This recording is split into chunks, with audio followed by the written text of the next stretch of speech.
269. To encourage protests when the production arrived in new cities with specially printed postcards showing a scene from the play and urging a boycott. Happy face. Most notably, Dixon's own brother, the Reverend A.C. Dixon, called the stage play rotten and slimy. Here and there moderate leaders complained that the production painted an exaggerated portrait of black and white antagonisms. The pastor of the Baptist Tabernacle in Atlanta decried the performance as a disgrace to Southern manhood and womanhood and the heroic portrayal of the Ku Klux Klan as fraudulent. Happy face. In an interview before one performance in the South, Dixon said that the North was beginning to see the urgency in repressing African Americans. It is only within the past 12 months that I have seen big buck Negroes parading up and down Broadway with white girls hanging on their arms. When some members of an audience hissed the show in Columbia, South Carolina, Dixon moimented the stage to defend himself against critics. Stirring the crowd to his side, he declared, "God ordained the Southern white man to teach the lessons of Aryan supremacy." 11. Slavery affirmed. Cheap cotton depends on cheap niggers. Only African American leaders still held out hope that at least Northern whites could be turned back from the rising venality of white Americans.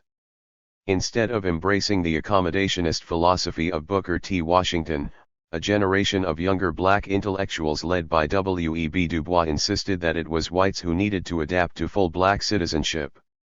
Born in Massachusetts and schooled first in Germany, then in Harvard, Du Bois had been since 1897 a groundbreaking professor of sociology at Atlanta University, one of the most prestigious majority black institutions in the country.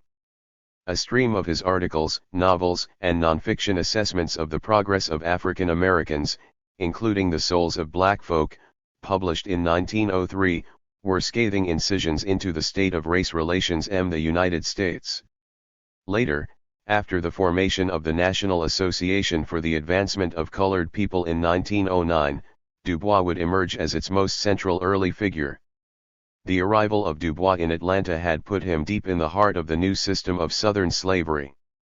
As part of his university duties, Du Bois directed a series of extraordinary statistical and sociological surveys of the rural South, and black people within it, between 1898 and 1904. The last of them, Negro Farmer, became a bedrock demonstration of the new science of sociology and a rigidly empiricist approach toward quantitative analysis in the study of social forces. 2 years later, the U.S. Commissioner J27I of Labor, whose office had funded the previous studies, agreed to back a new Du Bois project, this time focused specifically on the state of black sharecroppers in the South, choosing as his venue Lowndes County, Alabama. Du Bois' project injected one of the most extraordinary American intellects of the era into a place as backward and forbidding as any on the continent. Named after a 19th-century U.S. congressman from South Carolina, William Lowndes, who prior to the Civil War strenuously advocated the extension of slavery into new U.S. territories, the county sat at the center of the Black Belt. At the beginning of the Civil War, more than 19,000 enslaved blacks, the 12th largest population of slaves in one place in the country, lived on 1,100 farms in Lowndes County, nearly 500 of which exceeded 1,000 acres in size. The war obliterated the hope of Congressman Lowndes and others to expand slavery. But despite Lowndes having the largest proportion of blacks to whites of any Alabama county, the war seemed to have had little effect on the question of whether slavery would continue there. By 1900, even as the white population dwindled further, the landholders who remained reforged an almost impenetrable jurisdiction into which no outside authority could extend its reach.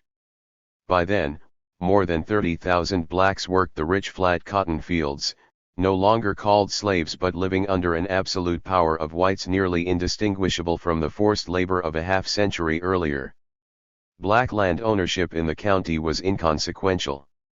Where it existed on paper, the appearance of independence was a chimera behind which local whites continued to violently control when and where blacks lived and worked, and how their harvests were sold.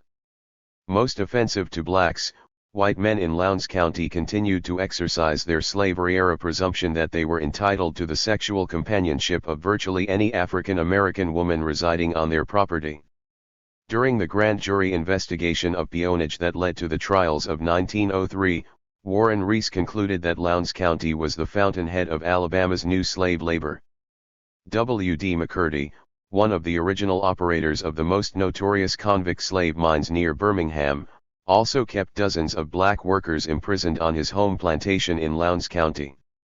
It was here that federal investigators working for Reese 272 had reported until being run out of the county at gunpoint that the sheriff, J. W. Dixon, was an active participant in a violently enforced convict slave system that held hundreds or thousands of black laborers. The Smith family carrot, whose deadly convict farm had become the symbol of convict leasing's most lethal manifestations in the 19th century, was one of the county's most prominent landholders. But Reese could bring no charges in Lowndes County because no blacks forced into slavery were willing to risk the lives of family members or their own by testifying to the grand jury in Montgomery.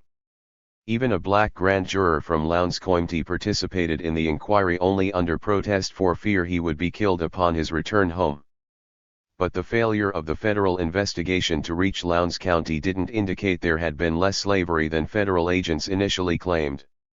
Indeed, there was vastly more. In the summer of 1906, W. E. B. Du Bois and a team of more than a dozen researchers, including sociologists Monroe Work, Richard R. Wright, and others of the most extraordinary young black minds of the new century, arrived at the Calhoun School. Founded in 1892 by a wealthy white Northern socialite, the institution operated largely on the industrial education principles of Booker T. Washington. But the Calhoun School was distinct in one regard among the many institutions for blacks established near the end of the 19th century, often naively and ill-fated by wealthy benefactors. Going beyond training black children in basic academics and advanced vocational skills such as bricklaying and carpentry, the school's founder, a well-bred Connecticut spinster named Charlotte Thorne, actually moved to Lowndes County and eventually promoted a land ownership experiment for blacks in the heart of what was likely the single most repressive white power regime in the South. Over time, land companies established by the school purchased a total of more than 4,000 acres of cotton land, encouraged local blacks to operate the farms on a quasi-communal basis, and ultimately resold smaller tracts of land to African Americans. Du Bois, whose differences with Booker T. Washington had not advanced to the complete rupture that eventually pitted the men against each other as committed enemies, was attracted to the Calhoun School as a preserve in which idealistic and educated whites and blacks could interact. Slavery affirmed 273. Freely. He also delighted in the effrontery the school presented to the white dominance that surrounded it. Du Bois went to Lowndes County in hopes of capturing an unassailable, empirically proven portrait of the penury and exploitation that African Americans there and by extension most of the South were forced to endure. With funding from the Federal Bureau of Labor, the Du Bois team fanned across the countryside carrying 10,000 copies of questionnaires containing a battery of piercing questions regarding land ownership, labor control, family life, education, sexual mores, morality, political activity, and other aspects of black life. By late fall in 1906, more than 21,000 of the county's black farmers had been interviewed through a cabin-to-cabin canvass, with researchers scrupulously recording the answers and compiling tables of the responses back at the school. Separately, 2 white investigators provided by the federal government conducted an even more discreet inquiry into the political operations and sexual morality of Lowndes County whites. To cross-reference the individual interviews, white researchers examined and analyzed prodigious volumes of Lowndes County mortgages, liens, arrests, incarcerations, and proceedings of local justices of the peace, all of the key instruments of government used by whites to contain and control blacks throughout the South. Du Bois used the legal record and personal accounts to create detailed maps and tables of the county, showing between 1850 and 1906 the evolution of economic, social, and political power and a chronological movement of land ownership among blacks and whites. No social study on such a scale of research and ambition had ever been undertaken in the United States, certainly not one focused on black life, and even more so never one attempted in the environment of overt physical danger that existed in Lowndes County. Local whites were already openly hostile toward the existence of the Calhoun School and its implicit challenge to the neo-slavery that surrounded it. Dubois wrote later that researchers met with the greeting of shotguns in certain parts of the county. He told U.S. Commissioner of Labor Charles P. Neal that 2 investigators were shot at and run out of one corner of the county. Yet Dubois and others believed the enormity of the data and the 274 impregnability of a federally authorized analysis conducted under the most rigorous scientific methodology presented an opportunity to smash the racial myopia and growing indifference to conditions in the South of the majority of American whites. Dubois later called the project his best sociological work. By the end of 1906, the report had been completed, written by hand, and delivered to the Bureau of Labor for publication. The growing ubiquity for all African Americans of the dangers Dubois and his colleagues encountered in Lowndes County was underscored on September 22, 1906, when the team learned that a mob of as many as 10,000 whites was on the rampage in Atlanta. Dubois rushed aboard a train to return to his wife, Nina, and daughter, Yolanda, who had remained in their quarters at South Hall on the campus of Atlanta University, where Dubois was a professor. He sat in vigil on the steps of the building with a shotgun. But white attackers never arrived. By the time the riot ended, hundreds of African Americans, by virtually all accounts, had been attacked on the streets of the city. Atlanta had never completely cooled since the performances of the Klansmen 10 months earlier. Tensions driven by rumors of black ambitions for political power and open race baiting by candidates running for governor had mounted over the months. In the weeks just before the riot, the fall of 1906, Atlanta was whipped into a fury by weeks of exaggerated and fabricated accounts published in the Atlanta Constitution and other local newspapers of blacks allegedly raping and insulting white women. A second visit to Atlanta by the touring Klansmen production was being arranged, this time featuring in the cast 2 cousins of Jefferson Davis, the late president of the Confederacy. 2 days after the production began its new tour on September 20, with packed performances in Charleston, South Carolina, a crowd of whites delirious with racial animosity gathered in downtown Atlanta, heeding an anonymous public call to revive a new Ku Klux Klan. A group of men gathered to discuss how to respond to the alleged series of sexual assaults against white women. Almost none of the alleged attacks were ever proven. But by late afternoon, the city's competitive newspapers were rolling off extra editions to report even newer dubious claims of black men attacking young women. Just before midnight, the crowd began marauding indiscriminately through the city. For 5 days, vigilantes, police officers, 275, and soldiers grabbed and beat African Americans, seizing them off sidewalks and streetcars. They broke into businesses where blacks were employed and crashed into homes in African American neighborhoods, spilling blood everywhere they went. In some areas, blacks stood their ground, fighting back with guns and fists, spurring even more anger and a rationale for police and militia to join on the side of white rioters. In the end, the mobs were believed to have killed at least 24 African Americans. Fewer than a half dozen whites died. 3 weeks after the riot in September 1906, a former U.S. Congressman from Georgia, William H. Fleming, raised a rare voice against rising racial animosity. How many causes have recently been cooperating in that line, from the theater, the press, and the stump, to familiarize us with the disrespect for law and to arouse hate and contempt by the whites against the blacks? Representative Fleming asked. Chief among offenders stands a former preacher, Rev. Thomas Dixon, with his Klansmen.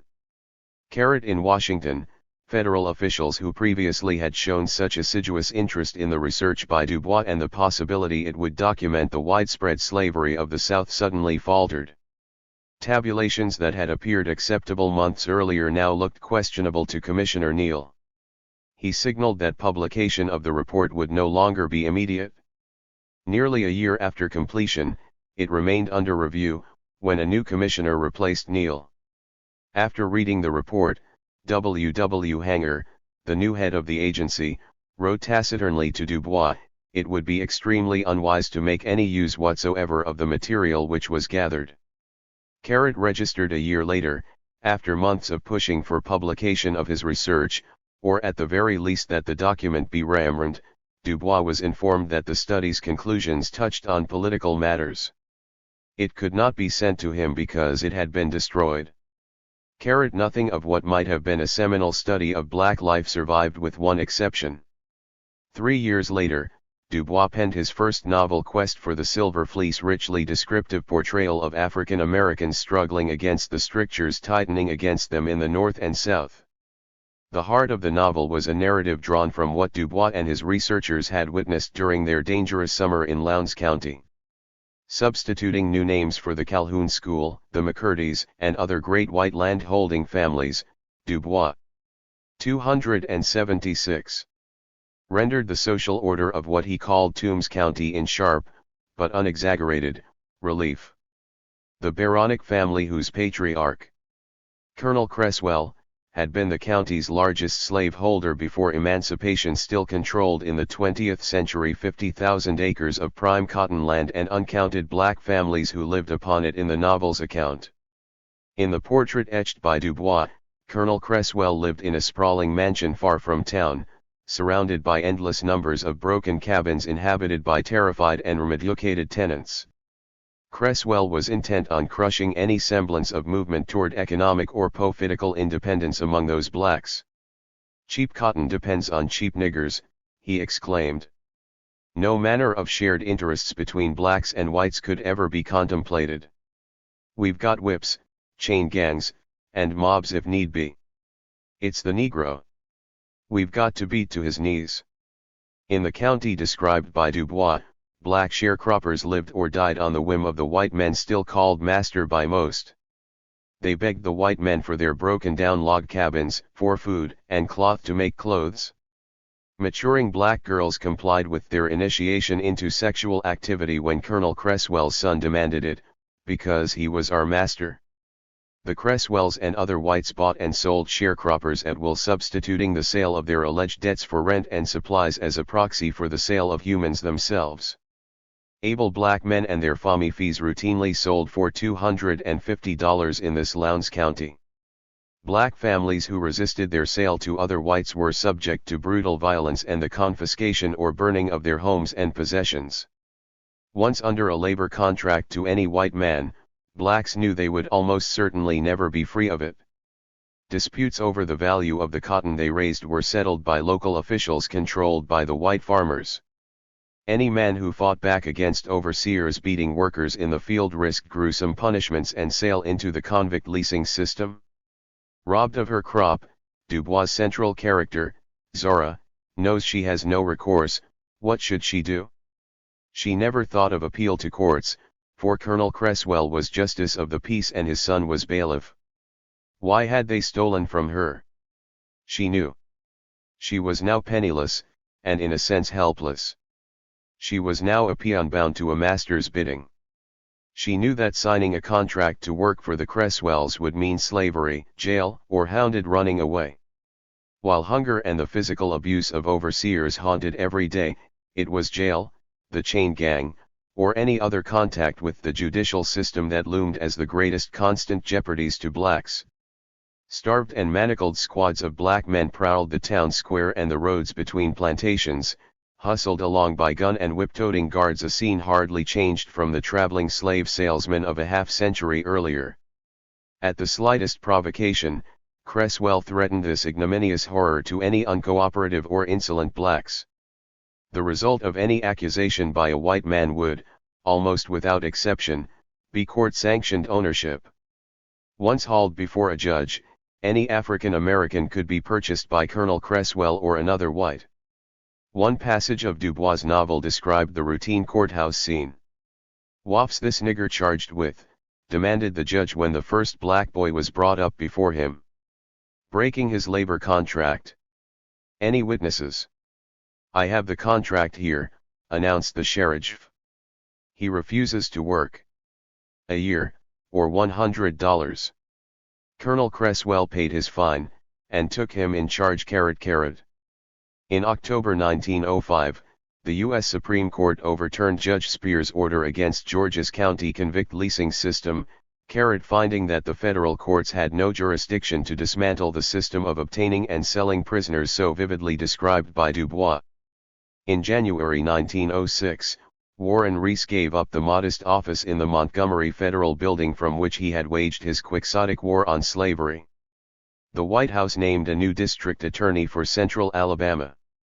3 months later, in April 1906, John W. Pace was pardoned for his crimes by President Roosevelt. The following year, Fletcher Turner was elected to represent Tallapoosa County in the Alabama House of Representatives. 12. This great corporation. Or 3 years, Americans had received periodic reports on the slavery of Tallapoosa County. The county, with its exotic Choctaw Indian name meaning pulverized rock, and the image of John Pace, a brutish farmer from the back country, became the only enduring symbol of the peonage cases even as hundreds and then thousands of other incidents emerged in parts of Alabama, Georgia, Florida, Mississippi, and Louisiana. Darkness was crowding black life in America in an ever more sinister way. Lost in the Alabama peonage inquiry was how the case began with the report to Judge Jones of a miscarriage of justice in the adjacent Shelby County. Whatever misdeeds had occurred there, especially the fact that Fletcher Turner's family operated a slave-driven quarry within the county had been almost entirely forgotten. The town of Columbiana, a provincial county seat, urgently hoping to embody the incipient gleam of the new scene-scaped excoriation. One town nearer to Birmingham than Dadeville, bustling with prosperity, new residents, and a vague sense of Rooseveltian modernity, Columbiana was swelling with new wealth. Old one-man, one-mule mines of the 19th century, little more than crude horizontal pits dug into hillsides outside the town, were fast disappearing, replaced by giant brick edifices of factories like the Siluria Cotton Mill, where white men and women could earn wages in regular hourly increments. They worked defined shifts, rather than the meteorological clock of sunup to 279. Sundown that had governed farm life since the days of the first settlers. Keystone Lime Co. supplied trainloads of the caustic essential ingredient for iron to the county's biggest employer, the antebellum Shelby Iron Works, and to the ravenous new furnaces coming into blast on the fringes of Birmingham. The bounding economic progress promised far more for whites than blacks, but African Americans could not resist the entrancing allure of new prosperity. Shelby County was now home to growing numbers of the black members of the Cottingham clan. Briarfield, the old Confederate munitions foundry where Green Cottingham and his family had sheltered during the 1890s, couldn't survive against the new millennium's technology of coal, iron, and steel production. The foundry town had been a refuge for the family in the storm of the late 19th century. Sheltered by the foundry's need for a steady supply of black workers, some of the Cottinghams avoided for a time the resubjugation of African Americans occurring on millions of southern farms. A succession of black men linked back to the Cottingham farm site, the patriarchal slave who now spelled his name Cottingham, his sons, Albert and Henry, his grandsons, and others worked in the wilting orbits of fire surrounding the furnaces. Mary and the other wives and older daughters kept house and washed or cooked for laborers. The foundry work was grueling, but for a little longer Briarfield afforded these African Americans a way station of modest freedom and a residue of authentic independence that was fast disappearing for most rural blacks. Relatively remote from any large population of whites, the 600 African Americans there could avoid the implicit risk of mingling with whites on the roadways into the county seat or accidental conflicts on the back roads of the countryside. The whites of the furnace town needed them. Rev. Starr's Old Methodist Church still stood, giving Briarfield's black families their own forum for leadership and worship. In a crude, overcrowded school for black children, Green and his two older sisters learned. To read and write. What irony that the maker of cannons for Lee's armies and armor for the Confederacy's warships became a place of refuge for freed slaves. But Briarfield, with its redolent sense of post-emancipation freedom, was 28-0. Vanishing. By 1910 only 29 people remained. Mary, Green, and the girls, Ada and Marietta, followed the path of the South's evolving economics, moving to Montevallo, a little town perched on a new coal mine in Shelby County just south of Birmingham. Soon, Mary was working washing and cleaning for a white man. Columbiana was a short freight car ride away. Whatever remained to harbor Green and his siblings would quickly dissolve before the torrent of trouble pouring across their world. Late in the summer of the great 1903 peonage trials in Montgomery, Green turned 18 years old. Ada was 21 and Marietta 19. Green and his sisters and cousins had experienced none of the emancipation exhilaration that their parents and grandparents remembered from the end of the war. Theirs had been a life of perplexing contradiction, of an ostensible but most often unrealized freedom, of supposed political and economic independence from whites, but in truth, even in Briarfield, ultimately a complete dependence on the authority and protection of whites, or simply the security of isolation. The sisters would stay with their mother at least until marriage. But Green was nearly a man now, tall, lean, and muscular like his father, sharpened by the paucity of food, hardened by the incessant labor demanded of his life. The freedom of approaching male adulthood even in the circumscribed South was an inescapable allure. Green soon ventured deep into the sphere of white men, though they must have remained a mystery to him. He had to know all the stories of his father and aunts and uncles who had lived with the white Cottinghams on the farm by the river. But those were ancient tales from before his birth. In his Irontown childhood and young adult years, there had never been familial bonds with any white people, especially not the old Cottingham master and his acknowledged offspring. Green's uncle, Abraham Cottingham, the once spirited Republican, having journeyed farther from the country crossroads where the freed slaves congregated after emancipation from Old Man Cottingham's farm than any others, made his home in Shelby County. Abraham's sons, Jimmy known as Cap and Frank, were nearly 2 decades older than Green, and had already tasted the bittersweet paradox of black life at the dawn of the 20th century.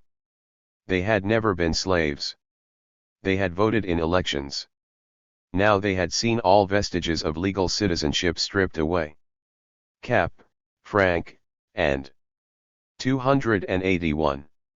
Abraham cast ballots for the last time in 1901, the final election in which blacks were permitted meaningful participation in Alabama. Green would never experience that act.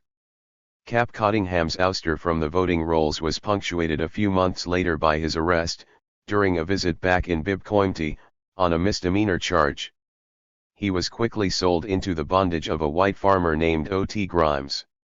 On February 18, 1902, Cap and another prisoner named Henry Johnson successfully fled the farm and escaped in the fall of 1903.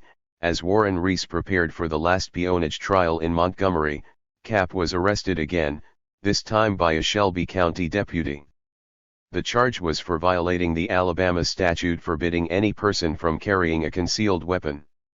The records of Cap's arrest signal that he was picked up as part of a general roundup in Columbiana to fill an order for black labor from Tennessee Coal, Iron and Railroad Co. Cap, a muscular 6-foot-tall 35-year-old with skin as deeply black as his great-grandfather Scipio's, was arrested along with another African-American named Monroe Wallace. Both were charged with carrying concealed weapons on October 2, 1903, and sentenced to 4 months and 20 days of hard labor to pay their fines and fees to the sheriff and court. By the end of the month, the two were joined in the jail by 7 other blacks arrested for climbing aboard an empty freight car, another for gambling, and one more for an alleged petty theft. 6 weeks later, on November 21, the county's convict labor agent, W.J. Farley, emptied the jail and delivered its contents to Tennessee Coal, Iron and Railroad. Cap Cottingham was turned over for $9 a month. He survived his winter in the Pratt mines and returned to Columbiana the following year. The creep of darkness paused, but it would not last. As the new century bloomed, the civic confidence of the editor of the gray-typed Shelby County Sentinel VTZS so great that he ordered a photographer to document the landmarks of the burgeoning town and penned a 20-page paean to its economic prospects and fine citizenry. It was natural, and more than a little self-interested, for editor J. A. McKnight to do so, given that on the side he was also the town's leading real estate man. The town is beautifully situated, on a plateau which is splendidly 282 drained, McKnight gushed. There is so little sickness that the doctors are nearly all poor men and their number is few. Hyperbole, yes, but there was good reason to be enthused. The county was in the sweetest bend of a rising economic curve. More land was under farm production than at any point since the arrival of white squatters a century before. In each harvest since the turn of the century, Shelby's cotton gins and compresses pumped out more than 10,000 bales totaling in excess of 5 million pounds of hand-picked fiber. The only hint of the coming boll weevil debacle that a decade hence would sweep in to ravage the fields were fearful exclamations from farmers in faraway Texas. The town population, more than 2,000 already, was growing at a heady rate. 2 railroads, the Southern Rail Line and the Louisville and Nashville, converged at the freight terminal at the end of Depot Street. A cotton gin, grist mill, and warehouses crowded the edge of the commercial district, and plans were being finalized for that most tantalizing of new luxuries, an electric light plant. Columbiana was brimming with fin de siècle optimism. Working furiously to bring a measure of refinement and civic improvement, still coarse towns across the South were laying the building blocks on which 20th-century American prosperity would rise. The community's most respected leaders championed effulgent campaigns to bring the first paved streets, public schools, and shared utility systems, all social advancements carefully engineered to transform their town but that would also exclude from its benefits nearly all African Americans. At the monumental cost of $250,000, Shelby County erected a new Y. 283 courthouse that without exaggeration could be described only as extraordinary. Replacing an unadorned brick edifice scuffed and scarred with more than a half-century of unceremonious use, the new building was a temple to citizen governance and, even more so, to the county's rising expectations for itself. At the grand entrance on Main Street, 4 columns soared 50 feet to an ornate Greek Revival portico. Encircling the roofline on every side, a carved parapet railing framed cupolas of hammered brass leaf on each wing of the building. At the center of the roof rose an immense octagonal clock tower, looming magnificently above the town. In the low sun of early evening, the building's chiseled west facade, constructed of thousands of tons of yellow limestone quarried from the ridges above the nearby Coosa River, glowed luminescently. The shadow falling to east and south was nearly large enough to blot out the rest of the town's jumble of humble red brick stores and whitewashed houses. The building was the committee's flag plunged into the earth of the new century, a clear portent of the ambitions of those who led it. A new future was coming, to be built and shaped in the manner of its new makers. The architect of this bold new vision, if not of the courthouse itself, was Judge A.R. Longshore. A lawyer, a devout Baptist, and a fervent populist, he commanded a nearly mesmerized local following. How else that a county still licking its wounds from the Civil War would agree to borrow a fortune to build the grandest courthouse in the South? To Longshore, a rate of 6% per annum on county bonds was simply the wage to be paid for a different future. Already, he dressed and looked in the manner of the new century rather than the last. Above a mustache twisted at each end and a tiny tufted goatee on the point of his chin. Judge Longshore looked ahead, only ahead. From atop the courthouse, Columbiana's other highest spire was clearly visible at the opposite diagonal of town. With angular Victorian sternness, it descended sharply into a square tower of stacked bricks and then 3 stories down to the iron-barred door of the Shelby County Jail. A dozen dank cells on the other side of the building were heated by coal grates and illuminated by shafts of sunlight coming between the bars on every window. As new prisoners passed Sheriff J. H. Fulton's house next door and approached the front entrance on West Sterrett Street, one odd window at 284. The top of the jail's tower could not escape their notice. Almost as tall as a man, circular at the top and rectangular at the bottom, the opening in the shape of a giant keyhole gave view into the county's hanging chamber. There, men condemned to die would arrive on steps from the second-floor cell block and then twist at the end of a rope, safe from any last efforts to escape their fate, but with justice still plainly on view. In the newspaper editor's assessment of Columbiana in 1907, McKnight included just one photograph containing a black face. Standing, expressionless, with each arm draped on the shoulders of a young white child in her care, the woman was identified only as Black Mammy on duty. On the whole, McKnight reported that the Negro population is not excessive, and is orderly and law-abiding. They have their own churches and schools, and many of them own their homes. The ease with which a livelihood is made here renders them independent, and it is not easy to secure either male or female help from among them. Indeed, obtaining African Americans was crucial and sometimes difficult, as any traveler arriving in Shelby County during the first decade of the century would have seen long before the train pulled up to the weathered wooden platform in Columbiana. The rails into and out of town were surrounded by endless vistas of cotton and its production. While the 20th century brought wonders of technological advancement in the realm of early automobiles, faster trains, and electric illumination, every square foot of cotton field was being tended in a way little different from how Scipio had done it on the Cottingham Place in 1840. It took hands. Millions of them had to be available to plow and seed, and millions more to hoe and pick. That meant African Americans. Strong, dependent, docile black men. The leaders of Shelby County and thousands of other southern towns and counties were intent on ensuring that they could be found. The Great Crusade against involuntary servitude, and especially Judge Jones's famous charge to the grand jury and the Supreme Court's ruling against Georgia's Judge Spear, achieved an unexpected result for those in the South most reliant on blackbacks.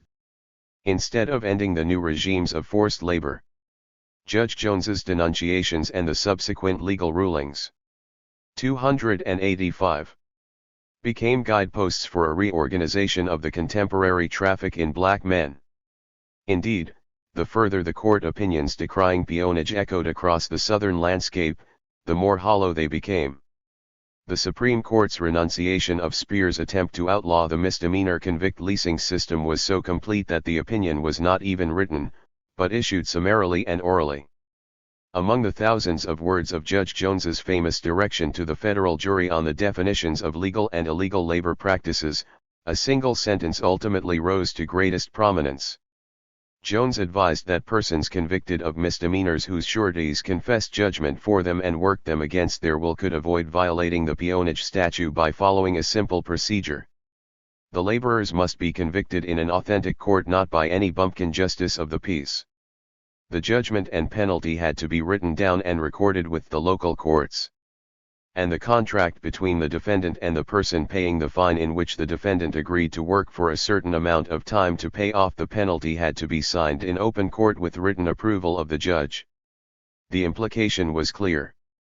There would be no risk of another energetic U.S. attorney arresting white farmers for peonage so long as they, and local judges, were sufficiently hygienic in the records they maintained. The old Southern window dressing of legal rights for African Americans won the day again.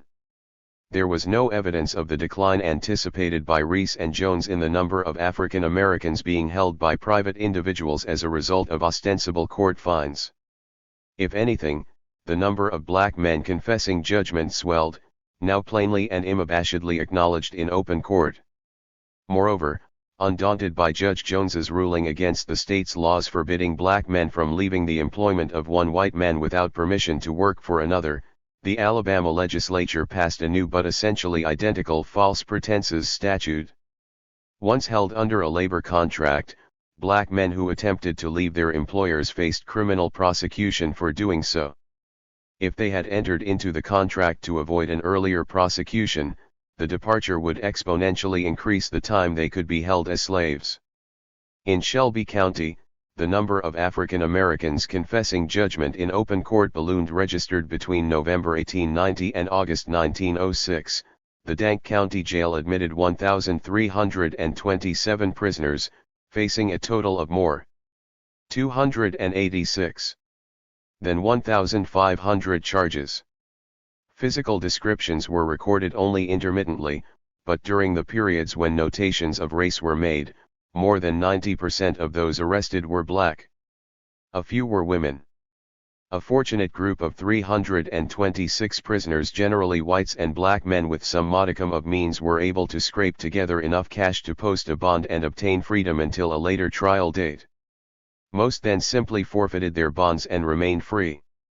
Among the 1,001 prisoners left behind, acquittals were infrequent. Fewer than 250 defendants won their freedom, by virtue of a not guilty verdict or some other discharge during the 16 years. All but a handful of the other 750 were ordered to pay nominal fines coupled with huge fees. A total of 124 of those new convicts, fewer than 17%, were able to pay their judgments. Ben Holt, convicted of vagrancy on August 29, 1906, was ordered to pay the county a fine of $1. The costs of his arrest and prosecution, however, totaled $76.28. Instead of paying, he confessed judgment with a white farmer named James Wharton, who paid the fine and fees and in return owned Holt for a minimum of 200 days. Of the remaining 600 men, convicted of petty crimes and unable to pay what the courts demanded of them, almost 500 were bartered into forced labor. More than 24 convicts were leased to other industrial concerns, 8 each to the Sloss Mines and Alabama Manufacturing Co. 8 more were acquired by 2 sawmill companies, Walter Brothers, in Sprague, Alabama, and Henderson Boyd Lumber Co., in Richburg, Alabama. Among the leadership circles of a place such as Shelby County, the casual acquisition of blacks through the now carefully choreographed ritual at the courthouse became a routine perk of modest influence. Arrested for petty larceny in May of 1905, Jim Goodson was fined $25.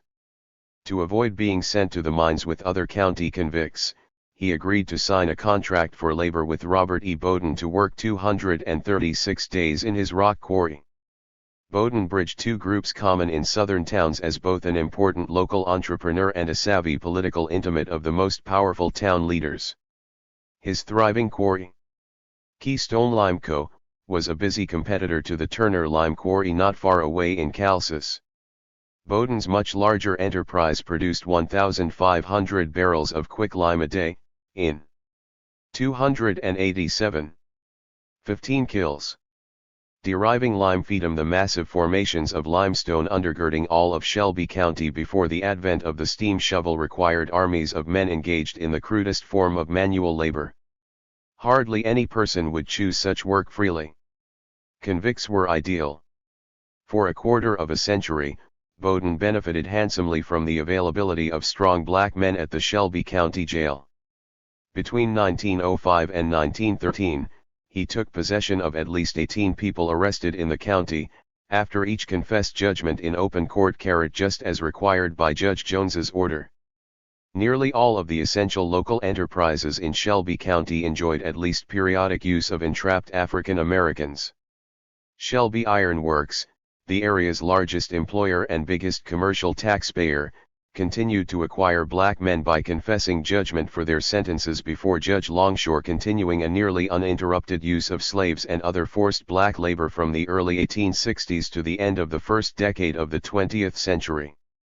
Even Sheriff Fulton periodically acquired blacks through the court for his personal use. Fulton paid fines and costs totaling $58 on a man named John Mack in October 1907, and in return took control of him for 6 months. One of his favored deputies, W. J. Finney, arrested and then purchased 4 different black men between 1905 and 1913. Later that year, Peter Miner, faced with a $126 fine for carrying a concealed weapon, agreed to become a sharecropper for W. W. Wallace, the popular mayor of Columbiana and secretary of the Democratic County Committee. Miner agreed to give up half of anything he produced on land provided by the mayor. But the largest portion of the men arrested in Shelby County, nearly 250, were sold immediately, for periods of up to a year, to Tennessee Coal, Iron and Railroad Co. About 100 others were sentenced to hard labor for the county and then almost certainly transferred to the same place.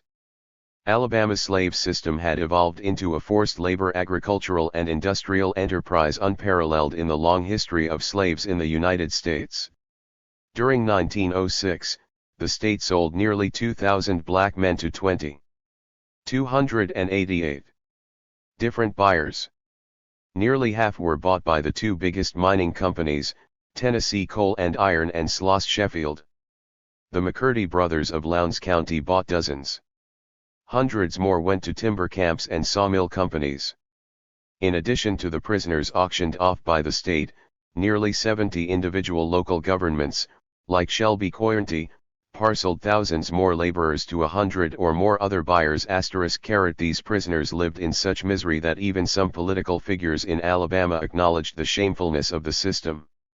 In a 1904 report to acting Governor Russell Cunningham, the state's top prison official, J. M. Carmichael, reported that Sloss Sheffield had been required to move its prison at the Flat Top Mine to a new location because of the death rate at the prison formerly occupied by them. Carmichael added that he found, hundreds and hundreds of persons are taken before the inferior courts of the country, tried and sentenced to hard labor for the county, who would never be arrested except for the matter of fees involved. This is a condition inexcusable, not to say shameful. The county convict system is worse than ever, wrote Shirley Bragg, president of the Board of Inspectors of Convicts, in 1906. The demand for labor and fees has become so great that most of them now go to the mines where many of them are unfit for such labor, consequently it is not long before they pass from this earth. If the state wishes to kill its convicts it should do it directly and not indirectly. Happy Face, Bragg was no soft-hearted interloper in Southern affairs. He was a son of a great and one slave-holding Lowndes County plantation family, one whose property had been destroyed, according to family lore, because of their connection to a famous Confederate general during the same raid by Union General Wilson that also freed the Cottingham slaves in 1865. Yet Bragg, a child during the Civil War, was nauseated by the degradation he witnessed in oversight of the state penal system. I am more convinced that the ideas of humanity and civilization would be better carried out if the torch were applied to every jail in Alabama. It would be more humane and far better to stake the prisoner out with a ring around his neck like a wild animal than to confine him in places that we call jails, that are reeking with filth and disease and alive with vermin of all kinds, Bragg continued. He called the prison mines, where at last 64 miners had 289 died of disease, accidents, or unrecorded causes in the previous 2 years, nurseries of death.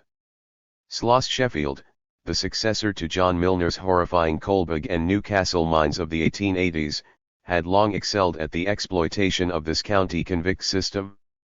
The old Coalbug mine, scene of more than 20 years of continuous slave labor, was nearly exhausted. To exploit the remaining coal in the area, new managers at Sloss Sheffield were building a new 2,000-foot deep mine nearby, named for Flat Top Mountain, and an adjoining complex of 200 coke ovens. Work was hastened after a new round of criticism when 32 prisoners died at Coalbug of pneumonia, tuberculosis, and other sickness in just the first 3 months of the year. In September 1902, the company relocated its nearly 200 state prisoners and nearly 1,000 more men purchased from county governments to the vast new Flat Top Mine. But the Pratt Mines complex, so long in production and now so large and intricate that not even the owners could keep up with the locations of all its shafts and underground tangents, outrivaled all other buyers of black men. Spurred by technological advances, Tennessee Coal, Iron and Railroad Co. finally conquered inherent chemical flaws that limited the use of iron ore from its mines and mastered production of steel at a commercially viable cost, the first success at rolling steel in the South. This great corporation has probably done more toward the industrial development of the South than any other agency, enthused the Birmingham Age Herald. By the mid-1890s, more than 6,000 men toiled in the Pratt mines, performing dozens of tasks: digging coal, engineering trains, building ovens, loading and unloading cars, washing coal, charging ovens, operating furnaces. The free workers each earning from $1 to $3 per day. About a quarter of the workers were seized through the judicial system, including 504 at prison number 2 in June 1900 and another 400 at prison number 1. The number of free laborers surged past 10,000, as the company's 30 coal mines, including the 14 on the outskirts of Birmingham, generated 19,000 tons a day in 1900. To provide the most critical raw materials in iron and steel production, TCI, as Tennessee Coal, Iron and Railroad was commonly known, operated 3,722 coke ovens and 4 quarries, producing 100 railroad cars of limestone and dolomite every day. 20 blast furnaces smelted 3,550 tons of pig iron. 290 each day. More than 24 furnaces generated 830,000 tons of iron and steel, shipped to 35 states and 8 foreign countries. TCI owned in excess of 400,000 acres of mineral lands. W. F. Tyler, purchasing agent for TCF's prison mines and 14 company stores, stocked food, clothing, furniture, and tools to supply 10,000 miners and their families, including provisions for more than 1,000 prisoners. Quote us your lowest price on, say, 3,000 yards 10 ounces wool convict stripes, he wrote to a fabric maker in Columbus, Georgia. In 1899, the company issued pay in its own coinage and paper scrip, emblazoned with the Tennessee Coal, Iron and Railroad Co. name and the promise good at all stores, the company's stores. By 1900, the enterprises collected $2 million a year in revenue.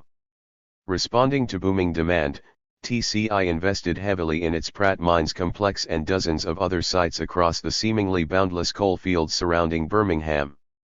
It spent $7.4 million to open new shafts, refit old mines, and streamline equipment to extract coal from ever deeper in the earth and speed the tasks of sorting, cleaning, and shipping coal to market. The company's operations teemed with more than 12,000 miners, guards, construction, and the endless clang, steam, and whistles of locomotives and coal cars. A thriving, permanent town called Pratt City sprang up nearby, with a bustling commercial district, bars, brothels, streetcars, churches, and an overwhelmingly black population. 6 miles to the west, another town, Ensley, grew around the company's mushrooming pig iron plant and 6 open hearth blast furnaces, each topped with a looming red smokestack perpetually billowing with cinders and toxins. The plants created thousands of the types of skilled jobs that only whites could seek to obtain, and soon more than 10,000 residents crowded into Ensley's houses and hastily erected tenements. TCI's production of train rails and other steel surged to more than 400,000 tons annually in the first years of the century. Scattered everywhere were bulging stacks of rough-cut timber and posts used to shore up the walls and ceilings of mine shafts. Smoke, belching from coke ovens, train engines, and houses, never cleared. The skies were cast with a constant gray haze. In dry weather, a thick black residue of coal coated every flat surface, window pane, branch, and leaf, insinuating 291 itself under doors and into cupboards of TCI mining camps, inescapable for an army of men and their families. More than a dozen separate major mines near Pratt City soon produced nearly 3 million tons of coal a year. Where each shaft disappeared underground, enormous hoist houses contained the elaborate mechanisms as big as train engines used to lower coal cars containing miners into the shaft at the beginning of each day and to withdraw them 16 or 18 hours later filled with coal. Past the hoist house sat the coal washer, where each day's bituminous produce was washed and any slate or stone accidentally added to the mix removed. Then rose the tipples, massive timbered structures in the design of the huge railroad bridges spanning the great gorges in the west. Trams loaded with cleaned coal were pulled to the end of the tipple and the contents dumped into much larger railroad cars waiting on a track below. From there the coal was rolled to Tennessee Coal, iron and railroads, thousands of stone ovens to be baked into coke. Dozens of the beehive-shaped coke ovens sat a few hundred feet east of the prison built at the mine called Slope Number 12. Further on, fanning out from the base of the hill, was a rowdy community surrounding Slope Number 12 and 9 other coal shafts operated by free men. Thousands of miners and their family members were packed into shacks, tenements, and company houses nearby. A private rail line passed through the nearly denuded landscape, connecting the mines, tipples, and furnaces owned by the company. One spur of track reached a mile-long row of another 200 ovens, visibly pulsating the darkness with their heat. Beyond them, stretched along a fouled stream called Black Creek, was Smoky Row, an encampment of rough-sawn company houses occupied by free African-American miners, many of whom had survived their time in the prison shaft and then stayed on in the town to dig coal for pay. Tennessee Coal, Iron and Railroad Co. had always been reluctant for politicians, the public, or the region's embryonic unions to realize how lucrative its army of forced laborers had proven to be. Company officials publicly complained about the shiftless and uninspired work of prison laborers and black workers in general. They accused sheriffs of palming off sick and dying men to the mines. But in fact, the economic value of the slaves scooped up by labor agents, 292 across Alabama, was enormous. In August 1903, just as Judge Jones was issuing his peonage ruling that, counter to its intention, ratified and codified the process of enslaving young black men, Erskine Ramsey, the longtime chief of the Tennessee's company operations, was privately gloating at the profitability of relying on slaves. "The operation of the convict mines has been very remunerative," Ramsey wrote in a letter to Henry Clay Frick, the notorious Pittsburgh industrialist. After building his own coke and coal company in the 1880s and 1890s, with 40,000 acres of coal fields and 12,000 coke ovens, Frick became partners with Andrew Carnegie, eventually taking over management of Carnegie Steel Company. Frick was most well known as the man who during the 1892 Homestead incident ordered a small army of company detectives to make war on workers striking at a Carnegie plant on the Monongahela River in Pennsylvania. A dozen people died. Eventually, the state governor sent in 8,000 militiamen to end the fighting. The strike and organizing union were crushed. In 1901, Frick guided Carnegie Steel into the merger that created U.S. Steel.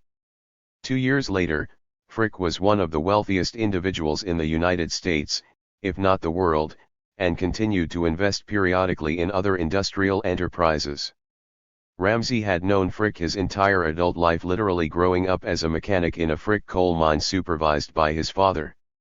Later, Ramsey was a prodigy executive in the Frick Company, becoming its youngest ever mine manager.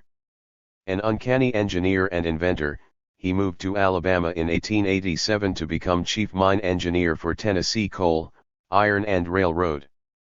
In 1903, Ramsey, who recently had been pushed out of his role as the top official at TCI, was quietly scheming to create a new coal conglomerate in Birmingham. Eventually he would establish Pratt Consolidated Coal Company, which grew to rival the Pratt mines in size and scope. Ramsey wrote Frick to test his interest in investing in the new projects. Publicly, Ramsey decried the inhumanity of forced labor systems in the mines, but his letter to Frick the engineer combined a recitation of his last successes at Tennessee Coal, Iron and Railroad, unveiled attacks on the 293 new management, and provided a report on how effectively forced laborers could be managed. Ramsey wrote that just before leaving the company, he opened a new mine, Slope Number 10, at the Pratt Mines Complex, transferring convicts taken from the company's first slave mine. Number 1, the new prison was successfully obtaining the cheapest coal ever produced by the company at a cost of 50 cents a ton. Powered by access to an extraordinarily inexpensive and indefensible source of labor, the company reached a record output of 3.4 million tons of coal in 1900 and continued averaging 3 million or more tons a year into the next decade. The racial nature of the system was obvious. Of the nearly 1,000 convicts in the two mines, no more than 70 were white. Without forced laborers, Ramsey's startling successes would have been impossible. A year after Ramsey's letter to Frick, white miners launched their most ambitious strike ever against Tennessee Coal, Iron and Railroad, seeking acknowledgement of their new union as a collective bargaining entity. Readying for battle, the company shut down their least efficient furnaces, and most significantly, converted 2 more mines from free workers to forced laborers. The strike collapsed within 12 months. Explaining the company's rationale for crushing the union, Don Bacon, the president of Tennessee Coal, Iron and Railroad, told the Wall Street Journal, conditions forced upon the management had become intolerable. The authority over your property had to be restored and maintained, or all hope of permanent, successful competition would have to be abandoned. Slavery, and the ability to obliterate free labor afforded by coerced workers, was seminal to the company's success. It continued to aggressively seek more and more compulsory workers from the state of Alabama, from any city or county, from any source that would sell them. Sometime between 1903 and 1907, TCI acquired from the family of Fletcher Turner, partner in John Pace's brutal forced labor operation, the limestone quarry at Calcis, where so many men seized off the back roads had been forced into slavery. The Turner family, quietly back in the trade of black men after Fletcher Turner's pardon, continued to operate the quarry for Tennessee Coal, Iron and Railroad. 294. Nearly 1,000 miles and seemingly a half-century in time removed from the frightening Turner Quarry, a historic series of capital events was unfolding in the fall of 1907. A syndicate of Wall Street investors, backed by brokerage firm Moore & Sly, bought a majority stake in the shares of Tennessee Coal, Iron and Railroad. Armed with new financing from the syndicate, the company launched a major expansion of steel-making capacity. Its output of iron ingots increased to 400,000 tons in 1906. The following year, it won an order for 157,000 tons of steel rails for the Union Pacific and Southern Pacific Railroads, a direct challenge to the hegemony of U.S. Steel Corporation, the great conglomerate of the North. But economic turmoil around the world was rattling the network of trusts that had come to dominate Wall Street. These highly speculative banks and financiers paid exorbitant interest rates, maintained lower cash reserves, invested heavily in risky schemes, and backed investors seeking to monopolize key commodities. The future of the great trusts was also in growing doubt due to a push by President Roosevelt to punish John Rockefeller's Standard Oil. A wide-ranging criminal indictment of Standard Oil, alleging illegal pricing practices, rattled the market.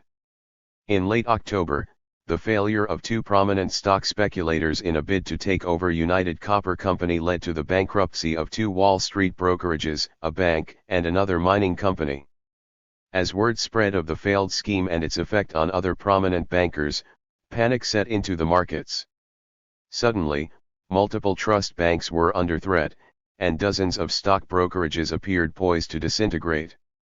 To stave off a complete collapse of the New York Stock Exchange and the national depression that might follow, J.P. Morgan, patriarch of the Gilded Morgan Bank and architect of the 1901 merger that had created U.S. Steel, began propping up ailing trust banks and investment houses with infusions of his own cash and from other bankers working with him. On October 28, Morgan and 2 other bankers agreed to loan $30 million to the city of New York, to prevent a failure of the local government. 5 days later, still battling to hold Wall Street together, Morgan concluded that he needed to simultaneously rescue 3 desperately threatened investment houses: Trust Company of America, Lincoln Trust, and 295. Moore & Sly, the brokerage that had backed the takeover the previous year of Tennessee Coal, Iron and Railroad Co. The firm's shares of TCI had been placed as collateral for $2.5 million in loans that Moore & Sly could not pay off.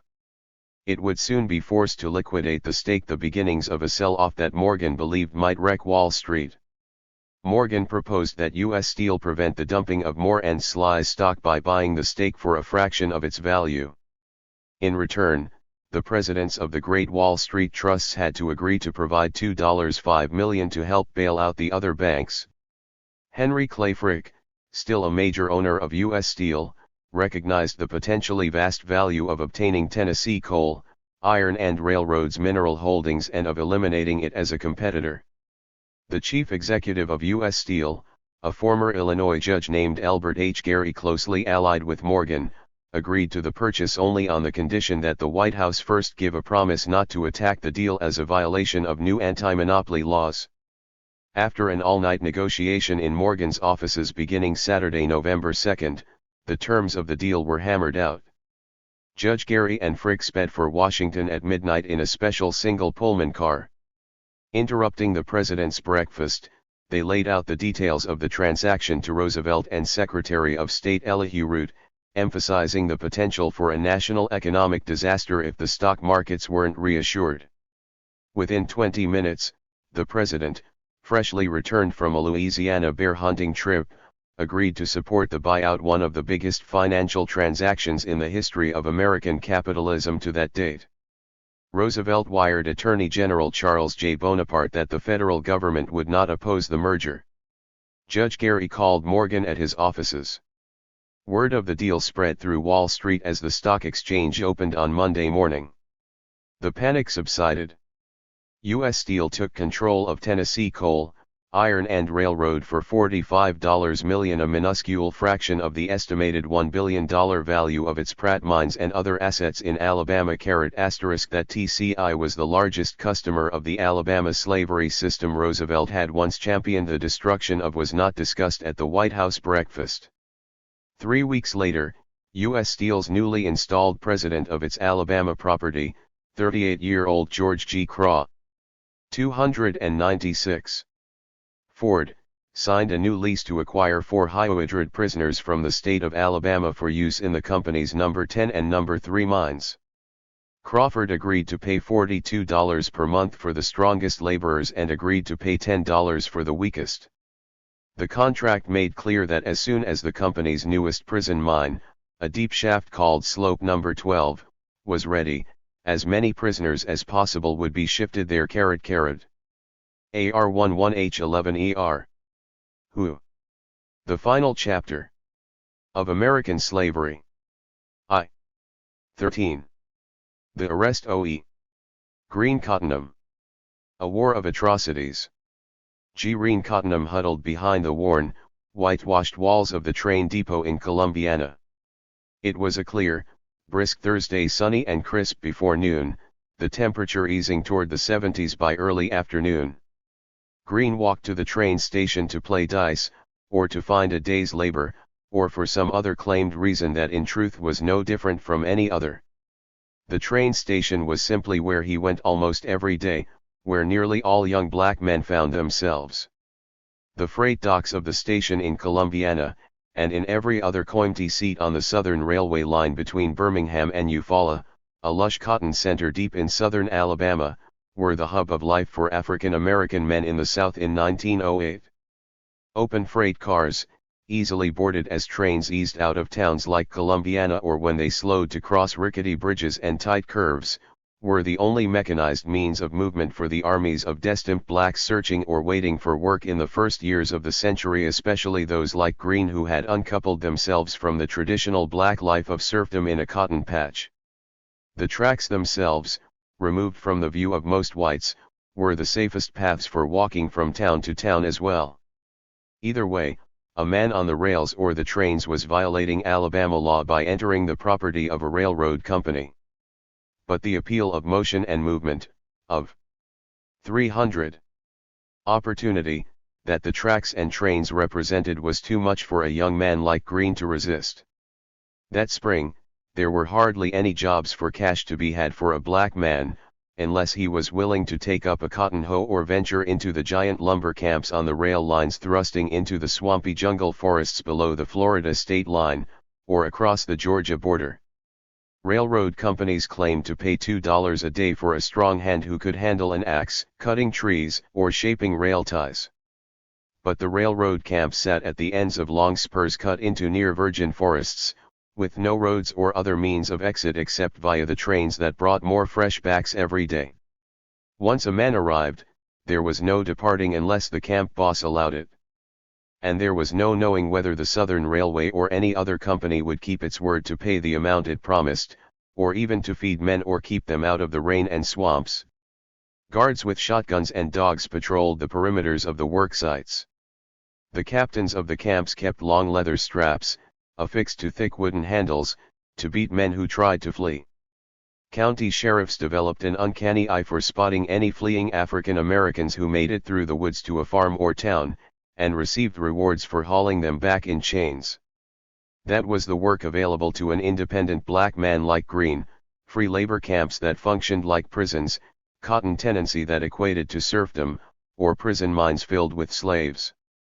The alternatives, reserved for African Americans who crossed a white man or the law, were even more grim. Still, the freight depots were a magnet of excitement. There was always in some corner a simple game of dice being played for pennies or tobacco. Now and again, the freight agent or some farmer in town with a wagon would pay a man a nickel or a quarter to help move a trolley of crates from an open freight car. In picking season, white men would come to the station every day looking for extra hands in the cotton fields, APPRizing on sight by the look of their hands or the smell of liquor on their breath whether an African American boy or man was worth paying for a week's work in his fields, or whether they belonged to the new class of independent blacks that whites saw as the scourge of their lives and towns. Regardless of their conclusions, every African American was a nigger in a white man's eyes. So the term for those African American men deemed specifically worthless for their defiant attitudes was cigarette dudes. The arrest of Green Cottonham 301. Were men cocky by comparison to their peers. They had learned some reading and writing, and sometimes worked and sometimes slouched on street comers. Sometimes cigarettes sat a kilter on their lips. There was likely a bottle of moonshine or a pistol in a pocket somewhere among each throng of young men gawking from their poses against the board and batten walls of the freight station. Instead of threadbare overalls, the uniform of all blacks and poor country whites for as long as anyone could remember, these men might wear trousers and jackets, even neckties. They stood by the dozens in the studio of a black photographer in Columbiana, cigarette dudes lounging with their arms draped around black girls in their best Simday dresses, glaring at the lens. On their faces an air of defiant confidence, visages of the men they knew they should have been allowed to be. Among a population of 8.5 million blacks in the southern states, crushed into subservience in the 40 years since the Civil War, these men were the last refuges of resistance as the 20th century dawned. According to almost every white, these cigarette dudes were the source of every trouble in the South. These were the blacks never to be hired, never to be befriended, to be denied embrocation of any kind. To be rid of them forever, by whatever means could accomplish that goal, was something nearly every white man in the South, most certainly in Columbiana, had openly called for and worked toward for at least 3 decades. This was the snare waiting for Green Cottonham at the Columbiana Railroad Station on March 30, 1908. On the prior day, a Wednesday, the sheriff's chief deputy, a scrawny white man named Newton Eddings, grabbed Monroe Dolphus, a black man about Green's age, as he stood in the train yard of the depot. The deputy seized Cottonham the following day and tossed him into the same fetid cell where Dolphus had spent the night.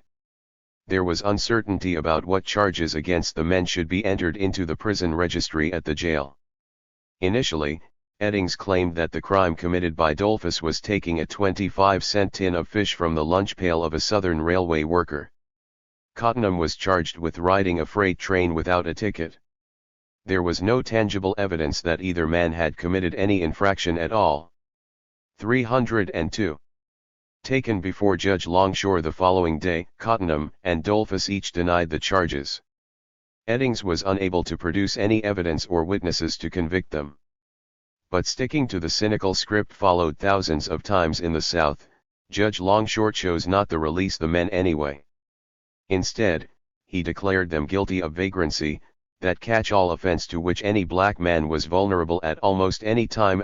Longshore sentenced both Dolphus and Cottenham to 3 months of hard labor for Tennessee Coal, Iron and Railroad.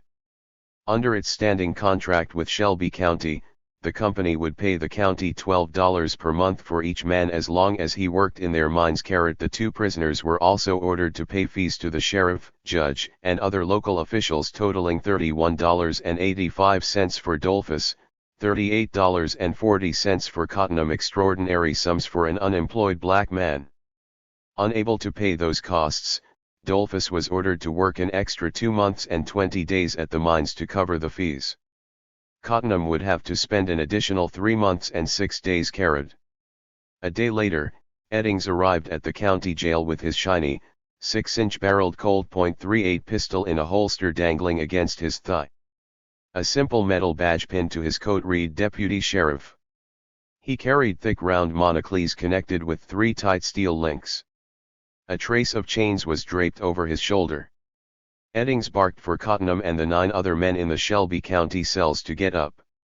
It was time to go to Pratt's. The jail sat at the corner of South Main and Alildred Streets, almost directly across from the spare old county courthouse that the town fathers had just abandoned for their ostentatious new structure 3 blocks to the north. Green had never felt irons before that day. As Deputy Eddings clapped a shackle on his left ankle. Green must have been surprised how quickly his skin began to bruise, how heavily the rings of iron clung to the ground between himself and Monroe Dolphus. Then there was the starting sharp cold of the steel when Eddings slipped a metal collar around his neck.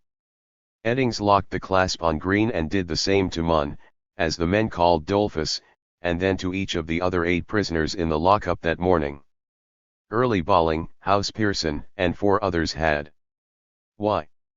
The arrest of Green. Cottenham 303. Been arrested at the train station too and convicted for hopping a ride on an empty freight car without permission.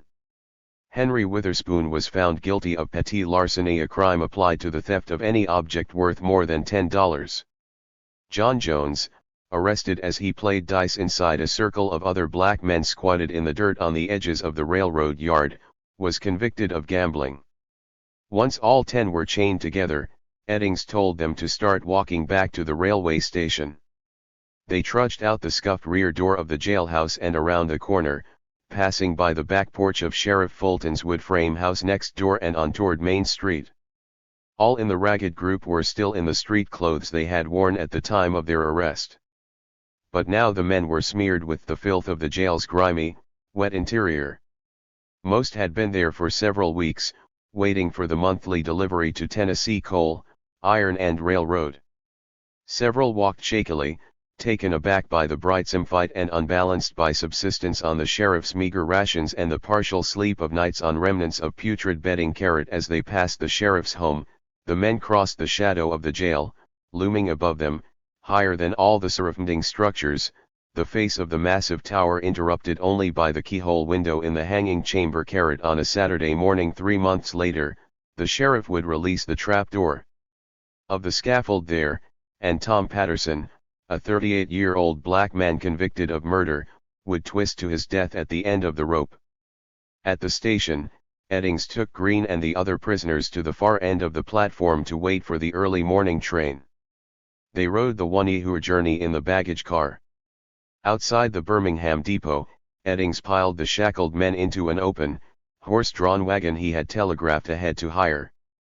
2 mules slowly pulled Green and the others away from the city's bustling center, then through the tempestuous streets of Pratt City, past a haphazard cemetery bulging with dead prisoners' remains near Smoky Row, and finally up the long hill rising from the saloons and whorehouses past the Catholic Church to Tennessee Coal, Iron and Railroad's newly completed wooden stockade at slope number 12. It was a familiar journey for Eddings, and one he didn't mind. He had delivered more than 60 men to the Pratt mines in the previous 12 months, nearly all of them black men he had himself rounded up and testing. 304. Fight against to obtain conviction. As chief deputy, Eddings made considerably less than the high sheriff, but the business of arresting blacks and getting them to the Pratt mines was a good one for a scantily educated man from deep in the countryside. He'd come to Columbiana to get away from the drudgery of the isolated farm road where his father and older brother lorded over his childhood, while the mother who gave birth to him midway through the Civil War grew progressively demented. By the time Eddings reached manhood, she was fully insane. Sometimes it seemed the whole South was insane in 1908. Vast numbers of freed slaves and their offspring like Greene had abandoned their former owners' lands and scattered across the rural landscape, demanding wages and, almost as ridiculously to whites such as Eddings's father, insisting on written contracts to be paid for their labor despite that only the rarest among blacks could write their own names, much less read the words on the page. Still, blacks insisted upon it, and whites initially acquiesced, knowing that cotton could not be grown and picked without black labor. Stranger still, until just barely a decade earlier, in the counties to the south of Eddings's boyhood home, where slaves had outnumbered whites before the war, tens of thousands of African Americans continued to cast ballots in every election. Only the sustained war of atrocities against African Americans in every section had finally forced them to fully submit to Alabama's new constitution and its provisions banning them from the vote and any aspects of legal equality. Still, a perverse cloud hung over the state of white and black coexistence. The New South, with its rising great cities of Birmingham and Atlanta, railroads and factories, was by contrast a utopia compared to the civil battlefields of the countryside. Like thousands of other young Southern whites and crowds of young blacks, Deputy Eddings fled the scarred rural landscape for a semblance of civilization and opportunity. Now, at the age of 42, he was fully a town man, moving on the edge of the circle of leaders who were shaping Columbiana into a model of what prosperous Alabama wished to be in the young 20th century. He enjoyed the monthly trips, or sometimes more often if the mines needed more men, to deliver African Americans to Pratt City. He ignored the prisoners' pleas to let them escape and their promises to bring him cash from a father or uncle if he would set them free. When girlfriends or mothers of young black men came begging at the arrest of Green Cottonham 305 jailhouse, he couldn't help but be tempted. The carnal pleasures of taking a black girl when you pleased had been a privilege of rich white men for so long in the South. Now simple men like Eddings could do the same, telling girls to come around to the jailer's room for an hour of compulsory sexual performance in exchange for a favor to their man inside. It was hardly even furtive. Guards did the same at hundreds of jails. At the lumber camps in southern Alabama, women seeking the freedom of their men were simply arrested when they arrived, chained into their cells, and kept to serve the physical desires of the men running the camps. The slave camps and mines produced scores of babies, nearly all of them with white fathers. There was no risk of penalty to any white law enforcement officer who chose to force himself on a black woman who presented herself in the vulnerable circumstances of a jail. To all whites, these were by definition worthless women, even more worthless than other black females. Even many African Americans, terrified of losing further respect or security among whites, looked askance at any black who became associated with prisoners and debt slavery. These women were friendless and abandoned even among their own. And the laws of the South were interpreted explicitly to ensure that the rape or coercion of a black woman by a white man would almost never be prosecuted as a crime. Indeed, South Carolina Governor Cole Blease, citing his belief in the animalistic inability of blacks to control themselves, routinely pardoned the killers of black men, especially in the case of African Americans committing violence against African Americans. This is the case of one Negro killing another. The old familiar song "Hot Supper, Liquor, Dead Negro," the governor wrote in one explanation of a pardon.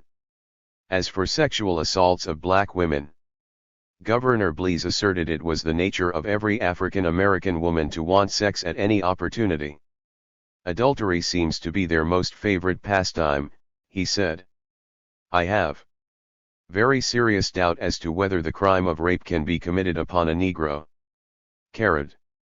On each trip to Pratt, Tennessee, Coal, Iron and Railroad Co. paid Eddings a fee for every African American, in addition to his expenses for train fares, meals, wagon rental from the livery, and, occasionally, lodging in the city when Eddings couldn't make the last train back to Columbiana. 306. Arresting, convicting, and transporting these prisoners was Eddings's primary livelihood. His and Sheriff Fulton's entire compensation came from an assortment of fees charged for every action taken by the office and paid into the Shelby County Fine and Forfeiture Fund. The courts collected fees for serving subpoenas, foreclosing on delinquent loans, arresting and testifying against criminal defendants, tacking the charges onto the fines levied against nearly every person brought before the county or circuit judge. Eddings and the sheriff, along with the court clerk, the town solicitor, jury members, witnesses, and nearly any other white person who played a part in the seizure and conviction of each prisoner, were awarded fees by the judge and received warrants to exchange for the money as the prisoner's labor paid down his fines. Since that typically took months, or years, the sheriff and others accumulated court-issued scrip for the money louse of a sort. Over time, they cashed the redeemable warrants as money accumulated in the county coffers. The remuneration was often lucrative. Sheriff Fulton, a smooth-shaven man partial to bow ties, was already balding when he was first elected at age 31 in 1906. He defeated the former chief deputy by just 7 votes, and even then only by packing the ballot box with votes cast by dead men. During the November before Green Cottonham was arrested, Fulton cashed out a stack of scrip stemming from 65 different cases in the prior year, and collected a total of $373.50 equivalent to about $7,000 a century later. More lucrative still, Sheriff Fulton, like all his counterparts in Alabama, also was allowed to keep whatever excess remained from the state's monthly feeding payments received for food provided to prisoners in the jail. Since nearly all the arrests in the county were of black men who were soon shipped to Pratt mines, they required little more than cornmeal mush and pork fat, which Sheriff Fulton's wife could prepare. Unlike the occasional white man thrown into the jail, the black prisoners, nearly all of them itinerants with no local families or white landowners to speak for them, could neither say nor do anything about the scant provisions. Deputy Eddings arrived at the Pratt Mines complex and continued up the hill, past the coke ovens, to the new Slope No. 12 mine at Booker City, a black neighborhood bought up by Tennessee Coal, Iron and Railroad when the arrest of Green Cottonham 307. A thick mineral vein was identified there a year earlier. He delivered Cottonham, Dolphus, and the others to the prison captain. What the company's mine boss and guards did with Cottonham, or any of the hundreds of other black men they purchased, was entirely up to them. Even as a child of 2 former slaves, versed in the old people's stories of whips and dogs and weeks spent with feet blistered and fingers bleeding from picking cotton, Green had never conjured anything so foreign as what he witnessed on the surface and in the catacombs beneath Pratt City. For 5 days after arriving at Slope No. 12, Green Cottonham had not seen the rising dawn or the setting sun. It was not as if he were a farm Negro, panging to be on the land and in the sun like so many of the others around him. It was not as if he had never before been in the company of brutish or crude men. And it was not as if he had never before been compelled to spend his days in grueling labor. But however contemptuous he might have been of the whining country boys shivering and sniveling at the shouts of the crew boss, and however boldly he may have challenged any man to touch him, Green could not have been prepared for his fate befallen here. Green spent every day but one in a vast labyrinth of black rock tunnels, shared only by dozens of dirty mules and squadrons of desperate men, all slick with sweat and coated in pulverized coal. The absence of sunlight, vegetation, or any prospect for the touch of a not venal human hand had to tear at his soul. Long before sunrise each morning, 2 white men swung open the doors from the entryway at the center of the wooden prison barrack and pushed into the rancid wooden cavern where Green and 200 other black men, chained to one another, lay wrapped in coarse blankets. Running the 50-foot length of the room, a continual series of bunk beds dangling on pipes attached to the ceiling were piled with bodies. Where there was no space on a surface, men draped themselves in suspended contortions across canvas hammocks stretched between the bunks on either side of a narrow aisle down the center. A single pot-bellied stove, long gone cold, stood at the center of the room. On Saturday, April 11, 1908, the sudden opening of the doorway ushered in a blast of crisp spring air, cutting with swift relief through the musty wet stink of the men, still sheathed in the black detritus of the mine waiting. 308. For them outside. As the guards moved toward the opposite end of the room, releasing the men's irons from chains looped through their beds and barking for reluctant prisoners to wake, the men responded in an awkward, collective undulation. As each awakened and moved, a succession of pairs of legs and irons slid wearily toward the keys held in the hands of the guard, each time pulling the legs of the next man toward the guard as well, and then the next, and the next, all of them spilling gradually off the bunks in a long, groggy metallic jangle.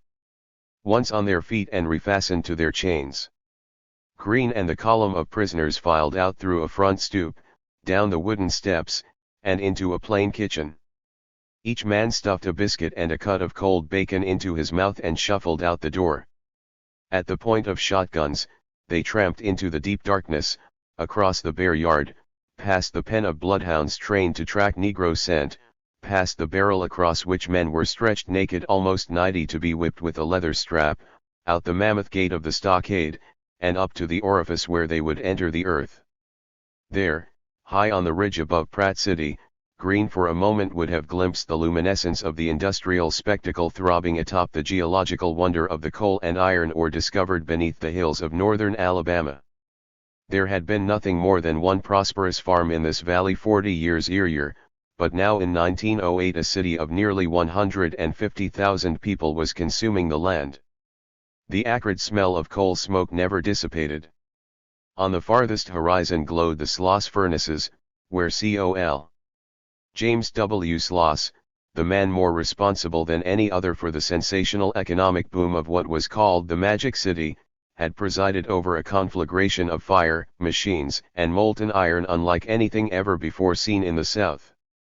In the valley between the high smokestacks of the furnaces and the hilltop perch of slope number 12, the lights of new office buildings and churches glared at the commercial center of Birmingham.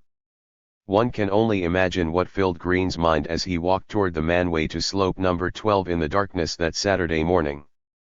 Farther than he had ever been in his 22 years from the two counties under Scorbib and Shelby where his family, first as slaves, then as freedmen, lived for 4 generations, blinking through the darkness and the grit in his eyes, he must have studied the molded letters in the concrete archway above the arrest of Green Cottenham 309. Portal spelling the name of the company that for all intents and purposes owned him then as much as old Elisha Cottingham had owned his father and grandfather. Perhaps he mouthed the words Tennessee Coal, Iron and Railroad Co. and then craned his neck to glimpse behind him the clinking column of slaves, the glow of the city, and, beyond, a last flash of stars and pre-dawn sky. 14. Degraded to a plane lower than the brutes. By all accounts, slope number 12 was the finest prison ever built in Alabama. The 2-story wood-frame dormitory, constructed in the shape of a giant T, stood at the center of the fenced compound where Green Cottenham was deposited by Deputy Eddings. From the front door, atop 10 steps beneath a small portico, the prison extended outward in 3 wings. The 6 sleeping rooms were each large enough to accommodate up to 60 men sleeping in close quarters on the odd swinging bunk beds. One room was reserved for whites only. A contained walkway connected the building to a kitchen immediately to the rear. Inside, prisoners young and old, hardened and innocent, mingled whenever they were not chained apart. On Sundays, the one day of rest, card and dice games continued unceasingly. "They will gamble the buttons off their clothes," an inmate told one visitor. Sexual abuse was rampant, in the darkness of the prison and the isolation of the mine shaft. "Sodomy is prevalent among these masked men," wrote journalist Shelby Harrison in 1912, after a visit to Pratt No. 12. "The older men pick out the young ones to make advances to. It is commonly said in some of the camps that every prisoner has his galboy." Across a field of grass cropped close by goats wandering inside the compound stood the officers' quarters, a simple but spacious 2-level house with a veranda and rocking chairs flanking 3 sides. Nearby was a mess. 3-2. Hall for the guards. A pressurized water spigot, a luxury, stood beside the front porch. A tin cup and towel hung permanently on a nail, where officers stopped for a drink or to wash on the way inside at meal times. At the opposite corner of the enclosure stood a storehouse, where prisoners fortunate enough to have any money could buy from their keepers tobacco or extra rations on Sundays. Nearby was a small hospital building where the sick could be segregated. When the mine opened in early 1908, with a workforce made up totally of forced laborers, state officials declared the prison the best in the state. For more than a decade, Tennessee Coal, Iron and Railroad, irritated by criticism that its mines and furnaces were inferior to those of competitors in the North and that its miners, free and forced, worked at perpetual risk to their lives, had invested heavily in dramatic technological improvements and fresh underground exploration. The new prison cost $54,570, a substantial sum. The company installed thousands of additional coke ovens, added miles of new railroad track, and developed a breakthrough technique for forging steel train rails, a first for any company in the South. On the outskirts of Birmingham, at the edge of Red Mountain, the company built a new complex of deep shaft iron ore mines. Tennessee Coal, Iron and Railroad also was abandoning its old system of dragging coal to the surface in carts pulled by mules and installing steam-powered systems using cables to pull enormously greater tonnage of coal from the shafts. With U.S. Steel's acquisition of Tennessee Coal, Iron and Railroad in November 1907, the pace of new construction and advancements in the mines accelerated rapidly. But with the company's progress also came destruction. On the surface, the toxic effluent of the digging was pumped into wooden flues that poured into vast, fouled moonscapes of dead forest. Nearby, steam shovels clawed scars 50 feet deep and hundreds of feet wide into the landscape to lay bare ore, limestone, and other minerals. Near every mine, especially those in long operation, gargantuan mounds of slag, the worthless rock drawn out with the coal, loomed ever larger on the horizon. The shafts closest to the center of Pratt City, some of them in production for more than 2 decades, were depleting.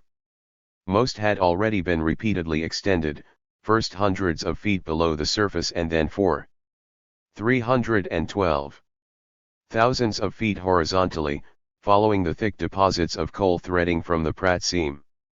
The longer the mine shaft grew, the slower and more expensive it became to remove coal from the mine, prompting the company to install new shafts to the surface closer to the most active areas of mining. Even the construction of the model new prison carried an ironic human cost. In 1902, leaders of the Colored Methodist Episcopal Church bought 10 acres in a new residential development designed by a white investor as a refuge for prosperous African Americans on the outskirts of Birmingham. The place was called Booker City after Booker T. Washington. The African American church opened a small and struggling high school for black children, similar to the Calhoun School in Lowndes County, on an elevated point 3 miles from the center of the Pratt Mines complex. 5 years later, Tennessee Coal, Iron and Railroad recognized that the acreage owned by the black school would be an ideal location for a new mine. In return for 30 acres of property in another location and $30,000, the church sold the property on which the Slope No. 12 prison would soon be built. A year later, the Methodists opened a new 4-year institution for African Americans, named Miles Memorial College, in honor of a former slave who became a famous church bishop after the Civil War. At the same time, Tennessee Coal, Iron and Railroad built Slope No. 12 and its prison compound. Connecting the mine and prison to the company's coke ovens and industrial infrastructure was a new railroad spur snaking along a ridge rising from Pratt City's old convict cemetery to the site of the then empty Booker City High School. The black Methodists there had struggled to keep their school operating and its desks and teaching positions filled. There was no such difficulty with the prison that succeeded it. Under the lease U.S. Steel quickly signed with the state of Alabama, the company could shift 400 convicts from 2 other Pratt mines to No. 12. U.S. Steel also obtained leases on hundreds more county prisoners. Under a contract with Jefferson County, the company paid the local government nearly $60,000, equal to about $1.1 million a century later, to acquire every prisoner arrested during 1908. Similar standing agreements were in place with 20 other Alabama 313. Counties, setting the prices for each laborer between $9 per month for Choctaw County and $28.50 for prisoners captured in the state capital of Montgomery. New leases entered into by U.S. Steel after it bought TCI were supposed to guarantee a steady stream of convicts until at least the end of 1912. The supply of forced labor became even more critical as tensions mounted between the coal mining companies of Birmingham and the local United Alene Workers Organization, which had aggressively organized more than 10,000 free miners in Alabama. Convicts who had no choice but to continue digging coal under whatever circumstances the company demanded were crucial to maintaining operations during a strike or other labor interruption. Through the spring and summer of 1908, the number of men purchased for use in Slope No. 12 steadily climbed, by August reaching nearly 600 prisoners taken from county sheriffs and just under 400 from the state registered. Of the 60 men delivered by Deputy Eddings in the 12 months before Cottenham's arrest, nearly half were charged with jumping or riding a freight train without a ticket. Eddings's jail registry said George Roberson was sent on a conviction for assault with a stick. Another black man, Lou William, was sold to Slope No. 12 for adultery. John Jones had been sold for gambling. All his life, Green had heard of Tennessee coal, iron and railroad.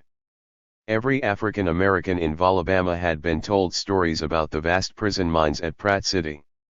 For a generation it loomed over the lives of black people, a mysterious hell in living earth buried beneath a licentious mining boomtown. Men sent there for 3 months or 6 months instead disappeared for a year, or forever. The few men who straggled back to their home places told of a whole city of mines, where shafts crisscrossed the subterranean world like a crazy quilt of streets with hundreds of underground rooms, sometimes nearly intersecting with the shafts of other mines. Other mines named Elat Top, Colbag, and Banner, owned by different companies, cut from nearby camps into the fabulous seam of bituminous coal coursing, 4 feet thick in some places, through the low ridges of northern Alabama. 3 to the power of 4th. Like Pratt City, the mines at Flat Top and Colbag were packed with black men forced underground at gunpoint. The others filled each day with white men paid by the hour who despised the black convicts, partly out of the habit of despising African Americans but more now for the crippling damage their presence did to the free miners' pleas for better wages and working conditions. Sometimes the convicts laughed at how the free miners so hated them, as if black laborers chained to their beds had chosen to be there. It was another sign that most white people seemed to be simply crazy when it came to the lives of black people. No sane man who had ever visited Flat Top, with its 2,000 desperate black prisoners, or the slopes at Pratt City, filled with 1,500 emaciated African American laborers, black whipping guards, and the white captains who wielded the lash as mercilessly as any of the old slave masters, could believe such a thing. Shortly after Slope No. 12 opened in 1907, arrangements were made for a series of celebratory photographs for the company. At the storehouse, convicts stand in bright white uniforms. The grassy yard is pristine and dotted with newly planted banana trees ready to unfurl their long, wide leaves. The fence around the compound is hidden in trees. But behind the barred windows, Slope No. 12 and the other prison shafts at Pratt were beginning a hellish headlong descent in the chaotic aftermath of U.S. Steel's abrupt takeover. In February, 3 months after the merger, a wave of pneumonia and tuberculosis swept through the prison miners, killing 9. In March, 6 more convicts died of tuberculosis, including Roberson, the Shelby County man convicted of assault with a stick. Nearly all the men thrown into Slope No. 12 shared the same difficult background of deep poverty and the circumscribed opportunities of their black belt origins. They came in hues every man of the black belt could describe: deep dark like country night, ginger cake, the high yellow of mulattoes, the sharp features of red bone. They were farmhands mostly, Baptists and African Methodists. Nearly all were the children or grandchildren of slaves. Most knew the families who had once owned their kin. They all knew no black man would ever see justice in the prisons of white men. 315. Yet in the bowels of Slope No. 12, there was little more kinship of skin than that. When Green arrived, nearly 1,000 laborers toiled in the same grueling rhythm. Transported deep into the shaft on the same narrow-gauge trams that would be used to carry out the coal they mined from the soft bituminous seam, each man carried a pick, a shovel with a short handle, a sledgehammer, and 2 iron or wooden wedges. Once deep in the mine, the convicts were parceled in pairs into narrow rooms carved at right angles from the sides of the main shaft under the seam of coal. Many of the rooms were more like long tunnels, some as tall as 4 feet but many barely 2 feet high and 2 feet wide. The circumscribed chambers extended more than 25 feet from the main shaft, forcing Green and other miners to slide on their stomachs a distance 5 or more times the length of their bodies. The cavities were illuminated by flickering lanterns hooked on leather straps around their heads. Shaped like a small teapot, a lantern held a reservoir of oil, with a wick running through the snout to the flame. Crouched or lying in the claustrophobic space, with no light other than the feeble flame of his oil or carbide headlamp, Green slung his steel pick in constricted sidelong arcs, shattering the worthless stone and rock below the coal. He drove wedges into the coal to separate sections weighing a half-ton or more. After enough slams of the sledge, the huge slabs of coal cracked free, sometimes unexpectedly for inexperienced convicts, landing in thunderous crashes inches from the prostrate miners.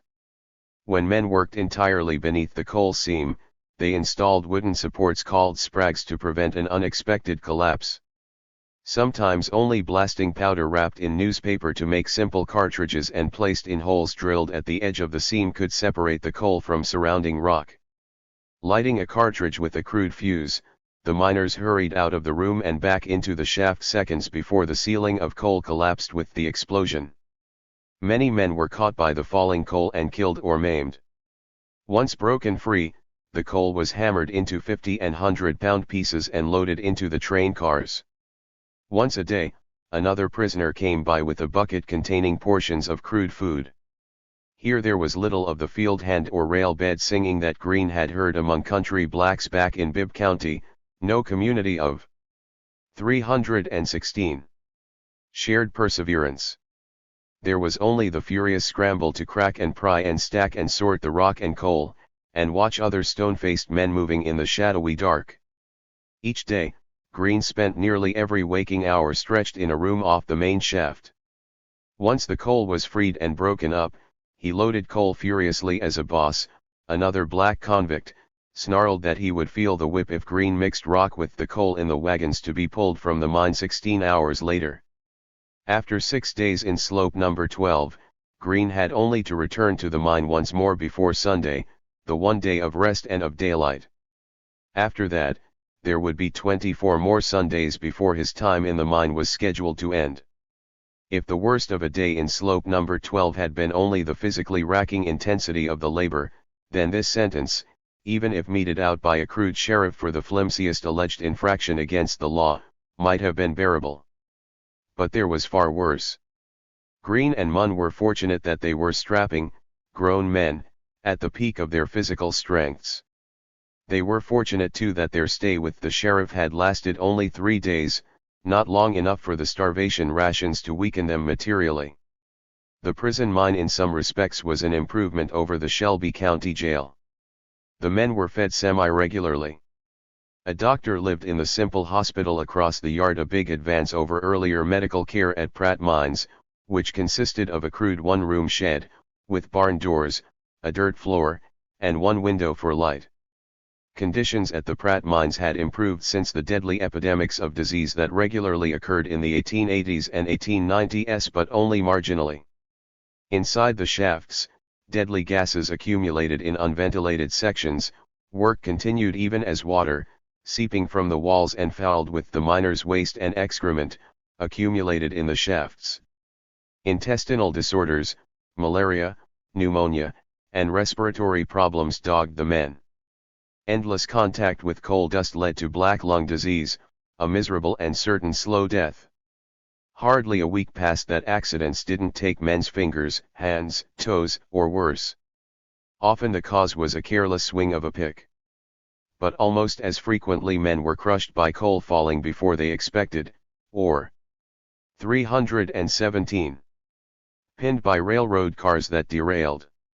After electric trolleys and lights were installed in some areas, many a miner died from touching a live wire, according to state inspectors. Younger and smaller men and the dozens of pubescent boys forced into the shafts on their first days in the mines faced a terrible initiation. Argued over often violently by the convicts with bitter months and years of time in the mine behind them, the boys were pushed into corners of the pitch-black mine rooms, beaten into submission with the handles of the pickaxes or rough leather belts worn by the men, and raped daily and nightly. Disagreements over ownership of the sodomized galboys or other infractions of the prisoners' code erupted into bizarre violence. Men made huge by their years of labor and hardened by their fates attacked each other in the constricted spaces with axes, knives, rocks, and bare hands. Homicides were a constant occurrence. The ranks of those condemned to the mines were so broadly imbricated and illiterate even by the elementary standards of 1908 that hardly any eyewitness accounts were recorded of the nightmarish episodes beneath the surface. The shame of witnessing or being a participant in such acts further stifled acknowledgement of the rapes and violence that accompanied them. But virtually every surviving account of life in the slave mines referred in at least muted tones to these spectacles of sexual abuse. One white man wrote after his release how men, degraded to a plane lower than the brutes, are guilty of the unmentionable crimes referred to by the Apostle Paul in his letter to the Romans. He cited the verse, "The men, leaving the natural use of the woman, burned in their lusts one toward another, men with men, working that which is unseemly."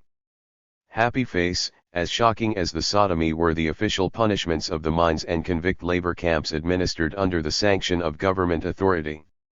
At the end of the day, whatever had happened deep in the earth, each man was held to account for the coal he collected while in the shaft. Healthy prisoners such as Green and Munn were required to produce 8 tons each day. Any man who came up short of his assigned task was subject to the whip held over a barrel by 2 other black men with his shirt removed and his pants pushed to his knees as the white mine superintendent or the designated whipping boss lashed him with a thick, 4-inch wide strap of leather. On some days, as many as 2 or 3 dozen men felt 3 the bite of 40 or 50 strokes. Those who chronically failed to meet task were beaten every day, often in the morning as well to remind them of the fate that awaited failure that night. A convict named Alvarin Snow Allen published a simple religious leaflet near the turn of the century titled "The Story of a Lie," recounting the misdeeds of his life and how they led him to become convict No. 2939 in an unspecified labor prison. In excruciating detail, he recounted the methods, lexicons, and apparatuses of prisoner punishment used throughout the Southern prison labor system. Come-alongs were steel bracelets snapped onto the wrists and fastened by a chain to a small metal crossbar. Turning the crossbar instantly twisted a man's arms into a knot, forcing him to his knees. In a punishment known simply as the chains, a prisoner was placed in handcuffs attached to the ends of a 30-inch long steel bar, which was then hoisted with a pulley until the man hung clear of the floor, to be left suspended from 50 minutes to 2 hours. A variation on this torment was known in some camps as the Alakazam degree, in which the victim's ankles were cuffed behind his back and then his feet drawn upward and backward until his whole body is stretched taut in the shape of a bow and then tied to his wrists. Once penny-wand, the most unfortunate prisoners were then placed in a closed and darkened box called a crib and left there in suffering. The intense agony inflicted by this method of torture is indescribable, every muscle throbs with pain, wrote one prisoner after his release. Little shackles were egg-shaped pieces of iron riveted onto ankle rings on prisoners in rural work camps to make their feet too heavy to run. Whipping straps weighed 2 to 7 pounds for routine beatings. Shackles and chains was a 3-foot section of chain with an ankle cuff at one end and a 2-inch ring at the other end. Once the cuff was riveted to a prisoner's leg, the chain was wrapped around the leg during working hours, and then unspooled at day's end to be attached to the one long chain holding all convicts in a particular sleeping area. Famous to prison mines and camps in Alabama, Georgia, and Florida was the pick shackle, which Allen described as a sharpened pick head riveted upside down to a prisoner's ankle, making it utterly impossible to NM or even walk normally, and typically left there for the duration of a convict's sentence. Worn for months or years at a time, the 20 to 30. 319 pound picks rubbing against bare skin caused abrasions that led to pus-filled lesions and infections prisoners called shackle poison. Littered through the records of convict camps are amputations of feet and lower legs as a result of blood poisoning from the injuries. By far the most torturous and widely used punishment was the water cure, a medieval cruciation whose many variations rendered the strongest and most defiant of men utterly compliant. In its most moderate form, the water cure was simply forcing a man to stand naked under a shower of cold water until he convulsed with cold. More often, prisoners described being stripped of their clothing and tied to a post or chair. A water line, often a high-pressure fire hose, was turned on the naked prisoner, pounding his skin with intense pressure and filling his mouth and nose with torrents of water until he became convinced he was about to drown. In the Alabama prison mines where Green Cottonham was now an inmate, the preferred form of the water cure was simply to lift a man off his feet and plunge him headfirst into a barrel, with his arms tied or held useless to his sides. Guards or prisoners working under the supervision of one held the man's furiously kicking feet to keep the barrel upright until his thrashing subsided, usually 2 to 3 minutes after being plunged into the liquid. Then the prisoner was hauled, gasping, out of the bucket, given a few seconds of air, then plunged down again. Repeated again and again, virtually no prisoner could avoid being turned into a shivering, begging wretch. For the hundreds of men who could not endure the physical abuse or the grinding labor, or who were killed by guards and other prisoners, death brought a final brief journey into the earth. At dead center of the sprawling Pratt Mines complex, facing Smoky Row, sat an unkempt 1,300-acre triangle of land, hemmed on two sides by tracks to the three nearest shafts. Here and there, heaps of coal slag and rocky debris jutted from the ground, amid a helter-skelter pattern of shrubby trees. Littered randomly among the debris and a web of muddy footpaths were hundreds of graves, many already slumping slightly into the earth and overgrown with weeds, many others still mounded high from recent burials. Just outside the fence at slope number 12, another burial field held the 320 men who died in the newest shaft. In the big cemetery at the bottom of the hill, a few graves bore simple stones with the names of free blacks permitted by TCI to be buried on company land. The rest and all the burials outside the new prison at the top of the slope were the hastily filled graves of mine prisoners from families too poor or forgotten to retrieve the bodies of their dead. A few days after Cottonham arrived at slope number 12 in April 1908, the president of U.S. Steel, W.E. Corey, and a contingent of other top executives from the Pittsburgh headquarters made their first visit to inspect the new Alabama properties. There was great applause in Birmingham for the men whose purchase had saved Tennessee Coal, Iron and Railroad Co. from financial ruin.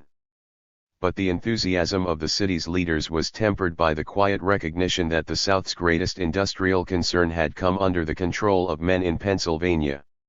Whatever ambition there had been for Alabama's iron and steel industry to eclipse its rivals in the North was lost. Already, there were rumors that the new owners were uneasy about the conditions of the prison mine and the brutality inflicted on African Americans there. For the time being, though, little would change. 4 more convicts died before the end of the month. 5 more in May.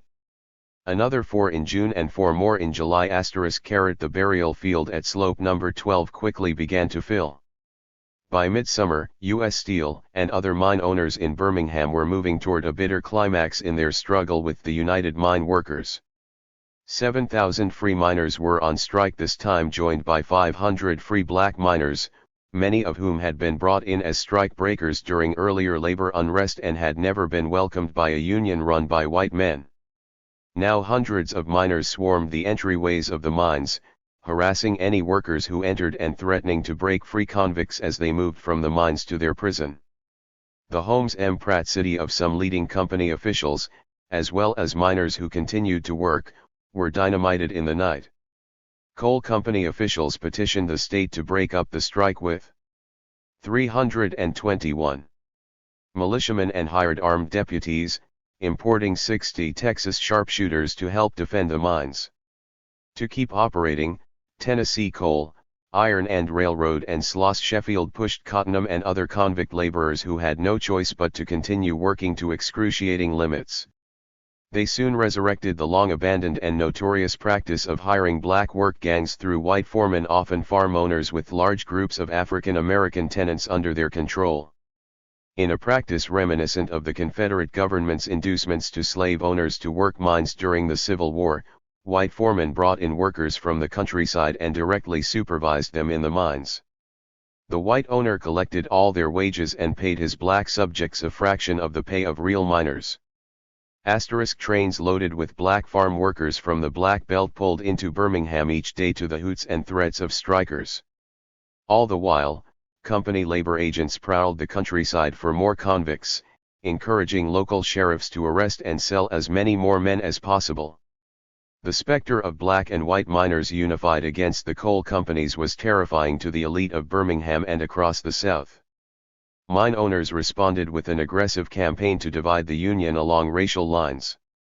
A prominent African American Union leader, William Millen, was taken from jail and lynched with the aid of 2 white deputy sheriffs. A week later, another Union miner was hanged from a tree again by a deputy sheriff after being accused of dynamiting a company miner's house.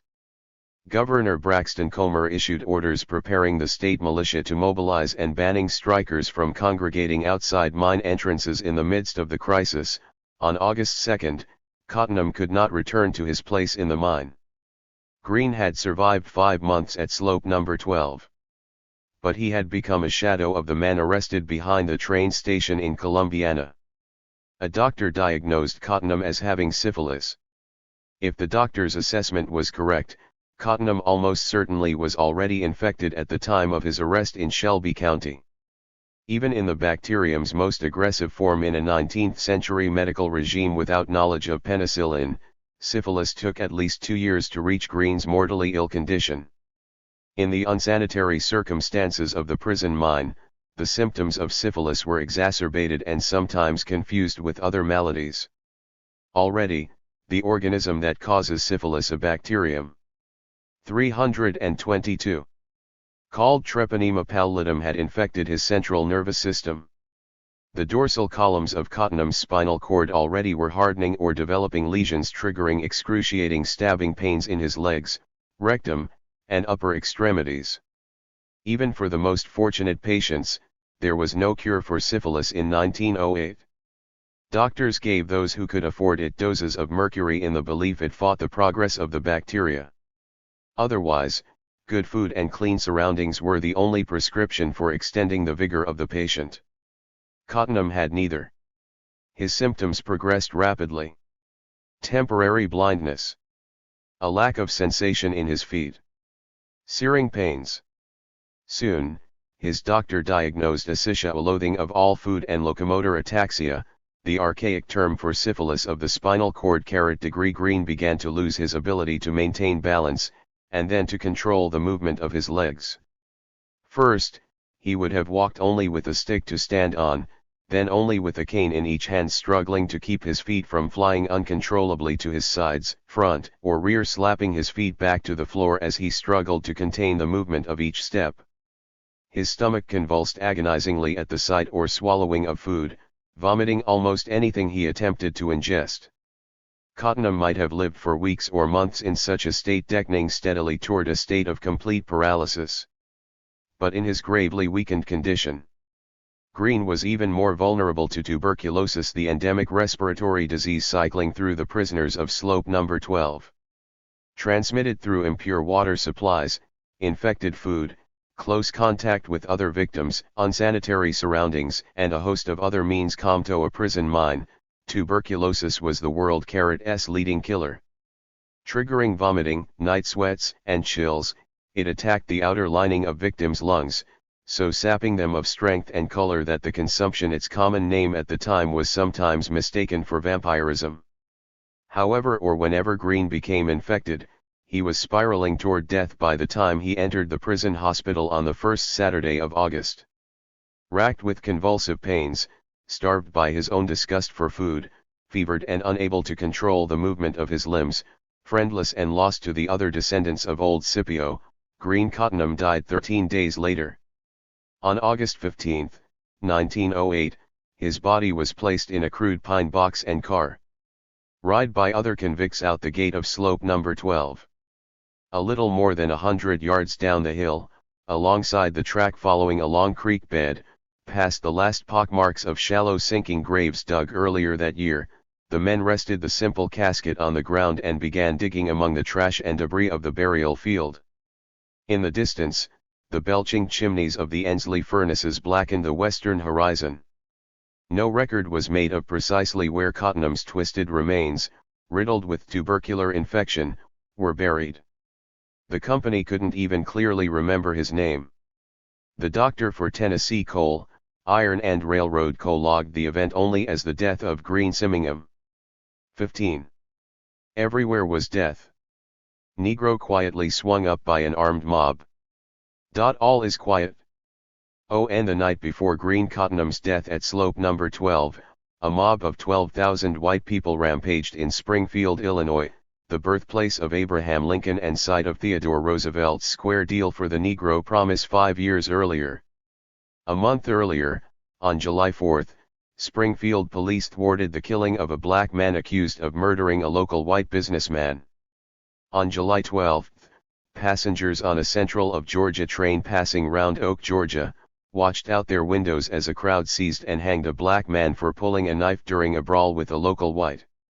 2 days later, in Middleton, Tennessee, a mob of 100 hanged Hugh Jones for allegedly making an advance on a 17-year-old white girl. Less than 24 hours after that, an elderly black man was shot to death in Beaumont, Texas, after a gang of marauding whites mistook him for a younger African American accused of hitting a 13-year-old white girl.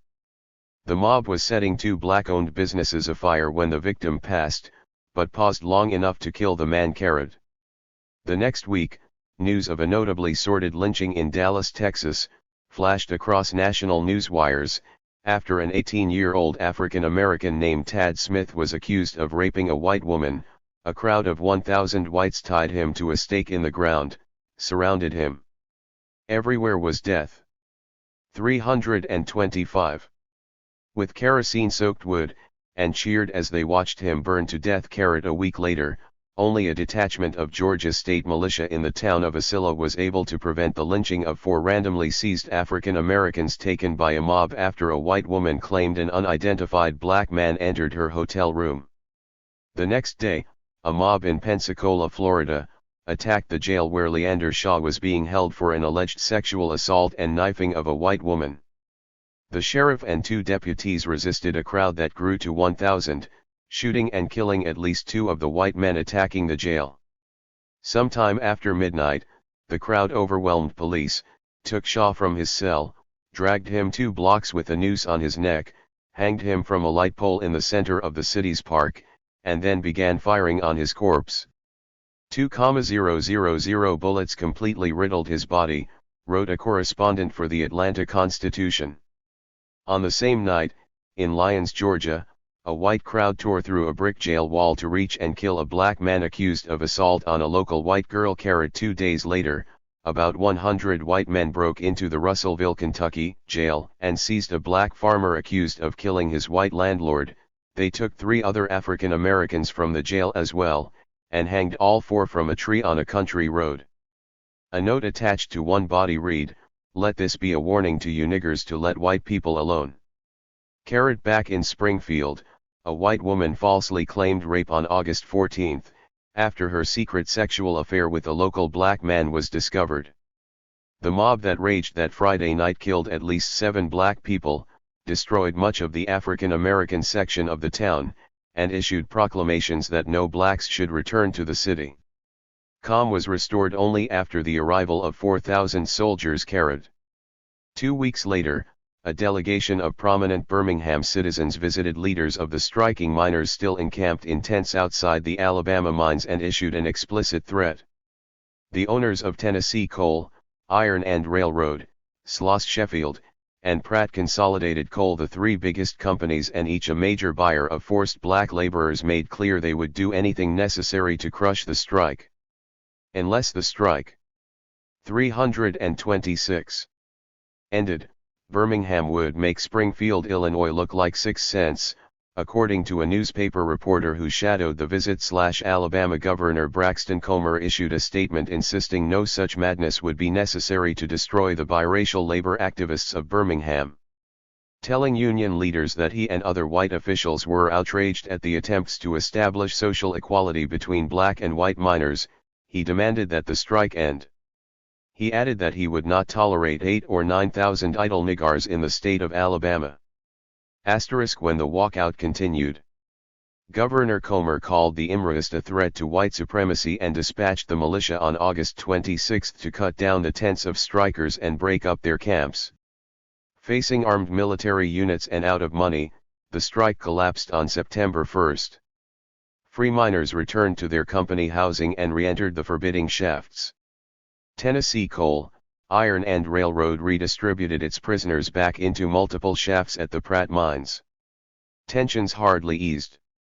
Death in U.S. steel slave mines continued its march, 2 men in September, 6 more in October.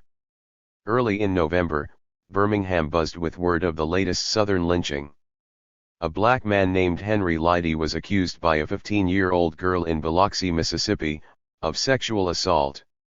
Quickly taken from the town jail, he was hanged from a tree overlooking picturesque Back Bay on the Gulf of Mexico. Negro Queedy swung up by an armed mob. "All is quiet here tonight," wrote the Birmingham Age-Herald on its front page. Less than a week later, black convicts working alongside free miners in the Pratt No. 3 mine grew desperate enough to attempt an impossibly irrational escape plan. As the day shift of workers leaving on November 16 to return to the prison stockade, about 50 African American prisoners couldn't be accounted for. Extra guards were called, but the missing miners didn't reappear.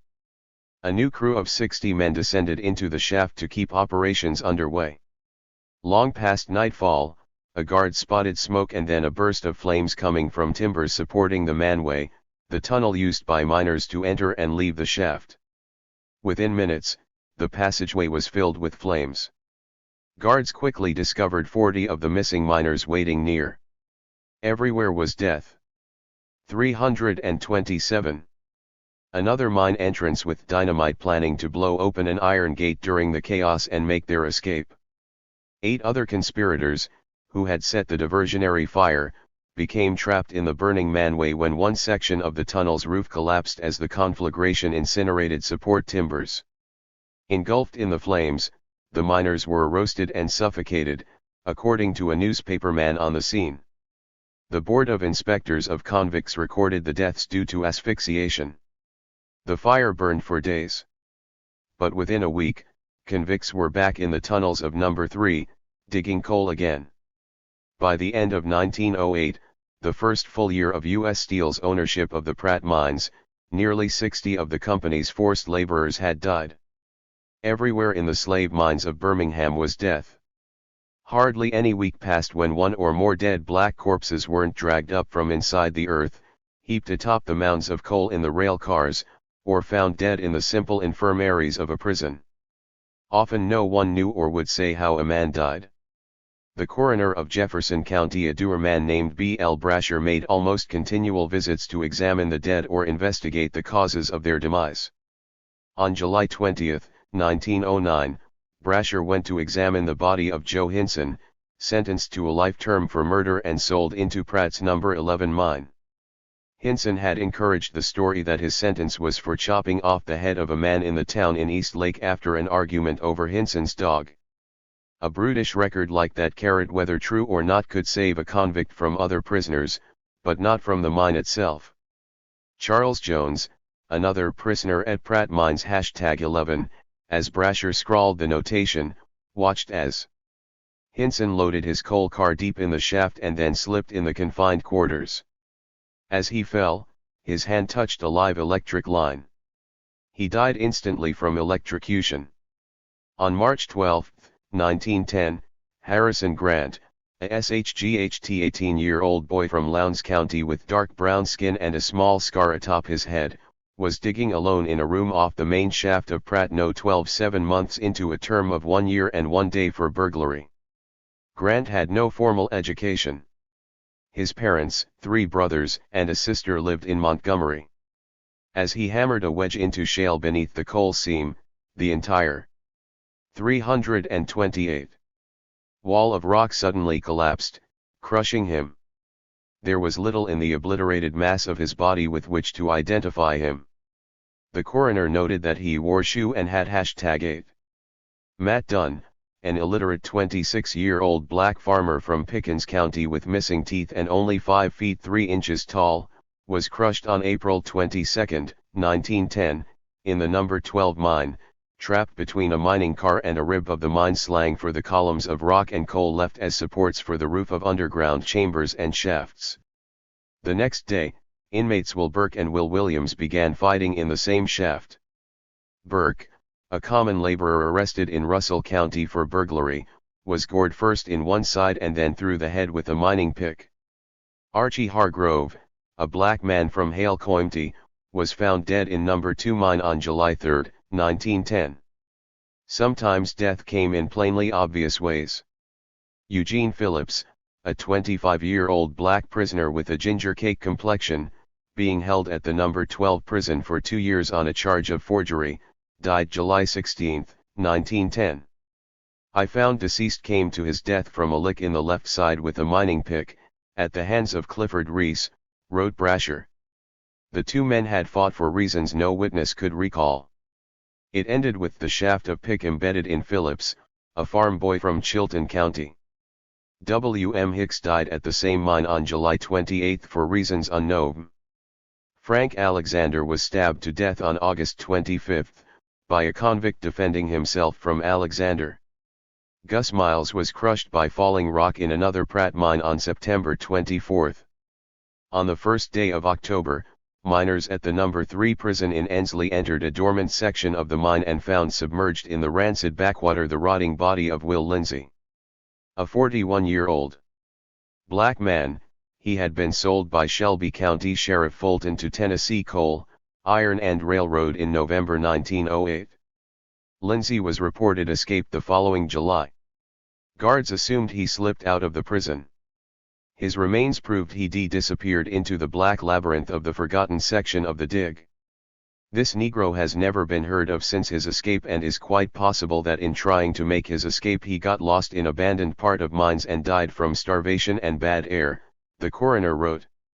Just before Thanksgiving, a 16-year-old black farmhand from Barber County, serving 729 days lease to the mines for an unrecorded theft. Everywhere was death. 329. Was killed by an accidental explosion of dynamite in the Banner mine. Also dead was 27-year-old John Tate and a free white worker named Fred Woodman. 4 days later, on December 5, the desiccated remains of Joe L. Thomas, another black man who had attempted to escape the Pratt No. 2 prison, was found lost in the fearsome place miners gave an almost ethereal name, the Gob. Inside the great maze of tunnels and rooms abandoned beneath the earth, often filled with escaping methane gas and the toxic runoff of active shafts, the Gob was an utterly lightless, nearly impenetrable maze of tunnels and unventilated gas.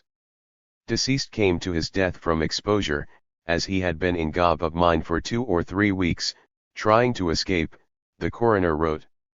On January 21, 1911, Walter Craddock's skull was split with a mining pick by another convict at the Banner mine. A county convict arrested in Jefferson County for petty larceny barely a month before his death, Craddock was a 27-year-old farmhand from Barber County, with a limp from a broken hip, 1 tooth missing from his upper and lower jaws, and a long scar on his left side. Just 145 pounds and a little over 5 feet, his term was 6 months. The coroner ruled his death a justifiable homicide. On January 31, 1911, Dink Tucker was found dead for unknown reasons at Pratt Slope No. 12. Nearing the end of his 1-year sentence to the mine, Tucker left behind a wife and 2 young boys in Chambers County. Cassie McNally died from falling rock at the Pratt No. 2 mine on February 28, 1911. Essex Knox was found dead at the same shaft on April 6. I found deceased came to his death by being mashed to death in the No. 2 prison by falling rock, wrote the company physician. By the spring of 19M, the coroner was making more and more trips to the rising new competitor to U.S. Steel's Pratt mines.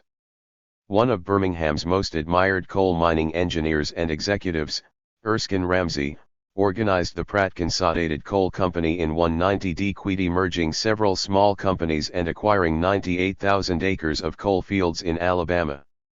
A lifetime bachelor more comfortable with machines and metal than men and women, Ramsay was intent on eclipsing his former employer by building the most aggressive and profitable industrial concern of the South. Pratt Consolidated had by 1911 opened 9 new drift mines on previously 33 degrees undeveloped coal fields 20 miles north of the Pratt mines. The company's showcase was the Banner Mine, a deep shaft featuring the first installation of electric lights, cutting tools, and hauling equipment, some of it invented by Ramsay himself, and the largest prison compound in the state, surrounded by a 15-foot-high wooden stockade. Ramsay sought to obtain as many convict workers as the sheriffs of Alabama would sell.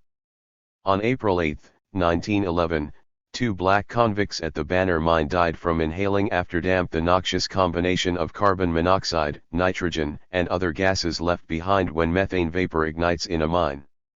1 week later, near dawn on a rainy Saturday morning, just after the day shift of convicts reached their positions inside Banner, an ignition of blasting powder triggered a massive detonation. A handful of men nearest the initial blast died instantly. The ventilation fan that pushed fresh air deep into the shaft was blown out of position by the force of the explosion. The sudden flash of fire consumed much of the oxygen in the tunnels. Into the chemical vacuum created by the absence of oxygen poured what miners called, with terror, black damp, a suffocating mixture of nitrogen and carbon dioxide. About a dozen men still near the 1,700-foot chute leading into the shaft escaped to safety. The rest, 113 black prisoners, the vast majority of them being held for trivial misdemeanors, 10 white prisoners, and 5 free miners were killed by the gases. A quickly impaneled coroner's jury certified that the company was using all reasonable means for the prevention of accidents and was not culpable in the deaths. Most of the bodies of the dead were quickly dumped in a long trench dug by other prisoners in the mine's convict cemetery just outside the stockade. Within 2 weeks, the Banner Mine was in operation again, with a fresh contingent of black prisoners. Alabama's other slave mines never slowed production in the aftermath of the disaster. Cleve Watts died at prison No. 12 on May 22, 1911, struck in the head with a mining pick. Less than a month later, June 20, 1911, Lee Lawson was killed in the same mine in a rock fall. On July 29, Frank Miller was shot to death by 2 guards as he tried to escape No. 12. A week later, Jim Miner died in a pickaxe fight at Sloss Sheffield's Flat Top Mine. Ed Jerrying was crushed by being jammed between 2 cars in TCI's No. 12 mine on September 29, 1911. Jackson Wheeler died famine. Everywhere was death. 331. Electric shock at the company's No. 2 prison on October 3, 1911. Henry Carter was killed at Slope No. 12 prison the same day, from falling rock. ****. The gruesome fates of all those men ricocheted across the landscape of black life, depositing as they spread new layers of tragedy atop the deep residue of trauma left by thousands of prior horrors from inside and outside the South's forced labor camps. Together, these events formed the foundation of a collective recognition among African Americans of their precarious vulnerability in American society. In the early years after Reconstruction, such news traveled like a telegraph, flashing from one outraged bearer of the word to another. Preachers decried the crimes against innocent men from their pulpits. Before the final ouster of blacks from virtually all Southern elections, African American voters cast ballots against those who abided the system, in rare cases forcing a local official out of office as blacks once did to a sheriff in Chattanooga, Tennessee, after he permitted the lynching of a man from his jail. There were isolated cases when black prisoners collectively refused to work in protest of brutal punishments meted out and of convicts physically attacking their overseers. But such resistance was almost invariably crushed with the sheer force of guns, mob violence, and economic isolation. By the end of the first decade of the 20th century, word of each new outrage moved osmotically, absorbed often without explicit note into the shared experience of a black society in which nearly all realistic hope of authentic independence had been shattered. The new slavery of Alabama achieved its zenith. Three massive industrial concerns U.S. Steel's Tennessee Coal, Iron and Railroad Unit, Sloss Sheffield, and now Pratt Consolidated competed mercilessly for forced laborers. Other industrial concerns stood ready to step in if any major player receded. The system arrived at a cynical optimum of economic harmony, knitting together the interests of capitalists, white farmers, local sheriffs and judges, and advocates of the most cruel white supremacy, all joined and served by an unrelenting pyramid of intimidation. The companies, producing nearly 15 million tons of coal annually by 1910, held more than 3,000 black men against their will in Alabama's mines at all times, creating a bulwark against labor unrest and 332. An enormous economic subsidization to their most critical cost of production.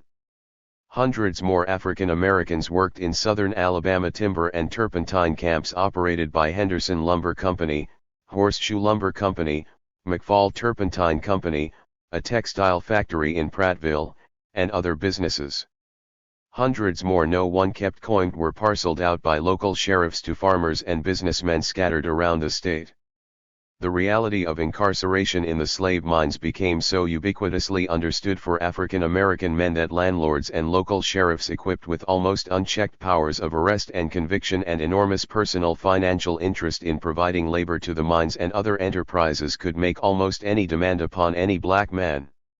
More often than any other, that demand was that they remain on the land of specific white farmers, living lives of supposedly voluntary serfdom or as prisoners sentenced to that fate under the system of confessions ratified by Judge Jones in 1903. Across the Black Belt of Alabama, more than 90,000 African American families lived in the darkness of that oppression with only rare protest. In Barber County, 170 miles from Birmingham, deep in the cotton country of southern Alabama, the shadow was cast in the shape of two brothers, William M. and Robert B. Teal. In 1911, when a term limit law forced William to give up his job as sheriff, Robert was elected to the job instead. William became his chief deputy.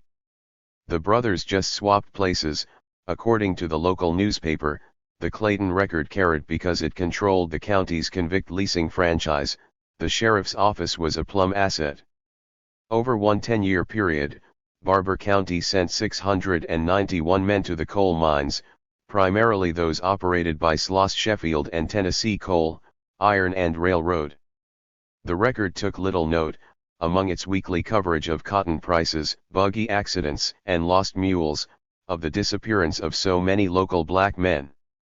It enthusiastically covered the lynchings of African Americans, occurring with regularity in nearby towns and across the South. It labeled as niggers those African Americans who gathered in Georgia for a celebration on the anniversary of the Emancipation Proclamation. Northern whites who lent support to well-known African Americans such as Booker T. Washington were Negrophilists. Everywhere was Death 333. On Confederate Memorial Day that April, the keynote speaker, standing atop a platform festooned with the battle colors of the Confederacy, received deafening applause, according to a reporter, as he told the crowd nearly 5 decades after the legal end of slavery that the forced labor of blacks had been completely constitutional and never violated divine or moral law. A local white girl gave a reading of Uncle Remus stories. Organizers plied the crowd for donations to help erect a memorial on the town square to Southern veterans of the Civil War. Prospects for any black man who crossed Sheriff Teal and his brother were grim. The jail itself was cramped and unsanitary, and had been formally condemned by state inspectors.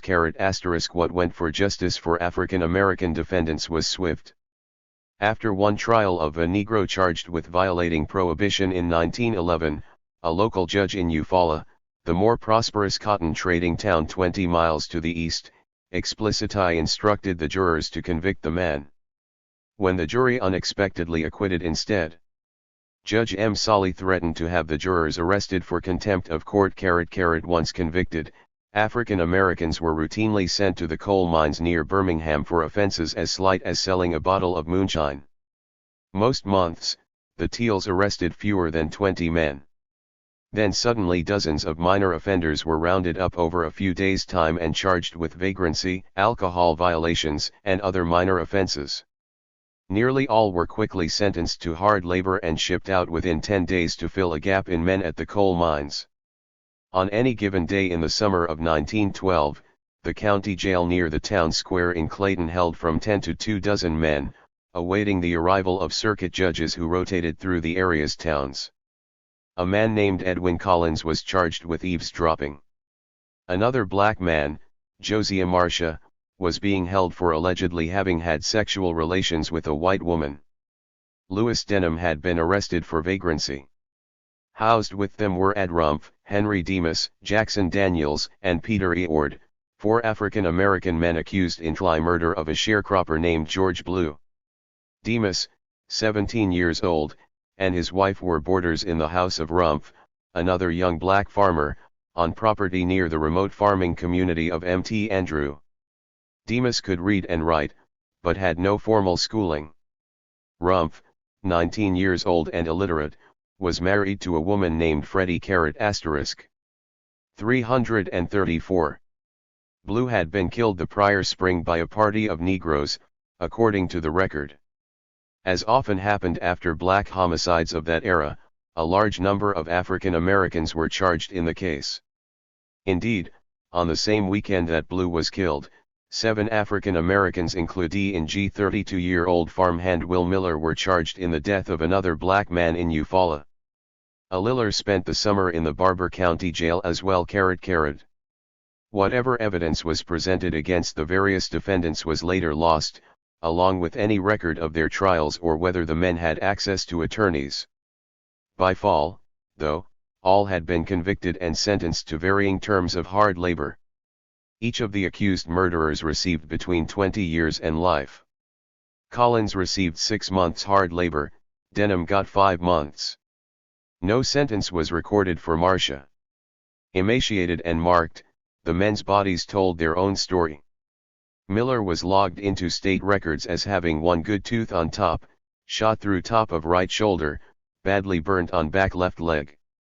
Demas stood 5 feet 9 inches tall but weighed just 150 pounds. Scars were scattered across his frame, the biggest a 6-inch gash stretching from above his left eye down the side of his face. In Henry County, the adjoining county to Barber, Martin Danzy was a 33-year-old sharecropper and a husband of 9 years. He was arrested with another local black man in connection with the third man's death, though no records of the precise charge survived. On October 21, 1915, Danzy was sentenced to a term of 25 years at hard labor. The man arrested with him, Bud L. Clark, was sentenced to 20 years. Danzy was promptly sold to Henderson Land and Lumber Co., which put him to work in a turpentine harvesting camp near Tuscaloosa. Clark lasted just over 2 months at labor before pneumonia killed him. Danzy contracted pneumonia as well. 5 months after his conviction, he too was dead. Among the prisoners from Barber County, Collins and Denham survived their terms of labor. Miller lived only a few months, until he died the following April in a Pratt Consolidated mine, at the hands of another convict. In November 1916, Rumpf died of tuberculosis in a state prison hospital. Demas died the following month of pneumonia, at the Banner mine. Everywhere was death. 335. Daniels was killed July 27, 1917, while attempting to escape the Sloss mine at Flat Top. Years later, the authorized biography of Elbert H. Gary, the founding chairman of U.S. Steel, who ran the corporation from 1901 to 1927, quoted Gary as saying he was outraged when he learned that the mines he acquired in Alabama in 1907 were using slave labor. He said he ordered the executive just installed as president of Tennessee Coal, Iron and Railroad, George G. Crawford, to halt the practice immediately. Gary, namesake of the U.S. steel-designed city of Gary, Indiana, was widely regarded among U.S. executives at the time as the national leader on progressive labor practices and business ethics. Think of that. Gary was quoted as saying, "I, an abolitionist from childhood, at the head of a concern working Negroes in a chain gang, with a state representative punishing them at the whipping post. Tear up that contract. I won't stand for it." Happy face. Perhaps Gary believed he had in fact ended U.S. steel slaving practices. Alabama was far from Pittsburgh. But deep in the bowels of U.S. Steel's newly acquired mines, slaves remained at work. This new southern unit of the company held contracts guaranteeing thousands of forced workers from the state of Alabama for at least 4 more years. The reality of the southern economic situation was that even under the mandate of the most prominent and modern new corporate executive of the era, U.S. Steel was unwilling to simply cease the practice of slavery at its new subsidiary. Shortly after U.S. Steel acquired Tennessee Coal, Iron and Railroad, rumors circulated in Alabama that the northern owners were unenthusiastic about the convict system. In later testimony during an investigation into corruption in the state's convict leasing department, U.S. Steel executives said Judge Gary had indeed directed them to abandon convict leasing as soon as possible after the merger. Judge Gary said whether the hire of convicts was a good thing or a bad thing that he didn't care to be connected with the penal system of the state of Alabama, testified Walker Percy, a lawyer for Tennessee Coal, Iron and Railroad. But in correspondence between company executives and state officials. 336. U.S. Steel made clear that despite the chairman's discomfort with the system, it realized the benefits of a captive workforce, particularly in thwarting efforts to unionize local labor. It was in no rush to give up the prisoners under its control. In a letter to the State Board of Inspectors of Convicts in 1911, the president of TCI was unequivocal: "The chief inducement for the hiring of convicts was the certainty of a supply of coal for our manufacturing operations in the contingency of labor troubles." Instead of quickly ending its reliance on forced labor, as Judge Gary later claimed, U.S. Steel made modest improvements, primarily by raising health standards at the No. 12 mine. At the same time, it publicly praised Tennessee Coal, Iron and Railroad's past record of humane and considerate treatment of prisoners and entered into new agreements to acquire more convicts from county sheriffs. In 1911, the number of deaths at U.S. Steel prison mines fell to 18. But when Alabama officials began cutting the number of men supplied to U.S. Steel in the middle of that year, 4 years after Gary claimed he had ordered an end to slaving in his mines, the company protested. The company's general superintendent, Edward H. Cox, wrote Convict Bureau President James Oakley to complain, asking him for 30 or 40 more men. When the number of prisoners dwindled below 300 later that summer, Cox paid a personal visit to Oakley to demand more forced laborers. As the end of Tennessee Coal, Iron and Railroad's agreement with the state was approaching, the company told Alabama officials it wanted to begin negotiations to extend the contract for at least 1 more year. The state responded that it intended to lease all the convicts to the Banner, ostensibly because Erskine Ramsey's Court J. Paney would pay more for them. "I wish to enter a very vigorous protest against this action, as it is manifestly unfair to us to take the men from us," responded Cox in a September 25, 1911, letter to the official in charge of convicts. "We are paying the state a great big price for these convicts, and it is certainly a hardship on us to deplete our organization." State officials, some of whom were receiving secret payments to help Ramsey's company, were unswayed. On January 1, 1912, the last remaining "everywhere was death" 337. 200 state convicts held at the Pratt mines, were marched out under guard and turned over to their new overseers to help replenish the ranks of forced laborers at the Banner mine, decimated by the disaster less than a year earlier. On December 13, 1912, a roaming labor agent for U.S. Steel sent out to hustle up as many workers as possible made a last stop at the Shelby County Jail. Deputy Eddings no longer made regular deliveries to Birmingham. With all state prisoners in the Banner mine, other companies sent out their own agents to local sheriffs to collect convicts and haul them back to the shafts. The man from Tennessee Coal, Iron and Railroad paid $103.50 to acquire one last lot of men. George Morris, William Garland, John Archie, J.W. Walls, and John H. Huntley had all been arrested together on the crime that had supplied thousands of laborers to the company, train riding. There must have been some amazement that day in that all of the men purchased were white. It was likely the only instance in the company's 30-year relationship with Shelby County sheriffs in which a shipment of men included no blacks. It would have been no surprise though that for the crime which thousands of African Americans were sent to the mines for months or years and hundreds of whom died for it, these 5 white men received sentences of just 10 days labor. I. 16. Atlanta. The South's finest city. / will murder you if you don't do that work. During the same scorching southern summer that Green Cottonham J. and so many others died deep in the Alabama coal mines or at the ends of ropes in places from Texas to Illinois, a litany of horrors from the slave camps of Georgia was spilling into public view in Atlanta. Beginning late July 1908, a commission established by the Georgia legislature convened a series of remarkable hearings into the operations of the state's convict leasing system. Meeting early every day and late into the night to escape the city's excruciating heat, the panel called more than 120 witnesses over the course of 3 weeks to give testimony in the state capitol's Regal Room No. 16.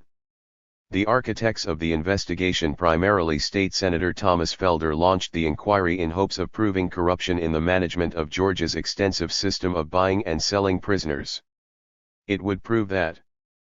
But as the long line of witnesses perspired beneath the chamber's whirling ceiling fans, they learned of crimes far greater than graft and payoffs. Across Georgia, 14 separate camps held men sold by the state. At another 16 locations men charged in county and city courts were held in slavery, including more than 430 at Durham coal mines, more than 350 at Egypt, in the plantation belt of South Georgia, nearly 200 at Shatta. 339. Hoochie Brick Company on the outskirts of Atlanta, and scores more at a coal mine near Lookout Mountain. In total, at least 3,464 men and 30 women lived in explicit forced labor in Georgia. Yet so many men had been sold, under so many separate arrangements with work camps, factories, and timber operations scattered across the state, that no one in Georgia government could say where any particular man might have ended up, or the true total of African Americans being held against their will. Complicating any effort to track the fates of these forced laborers, the new slavery of Georgia had metamorphed into a full-blown system of human trafficking. Felder's committee learned that at least 600 slave workers, nearly all of them African American, had been resold to other buyers after being leased from the state for convictions on minor offenses. Witness after witness, ranging from former guards to legislators to freed slaves, offered nauseating accounts of the system's brutalities. Wraith-like men infected with tuberculosis were left to die on the floor of a storage shed at a farm near Milledgeville. Laborers who attempted escape from the Muskogee Brick Company were welded into ankle shackles with 3-inch-long spikes turned inward to make it impossibly painful to run again. Guards everywhere were routinely drunk and physically abusive. In almost every camp, forced laborers lived and slept for months in the same tattered clothing. They bedded each night on fragments of bed linens clotted with dirt and filth. One legislator told of a black man at Lookout Mountain Coal and Coke Company in the mountains of North Georgia whose arm was broken in a rockfall inside the mine. Months later he was working again, but with a disjointed arm, distended in a grotesque misalignment, where the bones healed together in an unnatural shape. At a camp in Floyd County, black tea.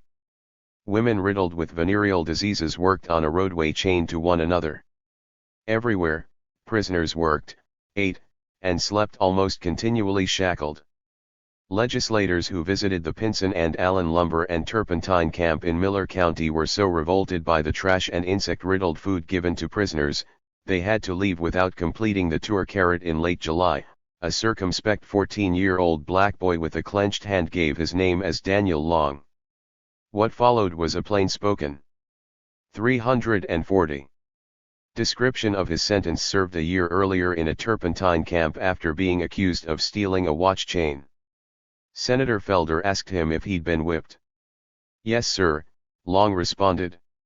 "Say I wasn't working good enough." Felder asked how severely and how often. "Hit me 75 licks. Sometimes twice a day," Long answered. Carrot asked what was the matter with his hand. Long said the camp whipping boss beat it with a leather strap after Long said he was getting cramps from his work. After that, the boy could never open his hand again. Finally, the chairman of the commission asked Long to take off his shirt and let the panel see his back. To gasps of horror in the audience and grimaces on the faces of the committee, the slight young man doffed his shirt and turned to reveal a back grossly swollen and scarred with stripes from the turpentine camp beatings. Scars and marks covered the trunk of the teenager. One foot was still seriously infected where a whipping had literally removed a piece of skin. Long's mother moved into the witness chair and told the committee how she was notified after his last beating that Daniel was soon to die. The boy had been convicted of petty theft in Marietta, just north of Atlanta, but was sold and resold by traders in black labor until he arrived at the turpentine camp hundreds of miles to the south. She borrowed money to travel to the camp in South Georgia, walking for miles on country roads in search of him. By the time she found the camp, her son had been sold again, along with a crew of healthy prisoners, to a nearby farm. She asked the whipping boss where to go to find her son. "I don't know anything about the goddamn black son of a bitch, I beat hell out of him," Mrs. Long quoted the man saying. "He told me if I went down that road, he would kill me and throw me in the river. He said he had killed lots of goddamn Negroes and threw them in the river." She went anyway and found Daniel barely alive, lying in a bunk with his clothes stuck to his scabs and oozing skin. The new owner of the lease on her son allowed her to take him home. Only after 3 months of recuperation did a doctor conclude Daniel would survive. As the inquiry progressed, what began as revelations of brutish behavior by uncouth men in distant labor camps slowly became instead an unsettling 341 portrait of some of Atlanta's, and Georgia's, most prominent families, many of whom appeared to be direct beneficiaries of the most sordid revelations in Room 16. The committee learned that the killing of the young black boy described by Ephraim Gaither, whose account of the decomposed body being dragged through the woods by dogs sickened the gallery, occurred in a camp owned by Joel Hurt, one of Atlanta's most esteemed businessmen, and run by his adult son, George. Other witnesses recounted the fate of a 16-year-old white boy named Abe Wynn, who was sold into the Durham Coal and Coke Company mine after being caught 2 years earlier stealing 2 tins of potted ham. The company, owned by former Atlanta Mayor James W. English, operated a dangerous shaft in North Georgia. Some sections of the mine were filled with more than waist-deep water, which seeped out through the slate surrounding the coal. Pumps were inadequate to remove the water. Not enough timbers were provided for miners to brace the tunnels, leading to routine and often deadly cave-ins. Even when material was provided, miners often skipped the safety steps for fear of being punished if they ran out of time to dig their required daily allotment, or task, of coal. Many times the men wouldn't take time to do it because they knew that they could not timber the walls and finish their tasks, and it meant a whipping if they did not finish them, testified R.A. Keith, a former prisoner allowed to work as a clerk at the mine office. Every morning, slave laborers at the Durham mines were forced to gather in the yard of the camp to receive a breakfast of cornbread and a piece of raw meat and to watch whippings of any worker who failed to make task the prior day. I have seen them punish the convicts severely for not finishing their tasks and have seen them work until 10 and 11 o'clock at night to finish their tasks and then be whipped for working overtime, Keith said. Asked to describe the instruments used by the camp whipping boss, Keith said convicts were beaten with a thick strap of leather attached to a handle. You take a strip of heavy harness leather about as wide as my 3 fingers or a little bit wider and about 2.5 feet long. It would weigh somewhere in the neighborhood of 3.5 pounds, Keith testified. Sometimes they would wet the leather by spitting on it. 342. And rubbing it on the sand, that was when they wanted to bring the blood. It would hurt a great deal worse to flog them with it than with the dry strap. The sand will take the skin off. In the yard where the whippings took place, the warden also kept a herd of between 40 and 50 hogs. The aggressive animals made fearless of the docile prisoners crowded in on the emaciated men to grab scraps of bread or other food that fell to the ground. One evening, Abe Wynn was allowed to brew a pot of coffee on an open fire in the yard. Since arriving at the mine as a 14-year-old, his once stout, 6-foot frame withered to just 160 pounds. When a hog began nosing against him for food, he splashed a cup of hot coffee on the pig to drive it away. Word quickly spread to the warden that Wynn had abused one of his hogs. As punishment, witnesses testified that Wynn was forced to strip naked, held stretched across a barrel by 2 other prisoners, and then whipped with a leather strap 69 times. The whipping was more than he could stand, Keith said. A few days later, Wynn's older brother, Will, visited what was called the mine hospital. He told the commission his brother was lying on a filthy bed, still wearing his convict stripes with no underclothes and coated in the dust of the mine. I saw that the boy could only live a short time and it grieved me, testified Will Wynn. About all I asked him was if he was prepared to die. Delirious and unable to tell his brother what happened, Wynn died a week later. The boy's family was told he'd contracted galloping tuberculosis and succumbed suddenly. James W. English, the owner of Durham Coal and Coke, was a luminary of the Atlanta elite and a man hardly anyone in the city rising from the Civil War's ashes would have associated with so cruel a killing as Abe Wynn's. But by 1908, English, despite having never owned antebellum slaves, was a man whose great personal wealth was inextricably tied to the enslavement of thousands of men.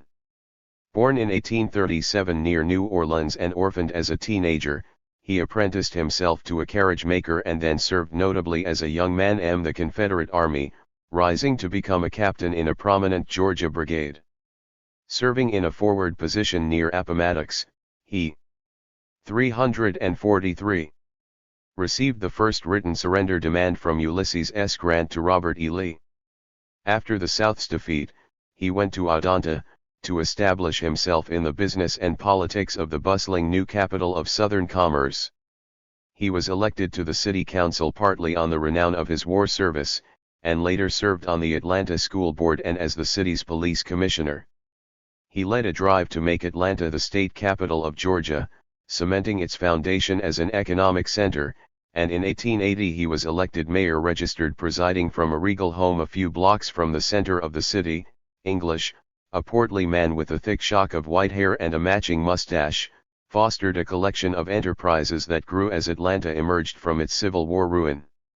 The base of his wealth was the Chattahoochee Brick Company, a business perfectly consonant in the 1870s and 1880s with the needs of a booming metropolis recovering from Union General William Tecumseh Sherman's firing of the city a decade earlier. As a police official and as mayor, English saw the rich potential of using black forced laborers in his enterprises. Chattahoochee Brick relied on slave workers from its inception in 1878, and by the early 1890s more than 150 prisoners were employed in the wilting heat of its fires. The company held another 150 forced laborers at a sawmill in Richwood, Georgia, 300 slaves at its Durham mines in Walker County, and several dozen more at English's Iron Belt Railroad and Mining Company. By 1897, English's enterprises controlled 1,206 of Georgia's 2,881 convict laborers, engaged in brick making, cutting crossties, lumbering, railroad construction, and turpentining. During his tenure as mayor of Atlanta, English launched the Georgia Pacific Railroad, eventually tying Atlanta to the coal fields of Alabama and then onto the cotton nub of Greenville, Mississippi. While building that rail line in 1883, English illegally bought hundreds of convicts and the coal mine they worked in from Alabama's leading slave driver, John T. Milner. English parlayed his industrial wealth to become one of the South's most important financiers as well. In 1896, he founded Atlanta's Earth National Bank and became its first president. Early in the next century, after a series of mergers, it became Earth National Bank of Atlanta, one of the largest financial institutions in the South. Before the Legislative Commission in 1908, former employees of Shatta. 344. Hoochie Brick testified that the factory on the outskirts of Atlanta was a place of even greater physical coercion and indignity than the coal mine where Abe Wynn was killed. By the first years of the 20th century, English had turned over daily management of the business to his son, Harry, who later would take over operations and build a landmark home on Atlanta's elegant Paces Ferry Road, directly across from the governor's mansion. English strenuously denied to the committee that any act of cruelty had ever been committed upon a convict under the control of himself or any member of his family. He insisted that he and his son were essentially absentee owners of the brick factory, having little to do with its daily operations. "I have not been there in over 3 years," English maintained. His son visited no more than once or twice a month, he said, despite company records showing close family management. The former mayor claimed he ordered the superintendent of operations to make certain workers were well fed, well shod, well clothed, and well cared for. If a warden in charge of those convicts ever committed an act of cruelty to them, English said indignantly, and it had come to my knowledge, I would have had him indicted and prosecuted. Yet his testimony affirmed how Chattahoochee Brick, like so many Southern industries in which the new slavery flourished, forced laborers to their absolute physical limits to extract modem levels of production from archaic manufacturing techniques of a distant era. The plant used a brick-making process little changed from 17th-century Europe. Nearly 200 men sold by the state of Georgia, the local county, and the city of Atlanta, virtually all of them black, labored at the complex of buildings, giant ovens, and smokestacks 9 miles from the city and a short distance from the Chattahoochee River. Thousands of acres of cotton and vegetable fields owned by the company surrounded the plant. Gangs of prisoners sold from the pestilential city stockade on Bryan Street dug wet clay with shovels and picks in nearby riverbank pits for transport back to the plant. There, a squad of men pushed clay that had been cured in the open air into tens of thousands of rectangular molds. Once dried, the bricks were carried at a double-time pace by 24 laborers, miming back and forth under almost continual lashing by. 345. English's overseer, Capt. James T. Casey, to move the bricks to one of nearly a dozen huge coal-fired kilns, also called clamps. At each kiln, one worker stood atop a barrel, in the withering heat radiating from the fires, furiously tossing the bricks into the top of the 10-foot-high oven. After being baked for a week or more, the fully hardened bricks were loaded, still hot, in groups of 8 or 10 onto crude wooden pallets tied to the necks and backs of young black men. The laborers ran, also carrying 2 more hot bricks in each hand, across the yard and up a narrow plank to train cars waiting on an adjacent railroad spur, and stacked the new bricks for delivery.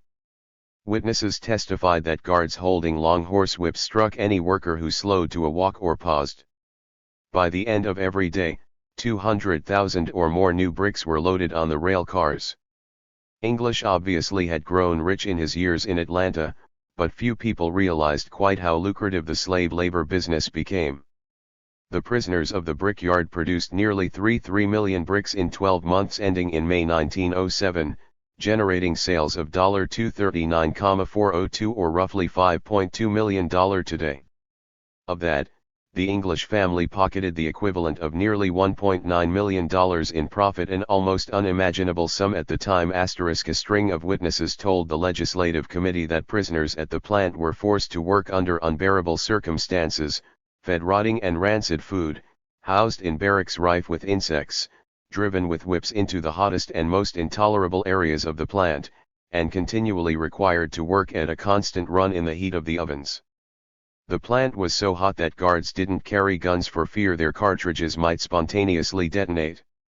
One former guard told the committee that 200 to 300 floggings were administered each month. They were whipping all the time. It would be hard to tell how many whippings they did a day, testified Arthur W. Moore, a white ex-employee of the company. Another former guard said Captain Casey was a barbarous whipping boss who beat 15 to 20 convicts each day, often until they begged and screamed. You can hear that any time you go out there. When you get within a quarter of a mile you will hear them, testified Ed Strickland. A rare former convict who was white testified that after a black prisoner named Peter Harris said he couldn't work due to a grossly infected hand, the camp doctor carved off the affected skin tissue with a surgeon's knife. 346. And then ordered him back to work. Instead, Harris, his hand mangled and bleeding, collapsed after the procedure. The camp boss ordered him dragged into the brickyard. They taken the old Negro out and told him to take his breeches down. He took them down and they made him get on his all fours, testified the former prisoner, J. A. Cochran. I could see that he was a mighty sick man to be whipped. He hit him 25 ficks. When Harris couldn't stand up after the whipping, he was thrown in the wagon like they would a dead hog, continued Cochran, and taken to a nearby field. Still unable to get on his feet, another guard named Redman came over and began shouting, "Get up from there and get to work. If you ain't dead I will make you dead if you don't go to work," Redman said. "Get up from there you damn Negro. I know what's the matter with you, you damn Negro, you want to run away." Harris never stood. He died lying between the rows of cotton. Another black laborer drew the wrath of Captain Casey when he said he couldn't complete his assigned task of tossing 100,000 bricks to the top of a kill. Sweating so profusely in the heat that the barrel beneath and the ground all around were drenched, the man said he was about to collapse. "God damn your soul," shouted Captain Casey, according to witnesses. "I will murder you if you don't do that work." Then the overseer told the man to climb down, whipped him with a leather belt attached to a wooden handle, and ordered him back to work. Incensed at the pace the brick thrower was working, Casey ordered two other black laborers to hold him across a barrel and began whipping again. Lash upon lash fell across his back and buttocks. Finally the unnamed man was released. The Negro staggered off to one side and fell across a lumber pile there, and lay there for a while, testified one witness. Soon he was dead. The camp doctor declared the cause of death to have been drinking too much water before going to work at the kill. On Sundays, white men came to the Chattahoochee brickyard to buy, sell, and trade black men as they had livestock and, a generation earlier, slaves on the block. They had them stood up in a row and walked around them and judged of them like you would a mule, Cochran said. They would look at a man in the row and say, "Trot him around and let me see him move." They would come to one fellow and they say there is a God. 347. Damn good one. They would make such remarks as, there is a man worth $250. There is one worth 200. A similar picture emerged in the investigation around slave camps and coal mines owned by Joel Hurt, the rich Atlanta real estate developer and investor most remembered in Atlanta as the visionary behind the city's earliest and most elegant subdivisions.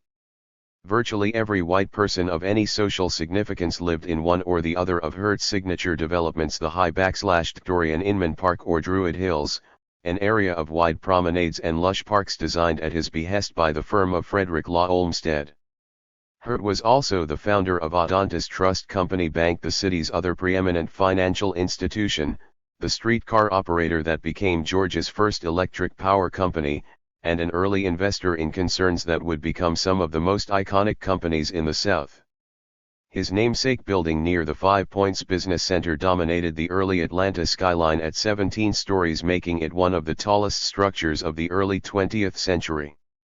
In 1895, Hurt bought a group of bankrupt forced labor mines and furnaces on Lookout Mountain, near the Tennessee state line. The mines were previously owned by former Georgia Governor Joseph E. Brown, who enthusiastically led the secessionist movement in Georgia prior to 1861, governed the state during the Civil War years, and afterward remained a staunch defender of antebellum slavery. The most powerful politician in Georgia from the 1860s until his death in 1894, Brown, still contemptuous of the Emancipation Proclamation, filled his minds with scores of black men forced into the shafts against their will. A legislative committee visiting the sites the same year Hurt bought them said the prisoners were in the very worst condition, actually being starved and have not sufficient clothing, treated with great cruelty. Of particular note to the visiting officials was that the mine claimed to have replaced whipping with the water-cure torture, in which water was poured into the nostrils and lungs of prisoners because it allowed miners to go to work right away after punishment.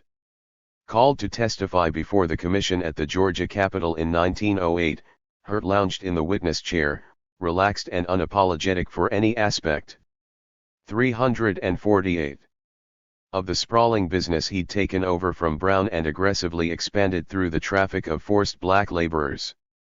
After acquiring Brown's mines, Hurt ramped up production, in part to fulfill contracts to sell coal to Tennessee Coal, Iron and Railroad in Birmingham, which couldn't get enough fuel and ore from its own slave mines to keep furnaces burning at full operation. Hurt already had 125 convicts in his largest slave mine. He bought one of English's mines to acquire 50 men held there, and then set out to obtain even more forced laborers from other work camps around the state. Hurt's gentle appearance in the Y-mess chair, wavy black hair slicked to his scalp, and a soft-shaven face that defied the day's convention for thick mustaches was an almost obscene contrast to the accoutrement of slave trading he quietly offered the committee. Needing more laborers in 1904, Hurt, who identified his profession as capitalist, said he turned to a man who was trading in the sale and resale of leases on convicts. Soon, he was put in touch with J.W. Callahan, who held 39 black and 2 white men on a turpentine farm in the deep woods of South Georgia. Hurt wrote him on Christmas Eve asking if the men could be purchased. "If you will name the lowest price at which you are willing to dispose of them, we may be able to come to an agreement," Hurt wrote. "In making a price, state whether the men are average able-bodied, how many of them are white, if any, whether any of them are maimed or crippled, or in any way disabled. Yours very truly, Lowell Hurt." Asterisk. Over the next week, amid the Yuletide and New Year celebrations, Hurt and Callahan furiously traded letters and telegrams negotiating an arrangement for 50 black men. Callahan first demanded an upfront fee of $200 per worker, or a total of $10,000, followed by monthly payments totaling $200 a year for each man. The price of slave labor had changed little in 50 years. Hurt counter-offered an $8,000 upfront fee, and urgently wired his 31-year-old son, George, managing the company's iron furnace on Lookout Mountain, that the men had been obtained. Before the deal could be consummated, though, Callahan was contacted by another bidder. On January 6, 1905, he sold the men to the competitor in an all-cash transaction. An infuriated Hurt continued to will and deal in the Byzantine. 349. Web of Georgia slave traffic threatening lawsuits against Callahan when he failed to deliver laborers on time and giving cash to state wardens who demanded payoffs to facilitate the movement of laborers from one location to another. "We will hold you for all damages which we may sustain if you fail or refuse to deliver the convicts," Hurt wrote Callahan in early 1905. The refined Atlanta businessman was nonchalant when the legislators asked about execrable descriptions of his camps, blaming any excesses on lax guards and wardens who, despite the payoffs made by his companies, he said refused to work the prisoners hard enough. They would stand up and let a convict run away from them and be afraid to shoot at him, and the only way to get a warden that was any account was to pay him extra money, Hurt testified. When a convict starts to escape, he ought to shoot, he ought to stop him or run him down and catch him.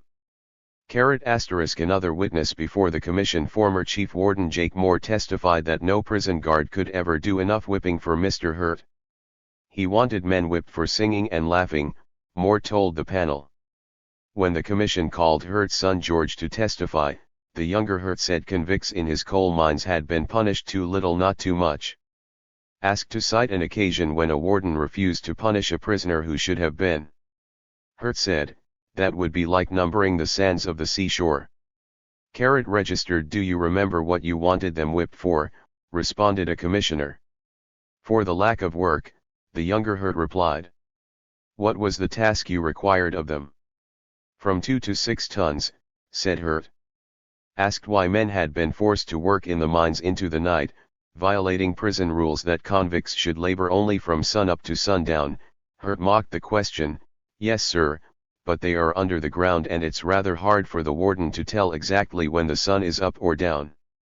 Hurt was also sarcastically dismissive of charges that arose from the death of a black convict named Liddell, explaining that the man died not 35 degrees because of a whipping he received but because of the bursting of a blood vessel while the convict was struggling against a whipping. Hurt said Liddell was a huge man, weighing nearly 300 pounds, who refused to enter the mines. A guard chained Liddell to a tree in the same yard where the boy named Wynne had been beaten to death, and forced him to sit for hours exposed to the bright sun. Later, the guard ordered Liddell to lie down for a whipping. When he refused, 4 men held Liddell while the guard whipped him with a leather strap. Liddell began growing purple under the eyes, and later died. Hurt testified. He added that the blood vessel most likely burst because the man was guilty of committing masturbation to such an extent that his mind had become affected. Hurt said he witnessed another occasion when the warden was struggling to deal with a powerful Negro, who had been insubordinate ever since arriving at the mine. To force the prisoner to begin digging, a guard told another black convict, named Jim Elevens, to attack him. The 2 African American men, both forced against their wills into the coal mine camp, now stood in the prison yard facing each other like gladiators, holding mining picks in their hands. The face-off lasted only seconds. The insubordinate man lunged forward, swinging his pick wildly. The smaller man stepped aside to dodge the attack and then swung his own tool in a high downward arc. The long blade of the pick descended onto the other man's head, piercing his jaw, throat, and chest. The wounded prisoner fell to the ground, Hurt testified, and Elevens then put his foot on the Negro's head and pulled his pick out. The injured man died from the wound. As the legislative inquiry progressed into August 1908, the sordid stories of illness and mayhem coupled with even more voluminous accounts of corruption and payoffs stirred an outpouring of public condemnation. Adonta's leading pastor, Dr. James W. Lee, sermonized at Trinity Church that the convict leasing system was a disgrace to the state. His and other churches passed resolutions calling on the legislature to abolish the practice entirely. A technologically more advanced competitor in the brick-making business, a young engineer named E. Mifflin Hood, began advertising non-convict Eric's M. Atlanta Constitution. The city council, which 351 previously bought millions of the former mayor's hard red rectangles to pave hundreds of blocks of sidewalks, voted to bar the purchase of any goods made by convicts. Finally, a crowd of more than 2,000 people gathered for a mass meeting in Atlanta's Grand Opera House, the same forum where the Klansmen had drawn sellout crowds 2 years earlier. Presided over by the state's sitting governor, Hoke Smith, the gathering listened to a series of speeches condemning the lease system and then voted overwhelmingly to support a call for its abolition. Similar public meetings in the town of Rome and elsewhere across Georgia on the same day produced the same result. Newspaper editorials chimed in agreement, though most said the prisoners should be taken out of private hands and put to work improving the state's desperately inferior roads. Spurred by the public outcry, Governor Smith called a special session of the state legislature, which authorized a public referendum on the fate of the system. In October 1908, Georgia's nearly all-white electorate voted by a 2-to-1 margin to abolish the system as of March 1909. Without slave labor, business collapsed at Chattahoochee Brick. Production fell by nearly 50% in the next year. Sales of 19 million bricks dropped to less than half of 1907. Total profit dwindled to less than $13,000. The apparent demise of Georgia's system of leasing prisoners seemed a harbinger of a new day, especially coming just 2 years after Adonta's bloody race riot. Social progressives applauded the abolition of state-sponsored forced labor as a sign of racial moderation. Several states had already taken the momentous step before Georgia. Tennessee eliminated the sale of men into its coal mines in 1893. South Carolina moved to end the state government's direct involvement in selling prisoners by the turn of the century. Louisiana banned the leasing of state prisoners in 1901, spurred by a political rivalry between the biggest buyer of men in the state and elected leaders in control of the state capital. Mississippi's uncouth governor James Vardaman successfully pushed for stopping the lease in 1907, primarily to punish the rich cotton planter class that were his primary political enemies. Within another 5 years, Arkansas and Texas had abandoned the system as 352. Well, in Arkansas, the outgoing governor, a longtime opponent of the practice, pardoned in his last days in office hundreds of the prisoners held by the state, making leasing moot. But the harsher reality of the South was that the new post-Civil War slavery was evolving, not disappearing. North Carolina banned leasing just before World War I and then revived it afterward. In Florida and Alabama, where the state-sanctioned practice of buying and selling slaves was just reaching its most evolved and highly organized form, convict leasing remained immune at every level to the ostensible reforms that swept other states. Most of the abolitions were motivated either by political imperatives or simply by the changing economic and technological circumstances of the South. As African Americans across the region were ground into political and economic penury, the difference in the costs of legally enslaved and free, but impoverished, labor narrowed dramatically.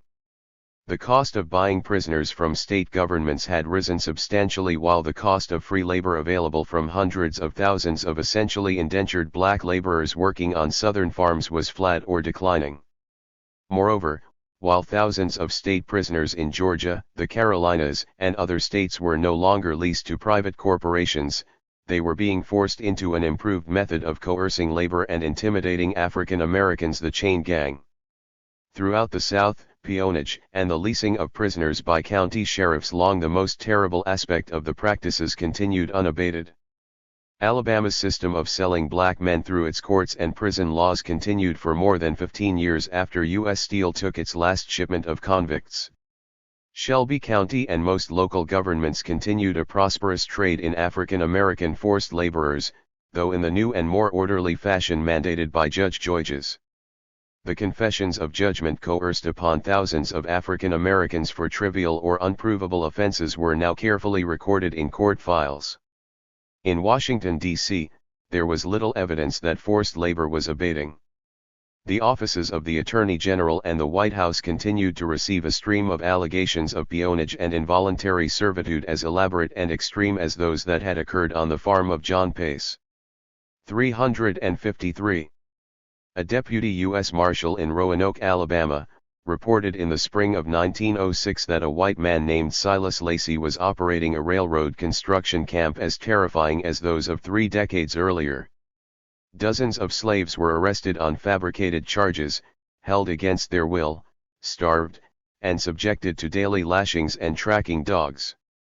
At least 3 workers had been murdered by the owners. Notified of the findings, the U.S. Attorney General authorized sending a federal detective in to perform a larger investigation. On May 7, 1906, the agent wrote Warren Reese's successor in Montgomery, Erastus J. Parsons, describing the sweep of involuntary servitude and the perversion of the local courts to sustain it in the southeastern counties of Alabama. The deputy said Lacey was holding throngs of black men under the cruelest conditions, he wrote. One Negro boy who attempted to flee Lacey was recaptured, whipped, and left for dead. Another black man, Josie Frank, was held by force and kept in a state of fear. 2 other black men, Curly Johnson and Carrie Hatton, were arrested on a bogus charge and held in involuntary service to pay a fraudulent fine. There are dozens of other similar cases, the deputy wrote. At another camp nearby, a white man named Henry Lee chased down 2 fleeing black workers with dogs, captured them and carried them back to his camp chained together. Just west of the Tallapoosa River, a partnership called Mason and Brother routinely had Negroes arrested on bogus warrants, in order to get them, making them work out the cost of the arrests, wrote the Marshal. Many of these parties are cruelly treated and chased by dogs whenever they attempt to make escape, Parsons wrote to his superiors in Washington. But even Parsons feared that a prosecution of the slaveholders would fail. The trouble in getting convictions has been that the defendants, after being arraigned before a commissioner, somehow succeeded in driving away the witnesses, he wrote. The Negroes employed about these railroad camps are gathered from the large cities throughout the South. They are invariably given nicknames upon reaching the camps, and after making their escape, it seems utterly impossible to get any trace of them whatever. Registered Parsons also knew that regardless of how gravely blacks were abused, cases brought against whites for holding slaves were almost certainly doomed in Alabama. No matter how strong the evidence, he became reluctant to seek charges. He passed on to Alabama officials the report he 354 received from a Secret Service agent on the Lacey case. I have requested the authorities of the state of Alabama to investigate, the prosecutor added. It was ignored. An atmosphere of intimidation suffused the areas where involuntary servitude remained rampant. A black man named D.P. Johnson spirited a letter to the Department of Justice in the late winter of 1907 through a veterinarian near Banks, Alabama, claiming he was being forced to work on a county road gang to pay off debts in connection with a contract which he forced me to sign. The white claiming the debt had already seized Johnson's farm, but insisted on receiving more. He sent me here to work out the fine and cost of the court and the sum of money he claims to advance me. Please investigate case, for I am deprived of my liberty without due process of law. Johnson said he had been denied the opportunity to bring witnesses before the jury that convicted him. A federal agent visiting the Pike County convict camp, Johnson wrote, will find condition unparalleled in our free country. The letter was filed without follow-up. In the fall of 1907, Parsons dolefully reported to the Department of Justice an account of what happened to Ed Bettis, a black man in Lowndes County who had the temerity to testify against Jim Payne, the white farmer holding him as a slave. Payne was arrested by a federal marshal on the basis of Bettis's statements, but the charges were dropped at a preliminary hearing. Avoiding prosecution, however, was not sufficient for Payne, who after the court hearing paid a local deputy sheriff named Underwood to seize the black man and drag him to a county jail in the provincial town of Hayneville. And there gave him a brutal whipping, because, as stated by Underwood, he had sworn out a warrant for a white man. Onk again. Parsons politely sought permission to send a marshal to the area for an investigation. In December 1907, Judge Jones contacted Parsons with allegations he had received that a lumberman named Henry Stevenson was holding large numbers of black workers in forced labor at a cross-tie camp near Enterprise, Alabama. An anonymous informer wrote Judge Jones that when one black worker ran away and then refused to return to the camp after being tracked down, Stevenson told him, "If you don't cut ties for me, you won't cut them for anyone unless you cut them in hell." The white man then put a pistol to the head of the unnamed black man and fired, probably a fatal wound. At least one other white man was present, and reported nothing of the killing to police authorities. A year later, on December 22, 1908, William Armbrecht, the U.S. Attorney in Mobile, Alabama, wrote a disappointed letter to the U.S. Attorney General. Armbrecht had presented the evidence to a federal grand jury in Selma related to an allegation that a white man named Pete Nevers was holding dead slaves. "I did everything I could to secure an indictment but failed. I cannot understand why an indictment was not found, except that, the country members of the grand jury in that section of Alabama are not disposed to find true bills in cases of peonage. The failure to secure indictments was not due to any lack of investigation on the part of the special agents who investigated this case, nor do I think it was due to any failure on my part to present the case properly. Indeed, even after a U.S. Supreme Court ruling upholding the laws against peonage, Alabama's judicial system continued to routinely assist in the holding of black workers to involuntary servitude." Armbrecht, the mystified failed prosecutor in Mobile, learned in January 1909 that the deputy sheriff in Selma had wired the sheriff in Mobile to grab a local black man named L. McIlwain and hold him on any charge until he could be picked up. McIlwain's alleged crime was that he had broken a labor contract with a white employer near Selma. The local sheriff duly arrested McIlwain for vagrancy and then turned him over to the other sheriff when he arrived. This appears to be a clear case of peonage, committed by the sheriffs of two of the state's largest towns. Armbrecht wrote in 1909, an internal review of all peonage prosecutions in Alabama in the first decade of the century found that of 43 indictments issued including those of Pace and his co-conspirators, all ended in acquittals, dismissals, suspended sentences, or presidential pardons.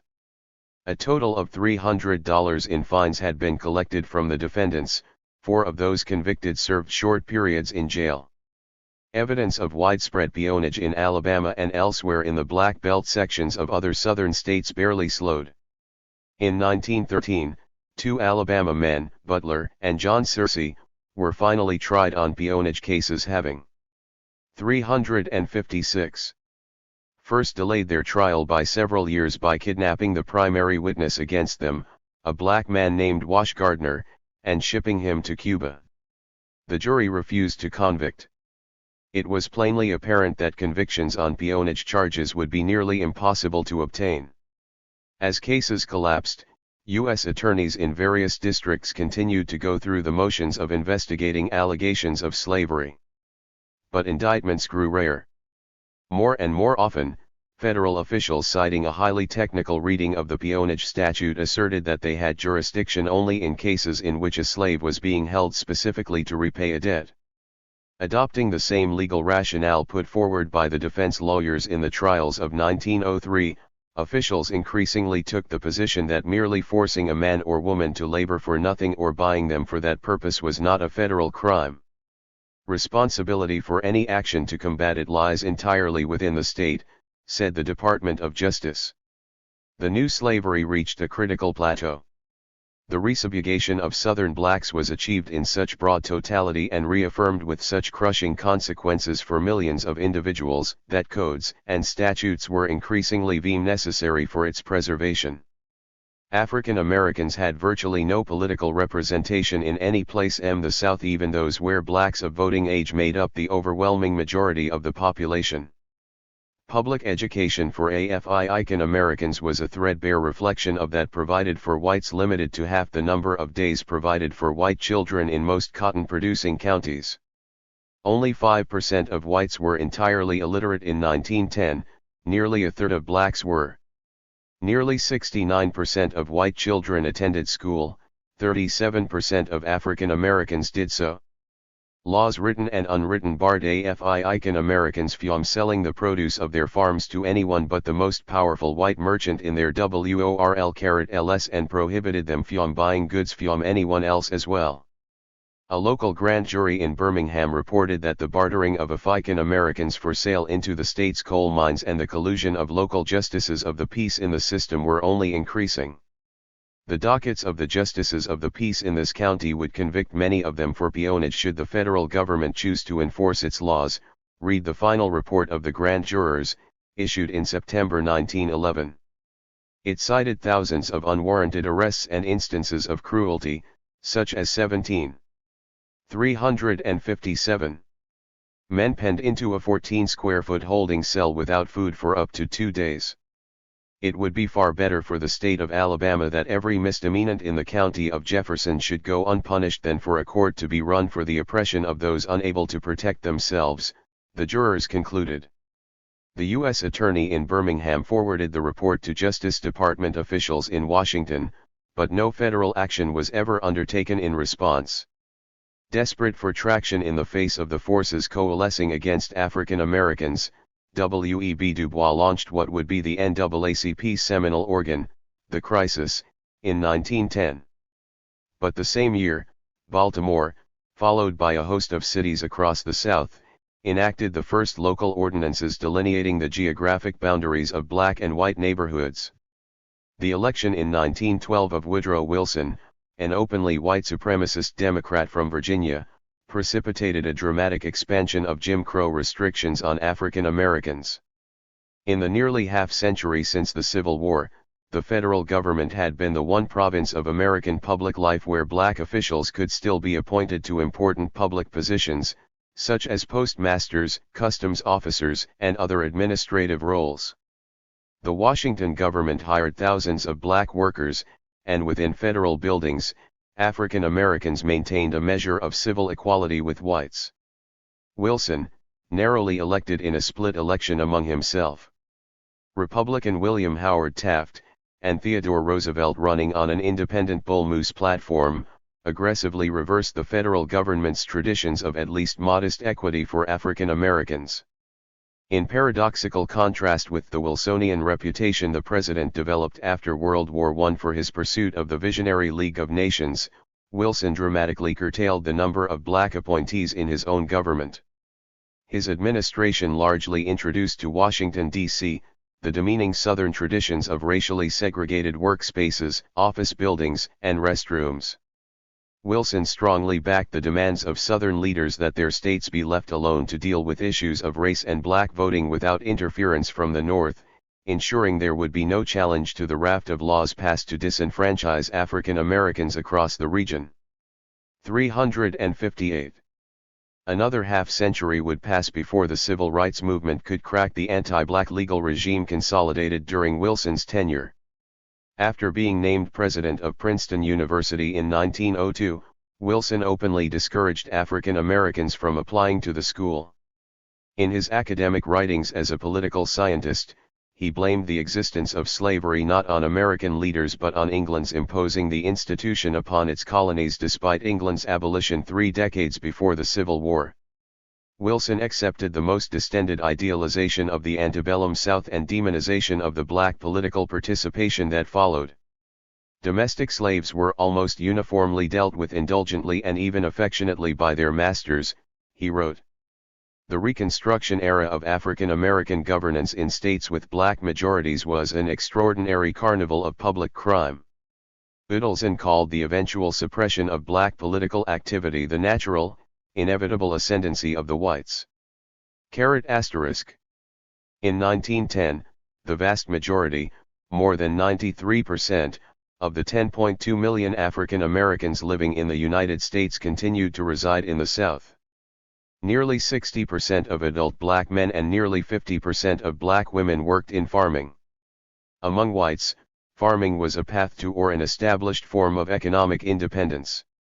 More than 3.7 million white men, more than two-thirds, owned their own farms. Conditions were more than reversed for blacks.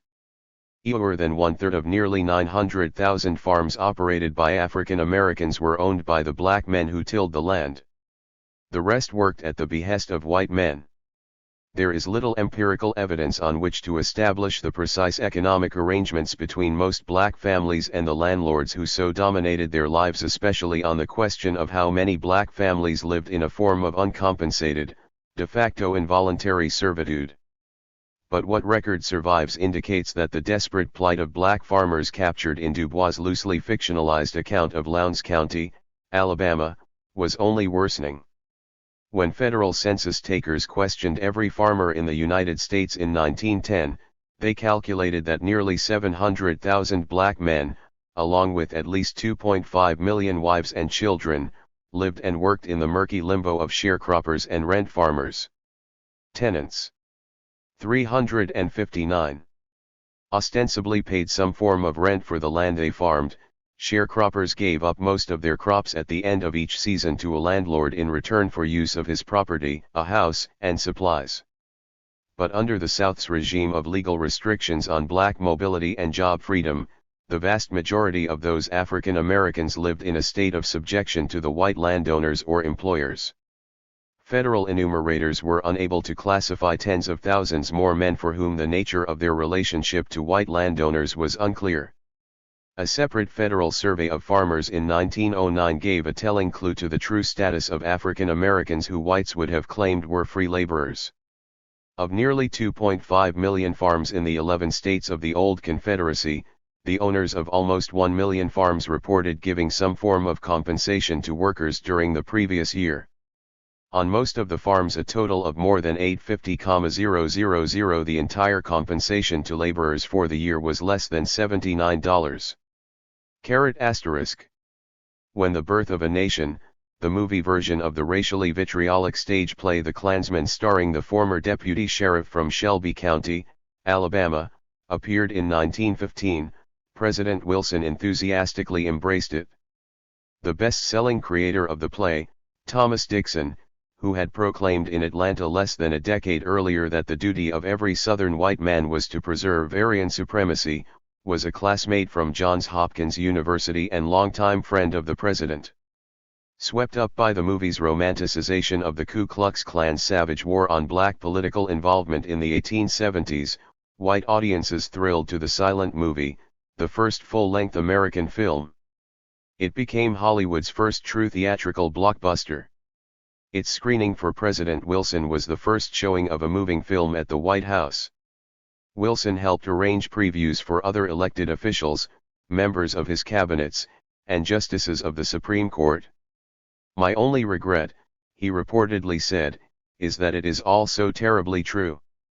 As discomfiting for blacks as the president's embrace of a film that depicted their participation in public life as no less than venal was an extraordinary combination of applause and silence from other white Americans. Even in the most distant left-wing reaches of white political activism in the 360 North, the embryonic movements to create socialist and communist parties in the United States, many succumbed to the lure of a caricatured view of African Americans as an inferior class capable of comic relief but little more. The Masses magazine, a groundbreaking socialist journal published in Greenwich Village, routinely ran cartoons and spoofs depicting large-lipped, buffoonish blacks. "Your pictures of colored people depress the Negroes themselves and confirm the whites in their contemptuous and scornful attitude," wrote a critical reader in a 1915 letter to the editor. Happy face. In Alabama's forced labor coal mines, more than 3,000 prisoners were at work by 1915. Happy face. A study commissioned by Alabama's governor 3 years later concluded that the state's convict system remained an extraordinary hazard to the life and limbs of anyone pulled into it. He recommended abolishing the labor system entirely. As thousands of black soldiers returned to the United States after the end of World War I in 1918, anticipating that their service overseas would earn some relief from racial animosity at home, whites across the country rampaged again, with gruesome riots in South Carolina, Texas, Washington, D.C., Illinois, and Arkansas, and a new wave of lynchings. In the spring of 1920, a white farmer in rural Jasper County, Georgia, visited the prison stockade on Bryan Street in Atlanta, the same one James W. English had relied on as a supply of slave labor for Chattahoochee Brick 2 decades earlier. He spotted a strong, young black man whose nickname was Iron John, and paid his fine in return for a contract on the prisoner's labor, probably for 1 year. Repeating the ritual that played out hundreds of thousands of times in hundreds of counties across the South over more than half a century since the end of the Civil War, the farmer, John S. Williams, took the man back to his sprawling plantation and ordered him to get to work or expect to be brutally punished. He was locked into a bunkhouse with about 40 other black men acquired by similar means and held against their will. It wasn't long before Iron John drew the wrath of Williams's grown son Leroy, who believed the new laborer wasn't working hard enough on a crew of black laborers ordered to build a fence. Iron John was stretched across a gasoline barrel, naked from the waist up, and whipped long and 3 to the power of first. Hard with a buggy whip. At some point, he cried out angrily, "Don't hit me no more. I'd rather be dead than treated this way." Leroy Williams drew his pistol, stepped forward, and shot the striped and bleeding black man in the shoulder. "Do you want any more?" he asked. "Yes." "Shoot me," he answered. The white man raised the pistol to Iron John's head and fired into his skull. He died instantly. At the instructions of the white man, other laborers attached Iron John's body to a heavy log with wire, rowed it to the middle of a farm pond, and allowed it to sink. The murder and certainly the whippings that preceded it were hardly unusual. There had been many of the former and thousands of the latter by the time a black laborer named Gus Chapman escaped from the Williams plantation in November 1920. Early in 1921, he made his way to the federal courthouse in Atlanta. 2 weeks after Chapman told his story to federal officials, 2 agents from the Department of Justice's still new Bureau of Investigation visited Williams to inquire about conditions. They found 11 black forced laborers working in a field, all of them evidently there to work off criminal fines supposedly paid on their behalf by Williams. The African American men were supervised by Clyde Manning, a black overseer long entrusted by Williams to keep the men on the farm while he was away. While the agents were there, the plantation owner returned home. Williams, a thin 54-year-old with a drawn face and slight mustache, invited the 2 officers to sit and have a glass of tea. Reclining on chairs on the porch, the agents asked if the black field workers were being held in peonage. Williams asked them to explain exactly what the peonage law was about. If you pay a nigger's fine or go on his bond and you work him on your place, you're guilty of peonage, replied George W. Brown, one of the Bureau of Investigation agents, using the time-honored Southern signal that his questions didn't indicate any particular regard for black people. Williams laughed softly, according to later testimony. Well, if that is the case, me and most of the people who have done anything of the sort were guilty of peonage, the farmer replied. I don't keep any of my niggers locked up. Of course, I do tell some of them they shouldn't leave before paying the fine they rightly owe me. 362. Brown and his partner seemed satisfied with the answer. The farmer relaxed. But then Williams began to talk more about the farm. He described how he sometimes hunted down escapees and forced them to return. The agents asked if they could look around the plantation. They saw the slave quarters, where shackles and chains were clearly used to restrain forced laborers at night.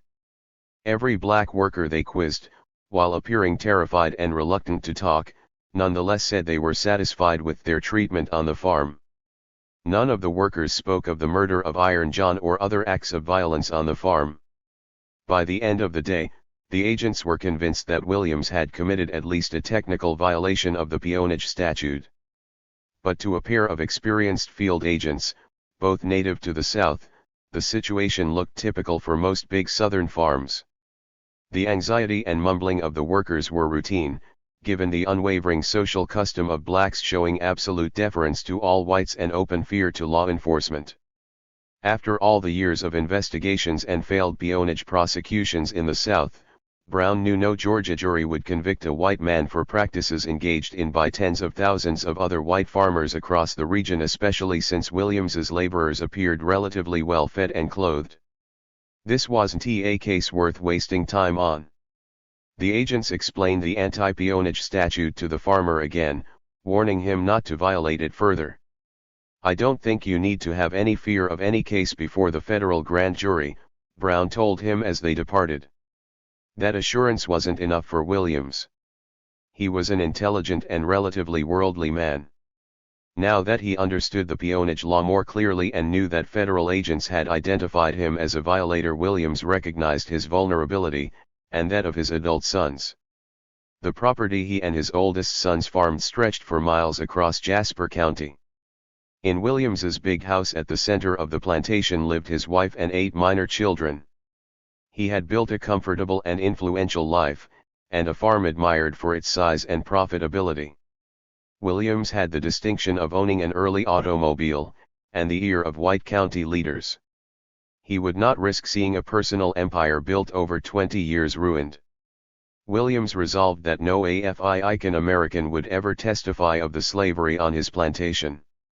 Just after dawn the next morning, Williams found Manning, the black 363 overseer, in the early chill and told him the other workers could ruin them all. You have to get rid of all the stockade niggers, Williams said. We'll have to do away with them.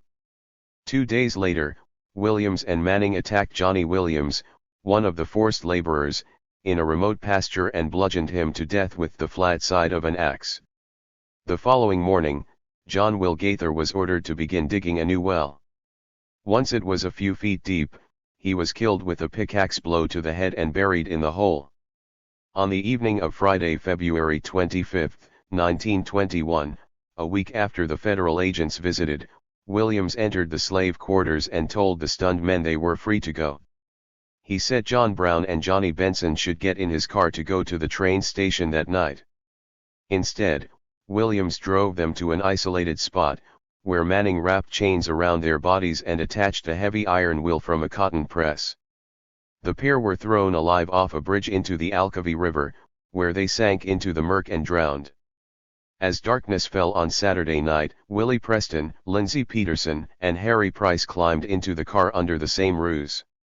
They were chained to bags filled with bricks, and Preston and Peterson were thrown off a different bridge.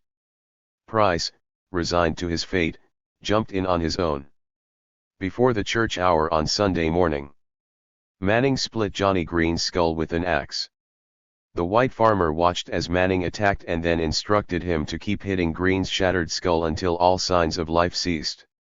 After a Sunday dinner of fried chicken and biscuits, Williams called for Willie Givens, another black slave worker, to join him and Manning for a walk into the nearby woods. At the edge of the forest, Manning sank his axe in Givens's back. A week later, Williams drowned Charlie Chisholm, the other African American who had been ordered to assist in the killings, and then shot to death Fletcher Smith, the last of the other forced laborers. A total of 11 African Americans were murdered to conceal slavery on the Williams farm. Men who had grown to adulthood in a South steeped in terror of physical harm, or even more brutal forms of involuntary servitude, in which they had no cause to expect justice or equity from any white person, passively resigned themselves to violent death, unwilling or unable to resist. 5. 364. Only after decomposing bodies began to surface in the rivers of Jasper County did the federal agents who had been willing to ignore Williams's slave farm a few weeks earlier grow suspicious. Williams and Manning were eventually tried and convicted for murder in connection with the killings. Williams, the only white man found guilty in Georgia of killing a black man during the 90 years between 1877 and 1966, died in prison. Happy face. The Williams farm was exceptional in the level of violence used to conceal its use of slave labor and the degree to which the revolting details of that violence came to be revealed. But as John Williams easily admitted to the federal agents when they first arrived at his property, forced labor remained as ubiquitous as cotton in the South, an endemic feature of the landscape and economy. During the investigation of Williams, a government prosecutor brought charges against Arthur Farmer, Dr. James T. Tyner, and Charles Matters for holding slaves in central Alabama. After the indictment in March 1921, the primary witness in the case, a black man named Jim Stenson, was kidnapped twice and spirited out of the state. The white men eventually pleaded no contest to the charges and received a nominal penalty.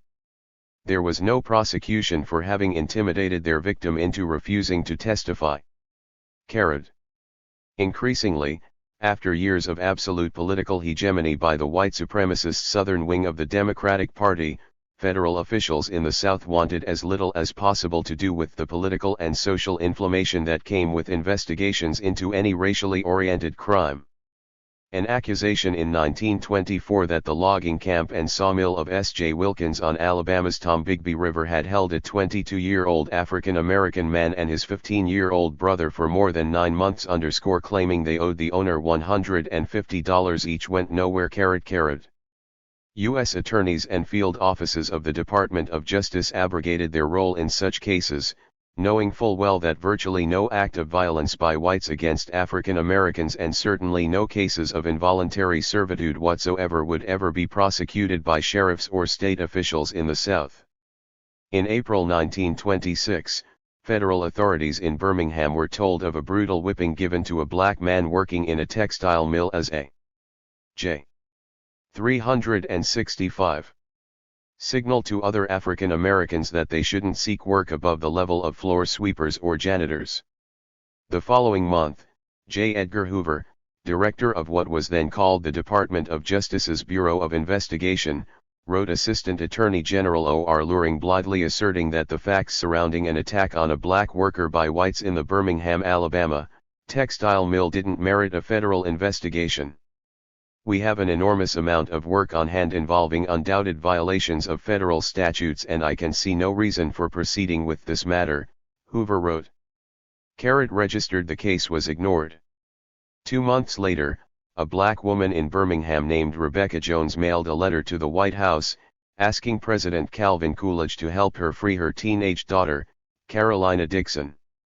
The mother said 2 men claiming to be sheriffs had seized her daughter on a country road when she was just 13 years old and then held her in collusion with the Butler County judge for 5 years, forcing her to work and abusing her sexually.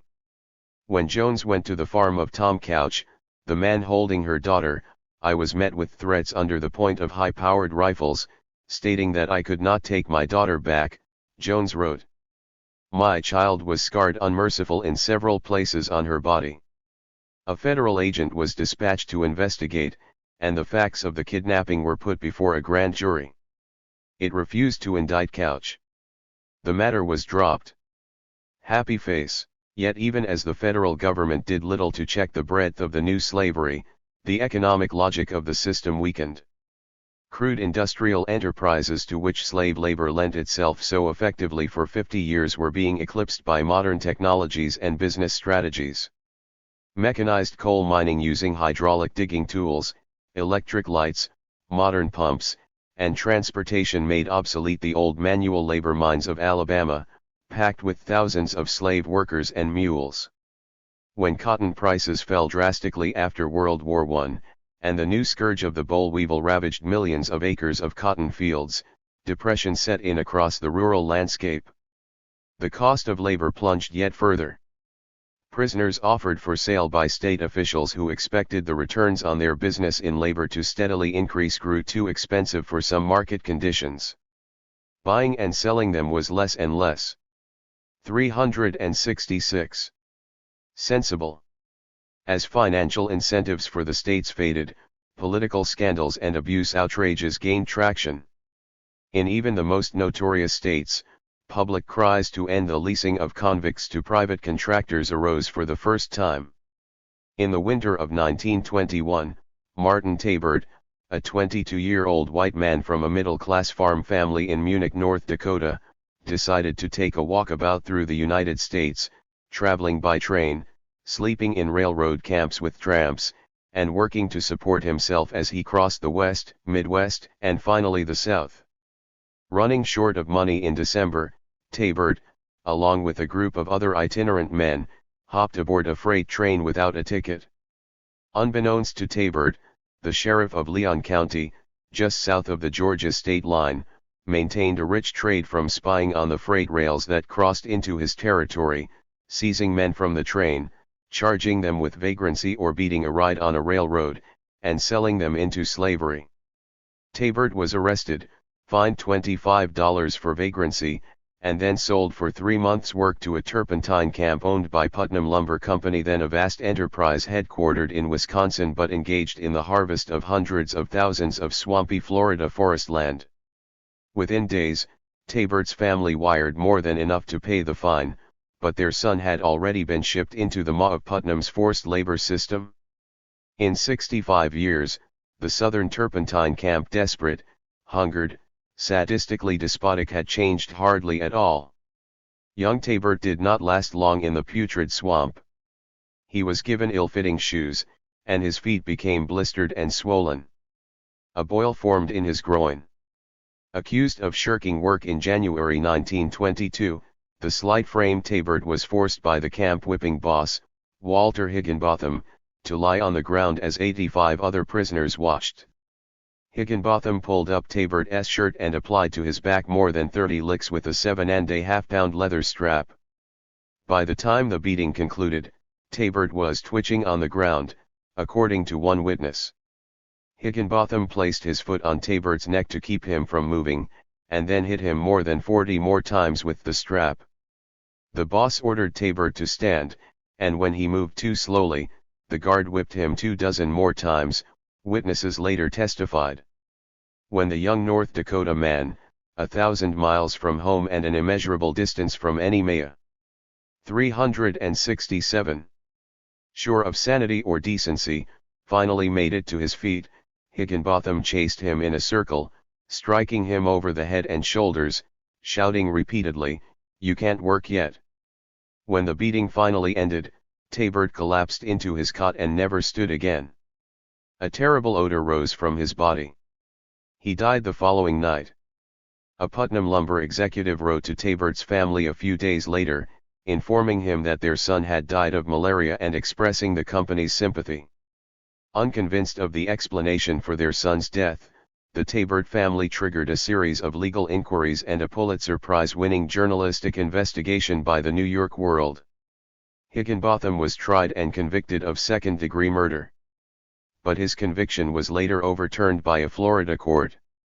He was never retried or punished. Registered still, public disclosure of the gruesome killing and its subsequent cover-up stirred a wave of outrage, especially as a demonstration that the excesses of the South's new slavery could even extend to a white boy from a family of distinction. The following year, the Florida legislature, after an extended debate, voted to ban the use of the whip on any prisoners in the state. Alabama officials were also under growing humanitarian and union pressures to end the worst abuses of the convict leasing system. Over time, state agencies took more direct control of the supervision and punishment of convicts, though through every purported reform, black prisoners continued to be driven beyond reasonable human limits under the cold mandates of the businessmen and companies who captured them. Most reforms were cursory and superficial, such as requiring that men be clothed during their lashings. The fee system and its profit motivation to encourage sheriffs to make as many arrests as possible remained in force. "Our jails are money-making machines," wrote a state prison inspector, W. H. Oates, in a 1922 report. At the same time, the number of men being arrested and sentenced to some form of hard labor in Alabama ballooned. In the year ending September 30, 1922, total arrests nearly reached 25,000, driven partly by new prohibition laws. Within another 5 years, the figure was 37,701 for one 12-month period. 368. In 1924, another ghastly story of death in a slave mine surfaced. Like Martin Tabert's murder, it took on sensational proportions when the public realized that the young white man, James Knox, died while undergoing tortures that in the minds of most whites could only be justified as punishment for African Americans. Working at Sloss Sheffield's flat-top prison outside Birmingham, Knox was first reported to have killed himself. Later, a grand jury collected evidence showing that the whipping boss in charge of Knox's crew punished him for slow work with the water cure so long in use in the slave camps of the South. James Knox died in a laundering vat, located in the yard of the prison near the hospital, where he was placed by 2 Negroes. It seems likely that James Knox died as a result of heart failure, which probably was caused by a combination of unusual exertion and fear. After death, it seems that a poison was injected artificially into his stomach in order to simulate accidental death or suicide. Despite howls of protest that a white could die so ignominiously, Alabama's prisoners continued to struggle against medieval conditions.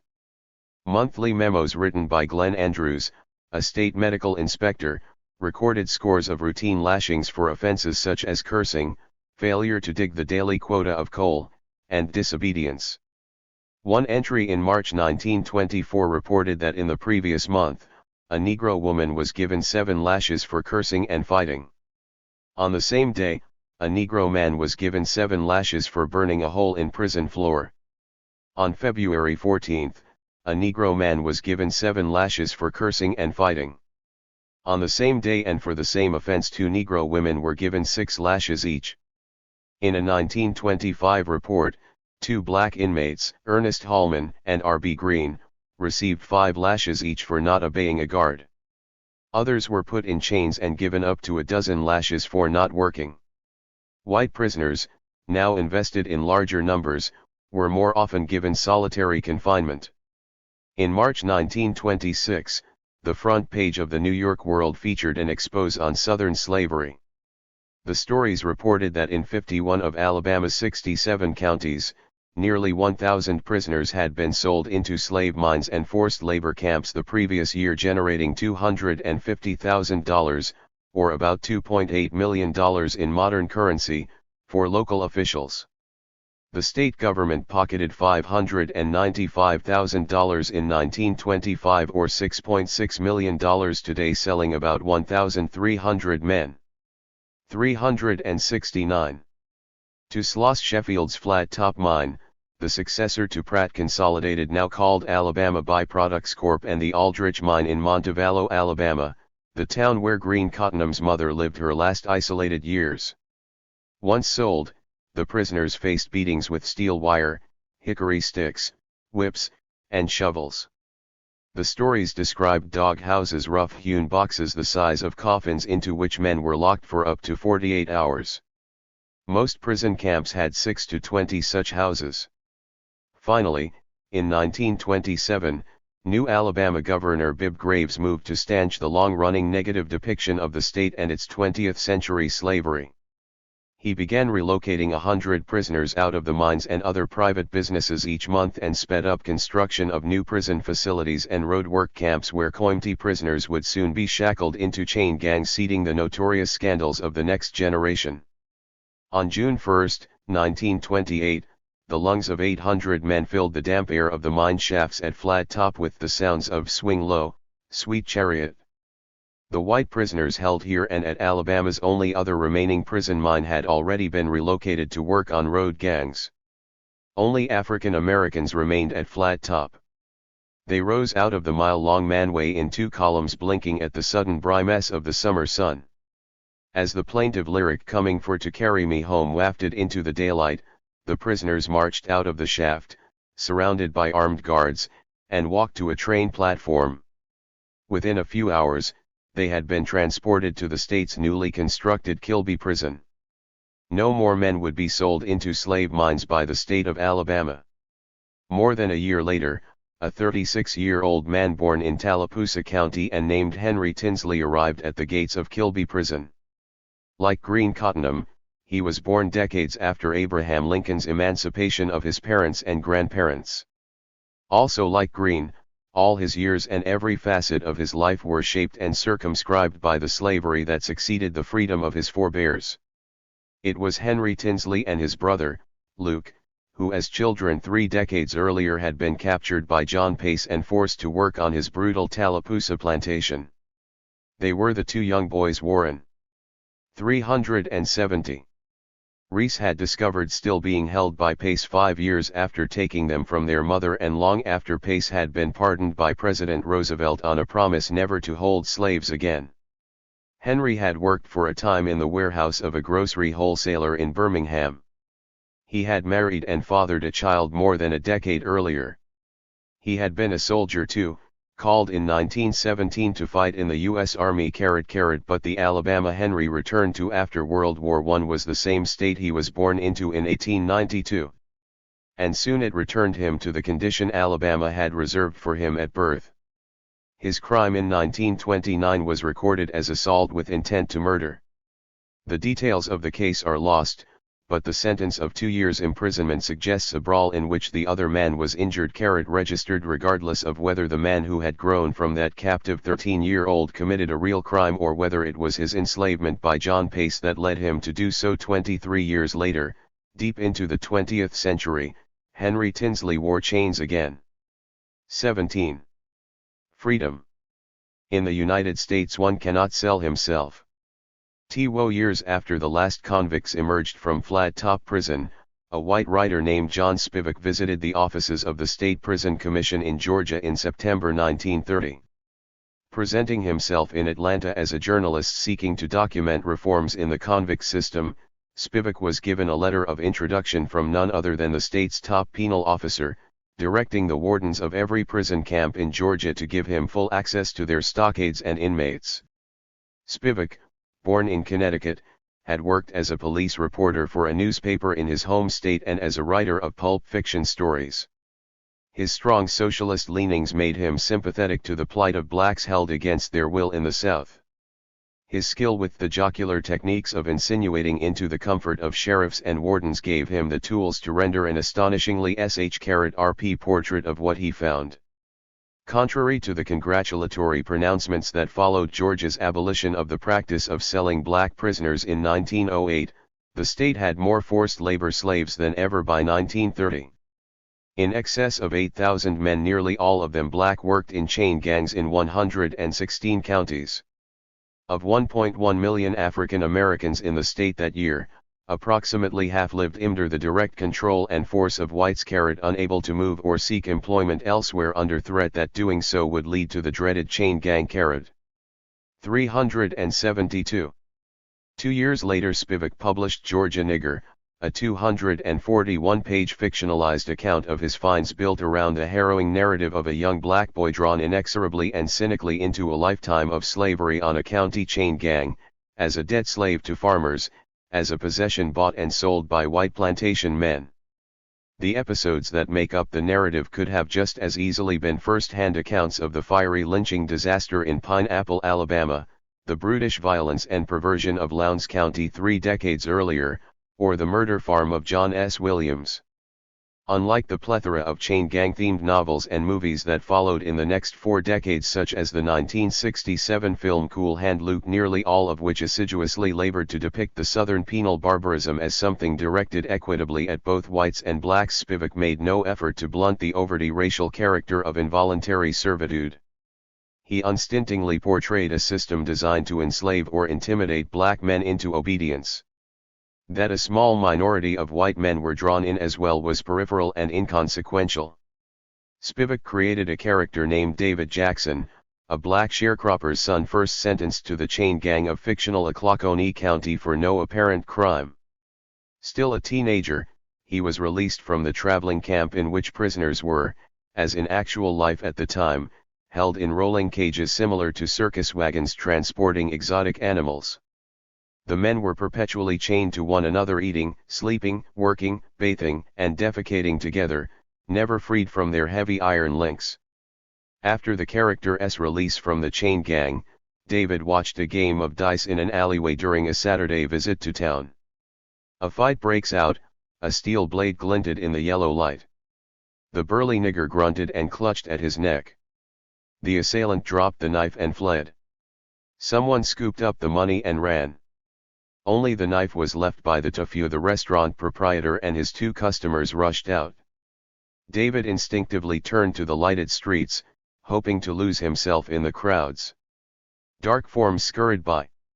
A strong hand grasped the boy's arm and a voice demanded, "What's yo hurry, nigger?" "I didn't do nothing," he protested frantically. Rounded up with 4 other young black men, none of whom was connected to the fight, Jackson is convinced by the sheriff that he must allow the Freedom 373 County's largest landowner to buy him or sit in a vermin-infested jail for a year, awaiting trial. Sold to the white plantation farmer for $25 ostensibly to pay a fine for disturbing the peace. David is taken in chains to Jim Deering's remote plantation. There he is worked as a slave, and witnesses how Deering handles those blacks who resist any order, flogging men on their naked buttocks with straps dipped in syrup and sand, beating men with fists and clubs. As the farm falls behind during picking season, raising the prospect that some of the cotton in the field could be lost, Deering's methods of compelling the slaves to work harder grow even more sadistic. To teach others a lesson, he orders a man nicknamed High Yaller for his lighter skin to be whipped for stopping to get a drink of water. A guard slipped handkerchiefs on him. Another appeared with a long, leather strap of knotted thongs. With a quick movement the guards threw him face down. One sat on his shoulders and the other on his feet. Charlie slipped the nigga's overalls down until the buttocks were exposed, took the strap and stepped back. It swished through the air and cracked like a pistol shot on the brown flesh. High Yaller screamed and squirmed, rubbing his face in the soil. The guards dug their feet into the earth to keep from being thrown off. Red welts showed on the skin. The strap swished through the air again. High Yaller ceased screaming before the 20th stroke. He moaned and his body jerked spasmodically. His face was scratched and bleeding. He tried to spit the red clay from his mouth, but it stuck to his lips and chin. The exposed flesh was a mass of welts and crisscrossed lines of blood. Flies settled on the raw buttocks. T. Another morning, a sick prisoner named Limpy for his injured hip begs in the road to be allowed to rest. Ordered to begin picking cotton again, Limpy has the audacity to resist. He accuses the farmer of trying to work him to death, of treating the prisoners worse than real slaves before the Civil War. If I was yo slave and you paid a $1,000 f o me, you take care o me when I get to miss rise, but you can get plenty mo niggers cheap if I die, Limpy yelled from the pages of the book. 374. Deering turned on him white with fury. His just smashed against the nigger's face. Limpy sank to the ground, blood running from his nose and mouth. Get up and go to work, Deering ordered tersely. Get up, or FLL give you something to get sick over. Sho, he growled, why don't you kill me now instead o sendin' me out into 5 PS to die? The planter's face turned apoplectic. For a moment he tried to restrain himself, then with a swift movement his hand darted to his hip and drew his pistol. With a hoarse scream Limpy tried to scramble to his feet, his hands half raised in supplication. Miss Deering, he cried. Deering fired twice. Limpy slumped to the ground, his head on his chest. You asked for it, you black bastard. I want no impudence around here, he shouted to the terrified niggers at the tables. Remember that. He turned to the gigantic nigger beside him. Wait the son of a bitch and bury him in the swamp. Spivak's protagonist eventually escaped Deering's farm, but his freedom leads only to a series of pathetic and ever more desperate efforts to avoid returning to his slave status under Deering or another white man. Finally finding a way out of his home county and the feudal dominion of Deering and the sheriff he controlled, Jackson discovers that every other town in Georgia is another vortex of police coercion and involuntary servitude. He is quickly arrested and sold to other WHI-E men. Hunted down by bloodhounds after another escape betrayed by a prisoner who had been stretched on a rack by guards, Jackson is finally resigned to his fate. Spikes riveted to his ankles and an iron collar padlocked to a 5-foot chain, Jackson accepts that he will die a slave. To underscore the veracity of Spivak's description of black life in Georgia, the author published as a visual epilogue to the book a series of photographs taken in Georgia's labor camps. He reprinted reports detailing whippings, extra chains, and put in barrel a variation of the sweatbox. J. Freedom 375.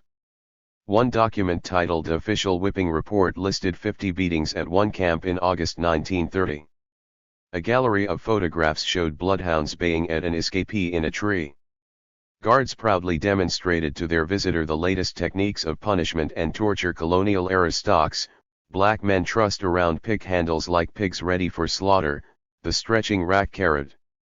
Across the South, despite claimed reforms in many states, more prisoners than ever before were pressed into compelled labor for private contractors, but now almost entirely through local customs and informal arrangements in city and county courts. The state of Alabama was no longer selling slaves to coal mines, but thousands of men continued to work on a chain gang or under lease to a local owner. The total number of men arrested on misdemeanor charges and subject to sale by county sheriffs in 1927 grew to 37,701. 1 out of every 19 black men over the age of 12 in Alabama was captured in some form of involuntary servitude. The triviality of the charges used to justify the massive numbers of people forced into labor never diminished. More than 12,500 people were arrested in Alabama in 1928 for possessing or selling alcohol, 2,735 were charged with vagrancy, 2,014 with gaming, 458 for leaving the farm of an employer without permission, 154 with the age-old vehicle for stopping intimate relations between blacks and whites. Adultery.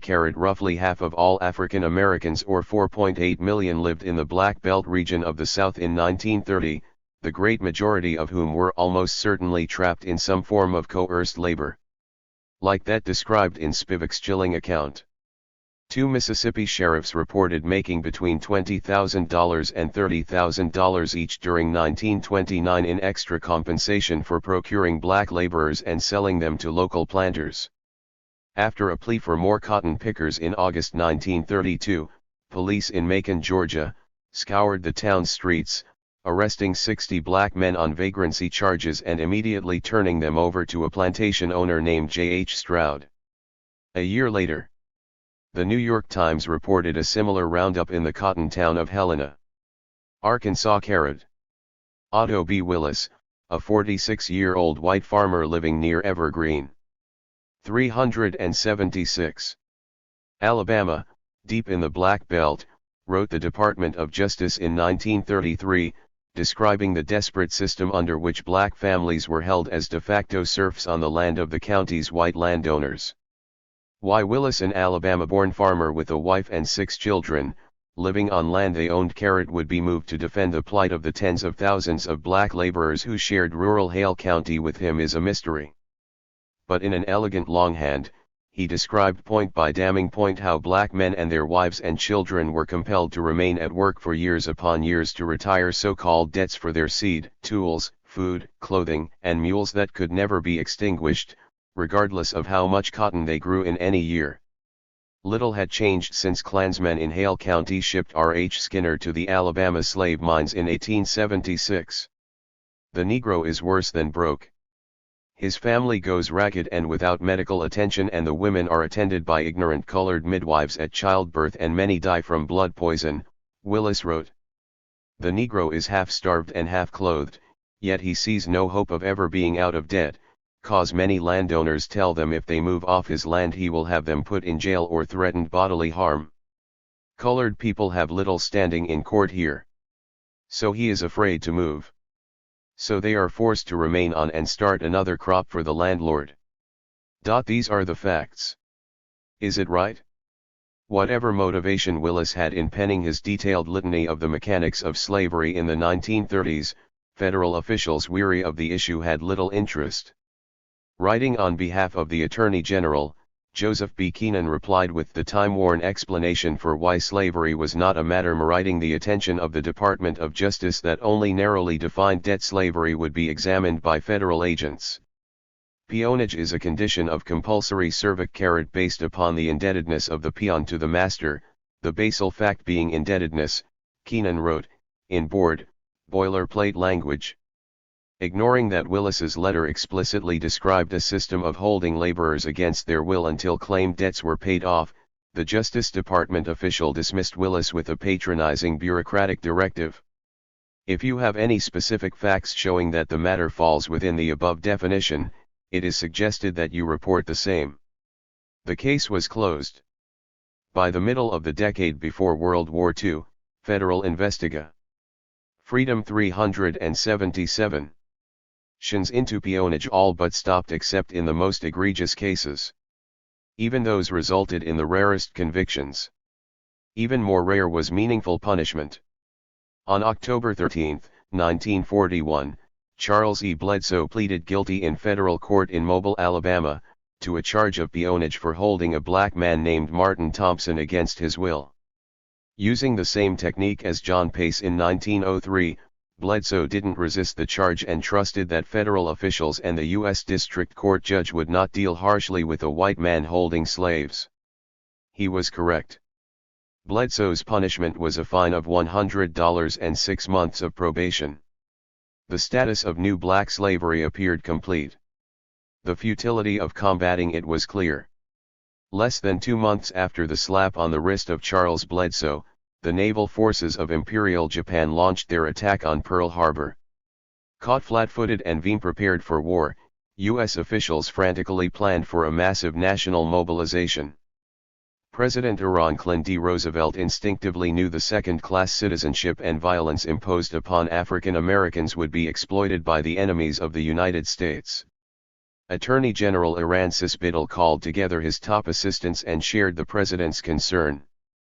Biddle was informed that federal policy had long been to cede virtually all allegations of slavery to local jurisdiction, effectively guaranteeing they would never be prosecuted. Biddle, favorite son of an elite Northern family in Philadelphia, was shocked. He could not comprehend that forced labor continued in America on more than a few plantations. Nonetheless, Biddle knew that in an all-out war, in which millions of African Americans would be called upon to sacrifice in a struggle to protect freedom and liberty in Europe and Asia, the U.S. government had to make clear that anyone who continued to practice slavery, in violation of 1865's 13th Amendment, would be prosecuted as a criminal. 5 days after the Japanese attack, on December 12, 1941, Biddle issued a Directive Circular No. 3591 to all federal prosecutors acknowledging the long history of the unwritten federal law enforcement policy to ignore most reports of involuntary servitude. A survey of the department files on alleged peonage violations discloses numerous instances of prosecution declined, he wrote. It is the purpose of these instructions to direct the attention of the United States attorneys to the possibilities of 378 successful prosecutions stemming from alleged peonage complaints which have heretofore been considered inadequate to invoke federal prosecution. Biddle proceeded to lay out a series of federal criminal statutes that could be used to prosecute slavery, all of which had long been available to federal officials. He ordered that instead of relying on the quirks of the old anti-peonage statute as an excuse for not attacking instances of forced labor, prosecutors and investigators should embrace building the cases around the issue of involuntary servitude and slavery. Biddle descended from extensive antebellum Virginia slaveholders in his mother's family and from the most pedigreed line of lawyers in the country on his father's. His great-great-grandfather, Nicholas Biddle, had served as president of the Bank of the United States under President James Monroe. Like virtually every white American who considered themselves racially moderate in 1941, Biddle was more than a petty racist as well. In his memoirs, Biddle chuckled at the speech of a colored boy testifying in a trial early in his legal career. His vocabulary, from a generous estimate, could not have contained more than a few hundred words. He described black babies born in a clinic for unwed mothers as exhibiting, like Indians, the glowing beauty of primitive children. His colored man, Benjamin, polished brass with the ardor with which his race always approaches brass, and with a grave friendly dignity helped our guests with their coats and hats after a dinner party. Yet Biddle, especially when faced with the harsh but truthful depiction of black life as it would be suddenly projected through the propaganda of Japan and Germany, fundamentally grasped that African Americans, no matter how condescendingly he viewed them, had been denied the compact of freedom forged in the Civil War. One response of this country to the challenge of the ideals of democracy made by the new ideologies of fascism and communism has been a deepened realization of the values of a government based on a belief in the dignity and rights of man, Biddle said in one major wartime speech. He mounted the first modest legal attack on the Southern states' successful expulsion of blacks from political participation. Unlike any prior U.S. Attorney General, he recognized the federal government's duty to admit that African Americans were not free and to assertively Freedom 379. Enforce the statutes written to protect them. We determined to breathe new life into the dormant civil rights laws, Biddle later wrote. The Justice Department's recently formed Civil Rights Section, created primarily to investigate cases related to anti-organized labor cases, began shifting its focus to discrimination and racial abuse. Less than a week into the ravages of World War II, Biddle explicitly repudiated the legal rationale laid out by Judge Thomas Jones in the 1903 trials that had unwittingly facilitated so much slavery across the South in the intervening half-century. In the United States, one cannot sell himself as a peon or slave. The law is fixed and established to protect the weak-minded, the poor, the miserable. Men will sometimes sell themselves for a meal of victuals or contract with another who acts as surety on his bond to work out the amount of the bond upon his release from jail. Any such sale or contract is positively null and void, and the procuring and causing of such contract to be made violates statutes, argued Biddle in his memo. Henceforth, he ordered all Department of Justice investigators to entirely drop reference to peonage in their written reports. They were to instead label every file as related to what it truly was, what it had always been for the past 7 decades. Involuntary servitude and slavery. In August 1942, a letter from a 16-year-old black boy arrived at the Department of Justice alleging that Charles Bledsoe, the Alabama man who received a $100 fine for peonage prior to Biddle's memo, was still holding members of the boy's family as slaves. Despite the Biddle directive, FBI Director J. Edgar Hoover initially saw no need to mount another aggressive investigation. The U.S. Attorney in Mobile, Francis H. Inga, was similarly disinterested. "No active investigation will be instituted," Hoover wrote to Assistant Attorney General Wendell Berger, attempting to close the file. That would have been the end of the matter even a year earlier. But 7 months into World War II, with the nation anxious to mobilize every possible soldier and counter every thrust of Japan's and Germany's propaganda machines, Berger directed Hoover to look further. In accordance 380. With the request of the Attorney General that we expedite cases related to Negro victims, it will be appreciated if this matter is given preference, Berger wrote in a terse letter ordering Inga into action. Registered the matter complained of in the instant case is but one of many in which members of the Negro race have been the victims. Enemy propagandists have used similar episodes in international broadcasts to the colored race, saying that the democracies are insincere and that the enemy is their friend, Berger wrote. There have been received from the President an instruction that lynching complaints shall be investigated as soon as possible, that the results of the investigation be made public in all instances, and the persons responsible for such lawless acts vigorously prosecuted. The Attorney General has requested that we expedite other cases related to Negro victims. Accordingly, you are requested to give the matter your immediate attention. Biddle's civil rights lawyers began to reassess fundamentally the legal breadth of the constitutional amendments ending slavery, the Reconstruction-era statutes passed to enforce them, and other largely forgotten laws such as the Antebellum Slave Kidnapping Act, which made it illegal to capture or hold forced laborers in U.S. territory where slavery was prohibited. As the war progressed, the Department of Justice vigorously prosecuted U.S. Sugar Company in Florida for forcing black men into their sugar cane fields. Sheriffs who colluded with the company were brought to trial. Before the end of World War II, the federal courts would rule that slaveholders could be prosecuted for peonage, even if the debt they claimed a worker owed them was fictitious. It was a subtle change. But the decision eliminated what had been a standard defense against the crime: the assertion that no evidence of a debt between the slave and slave driver existed. Finally, early in September 1942, a team of FBI agents, highway patrolmen, and deputies descended on a remote farm near Beeville, Texas, to arrest a white farmer, Alex Scribarczyk, and his adult daughter, Susie Scribarczyk. They were initially charged in a state court with maiming a mentally retarded black worker named Alfred Irving. But a month later, lawyers at the Department of Justice drew a federal indictment alleging that the pair had held Irving in slavery for at least 4 years. They were accused of Freedom 381. Repeatedly beating the man with whips, chains, and ropes, so much so that he was physically disfigured from the abuse.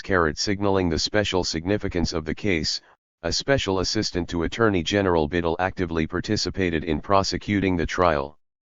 He later wrote that investigators found overwhelming evidence that the Scribarczyks repeatedly horsewhipped the victim, starved him, and otherwise held him in fear.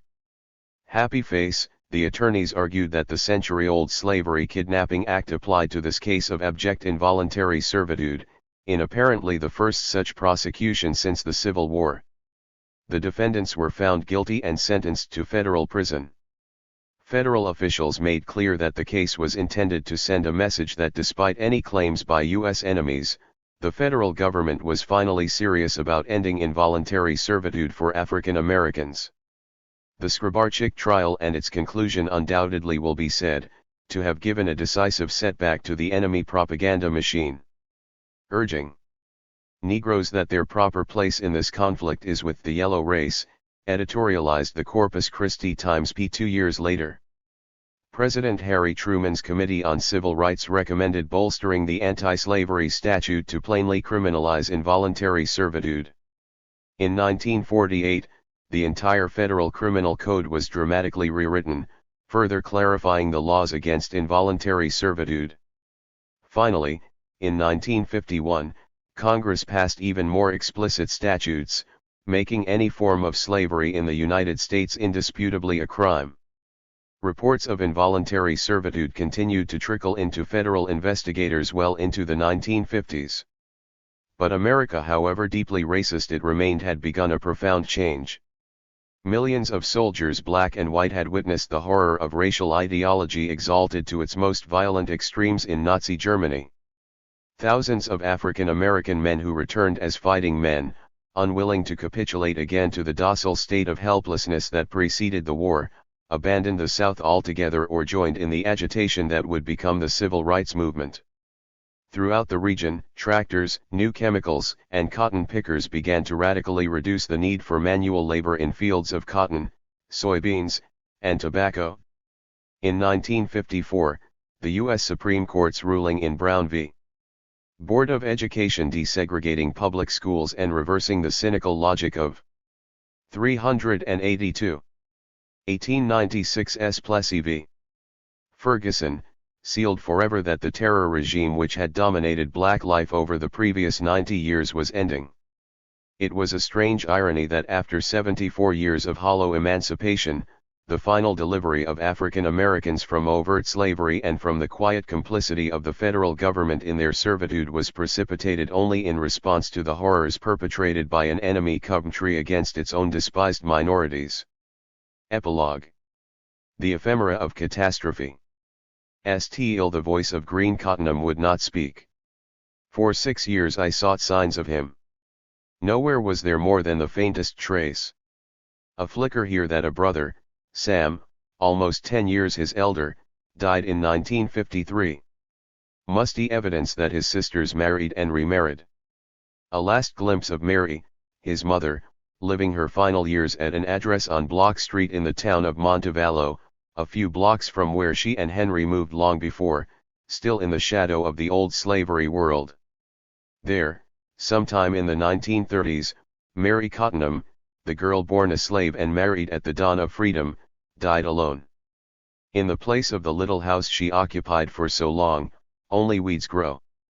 The black Cottinghams descended from the old plantation on 6 Mile Road were scattered, in variant spellings and skin tones, across the United States. I found a woman my own age in Shelby County named Molly Cottonham. She knew little of her family's past. Molly is descended from Gabe, a toddler in the Cottingham Loop house of Milt Cottingham when he was saved by his brothers from arrest and re-enslavement in 1893. Gabe grew to manhood and scratched together enough to eventually buy land in Shelby County, near a community of farms called Keywater. Nearby, a ferry transported goods across the Coosa River from Fayetteville. A contemporary of Green, living in the 384.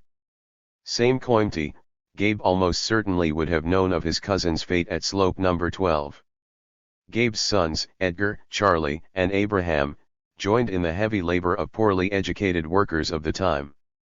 Abraham died pouring iron in a foundry, according to the few stories passed down to Molly, who still lives not far from the old Keywater home place. Edgar worked in a quarry before retiring and then dying in the 1980s. Gabe was forced to flee Shelby County after a fight with a white man, Molly was told. Edgar and Charlie lived most of their lives without their father, reared by their mother. Little else of the context or human familial foundation survives for the descendants of the Black Cottingham line. Molly, 45 years old in 2008, and the mother of 2 grown children, doesn't remember her grandmother's name. She never knew the identities of her great-grandparents. In some respects, it is little surprise that the long-lingering persistence of American slavery has been so largely ignored. Its longevity mars the mythology most white Americans rely upon to explain our past and to embroider our present. At the same time, it grieves and shames the descendants of its victims. They recoil from the implication that emancipated black Americans could not exercise freedom, and remained under the cruel thumb of white America, despite the explicit guarantees of the Constitution, the 13th and 15th Amendments, and the moral resolve of the Civil War. Harold Cottingham lives in a modest house on a quiet street in Centerville, Alabama. In an office he built onto his workshop in the backyard, piles of newspaper clippings and letters are heaped where he left them years ago while piecing together the genealogy of all the acknowledged descendants of Elisha Cottingham.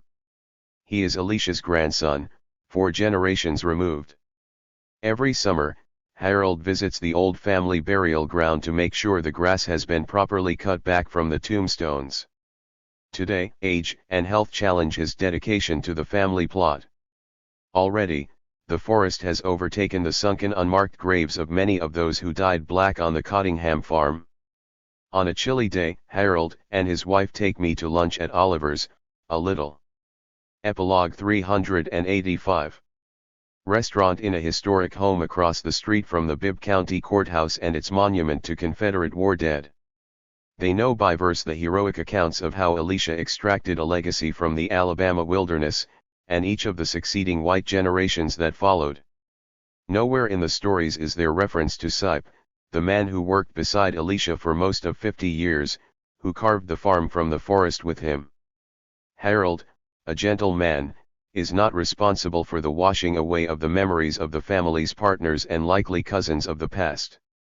They had vaporized long before Harold became the Cottingham storyteller. I knew there was some slaves out there, he told me. But I never knew there was so many. The residual wealth of W. D. McCurdy's Baronic slave farm in Lowndes County still dominates a cluster of fabulous white-columned mansions in the old cotton town of Lowndes-Boro, Alabama. A family mansion sits at the end of AIC Curdy Lane. W. D. McCurdy's great-great-grandchildren still hold much of the family land, but Cotton died here long ago. The county's overwhelming black majority elected the first African-American sheriff in the 1970s. The vast wealth of John T. Milner began to dissipate with his death in the early 20th century. The dynasty that grew from his partnership with the Flowers family collapsed in a 1920s bank failure. By 2007, however, a Massachusetts-reared grandson 3 generations removed, Chris Flowers, had resurrected and exponentially eclipsed the family's prior fortunes. His firm, J.C. Flowers & Co., emerged as one of the most dynamic financiers in the private equity boom on Wall Street. Like Elisha Cottingham's antebellum slavery, few others of the thousands of plantation dynasties forged with the modern forced labor of John W. Pace survived its final abolition. The big houses of the great Kinderloo slave farm in Georgia all burned before World War II. The McCree family fell into obscurity. Pace died within a decade of his pardon by President Roosevelt. In 1926, a hydroelectric dam was completed by a Southern Company subsidiary on the Tallapoosa River, several miles south of the convergence with Big Sandy Creek. The rich river bottom plantation of John Pace, along with many of the other slave-holding farms along Red Ridge Road, was swallowed under 44,000 acres of water, much of it more than 100 feet deep. Pace's schoolteacher son, Fulton, became a 386 civil engineer for the town of Goodwater and died sometime after World War XI. His grandson, Fulton Jr., retired to Florida and died there in 1976. On a hilltop, near the lake's edge, a Cosby family cemetery plot clings to existence amid a cluster of vacation homes. The legacy of the slavery is stronger among the corporations that relied on it. In 1969, Walter Industries Incorporated acquired an ailing company called U.S. Pipe and Foundry Company in Birmingham. 17 years earlier, that company had merged with Sloss Sheffield Iron and Steel, the company with the longest record of operating slave mines in Alabama. The purchase included Flat Top Mine, where so many black laborers perished under the whip. Later, the company changed the name of the mine and bulldozed the old prison stockade. The sprawling town that surrounded the shafts was abandoned when the mine shut down. In the 1980s, Walter Industries strip mined the land, consuming the earth and coal with massive machines that obliterated the landscape for miles. Only an abandoned stretch of rail line and the old commissary, its windows blown out, survive. The old Sloss Sheffield today is a subsidiary called Sloss Industries. Its parent's best-known enterprise is another division called Jim Walter Homes, a famous maker of inexpensive, prefabricated homes. A sign of aspiration and success among low-income African Americans all across the Black Belt is to leave behind public housing or broken-down trailer homes and purchase the comfort of a Jim Walter home. Descendants of the South's forced laborers are a critical market. On the website of Sloss Industries, the company heralds its long and rich history as a titan of Southern industry that helped launch Birmingham's rise to fame as a major industrial center. There is no reference to the human engines that fueled so much economic activity over Sloss's nearly 50-year reliance on slaves after the Civil War. In the 1960s, U.S. Steel published a 100th anniversary commemorative book to honor Tennessee Coal, Iron and Railroad Co.'s history dating to the 1860s. But the volume says nothing of the tens of thousands of slave workers who passed through its mines, the armies of broken miners, the hundreds buried or burned in its graveyards and ovens.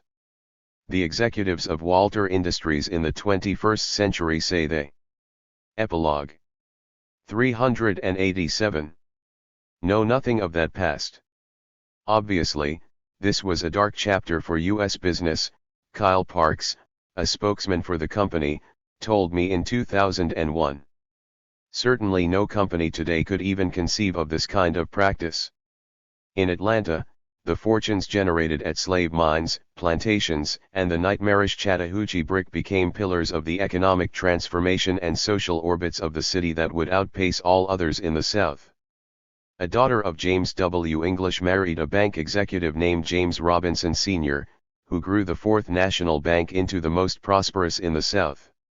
The family guided the bank through a series of mergers and acquisitions ending in 1985, when it was purchased by a company that is now part of Wachovia Bancorp, the fourth largest in the United States as measured by assets. English's great-grandson, James Robinson III, was the chief executive officer of American Express from 1977 to 1993 and became a member of the board of Coca-Cola Co., where he serves today. Joel Hurt, who believed the slaves in his coal mines could never be whipped too much, was also chairman of Atlanta's Trust Company Bank. In 1893, Hurt installed as head of his streetcar company his younger brother-in-law Ernest Woodruff. Leveraging his interests in real estate and slave mines, Hurt and his enterprises became Atlanta's most energetic deal makers and buyout artists. Beginning with a sale in 1902, the streetcar company evolved over time into Georgia Power Company, flagship of Southern Company, one of the largest electric utilities in the United States today. In 1919, after succeeding Hurt as chairman of Trust Company, Woodruff engineered the purchase of Coca-Cola for $25 million and the current incarnation of that company. SunTrust Bank, the modern version of Trust Company, remains one of the largest holders of stock in Coca-Cola. Woodruff's son, Robert Woodruff, was named president of Coke in 1923, and ran the company until 1954, becoming the era's most influential business figure in the South. He died in 1985. But what do these threads to a terrible past tell us? Every figure who chose to continue slavery is dead. None of the actions, however cruel, of long-dead companies or men can be interpreted as a reflection on their current corporate manifestations or on distant lines of familial descent. I wanted to. 388. Know, though, how the heirs to slave-dependent corporations and the pools of wealth they sometimes left behind perceive that history today or whether they knew of it at all. When I contacted descendants of Atlanta's former mayor and extraordinary early entrepreneur James W. English, who died in 1925, the family asked me to speak with Rodney Mims Cook Jr., the son-in-law of James Robinson III. It was obvious that even 9 decades after his death, English's descendants are drenched in the lore of his remarkable life and achievements. Cook is an elite architect, an ardent preservationist, and the driving force behind an ambitious plan to build a dramatic 73-foot-high monument in downtown Atlanta as a tribute to the great families of the city, including the family of Captain English. Once it is completed, exhibition space at the classical stone archway will house the personal papers of English, Joel Hurt, and other pioneering builders of the city. Some black entrepreneurs of later in the 20th century will be featured as well. Cook told me the museum space is expected to become the primary institution for presenting the positive history of Atlanta and its emergence as a major American city and commercial center.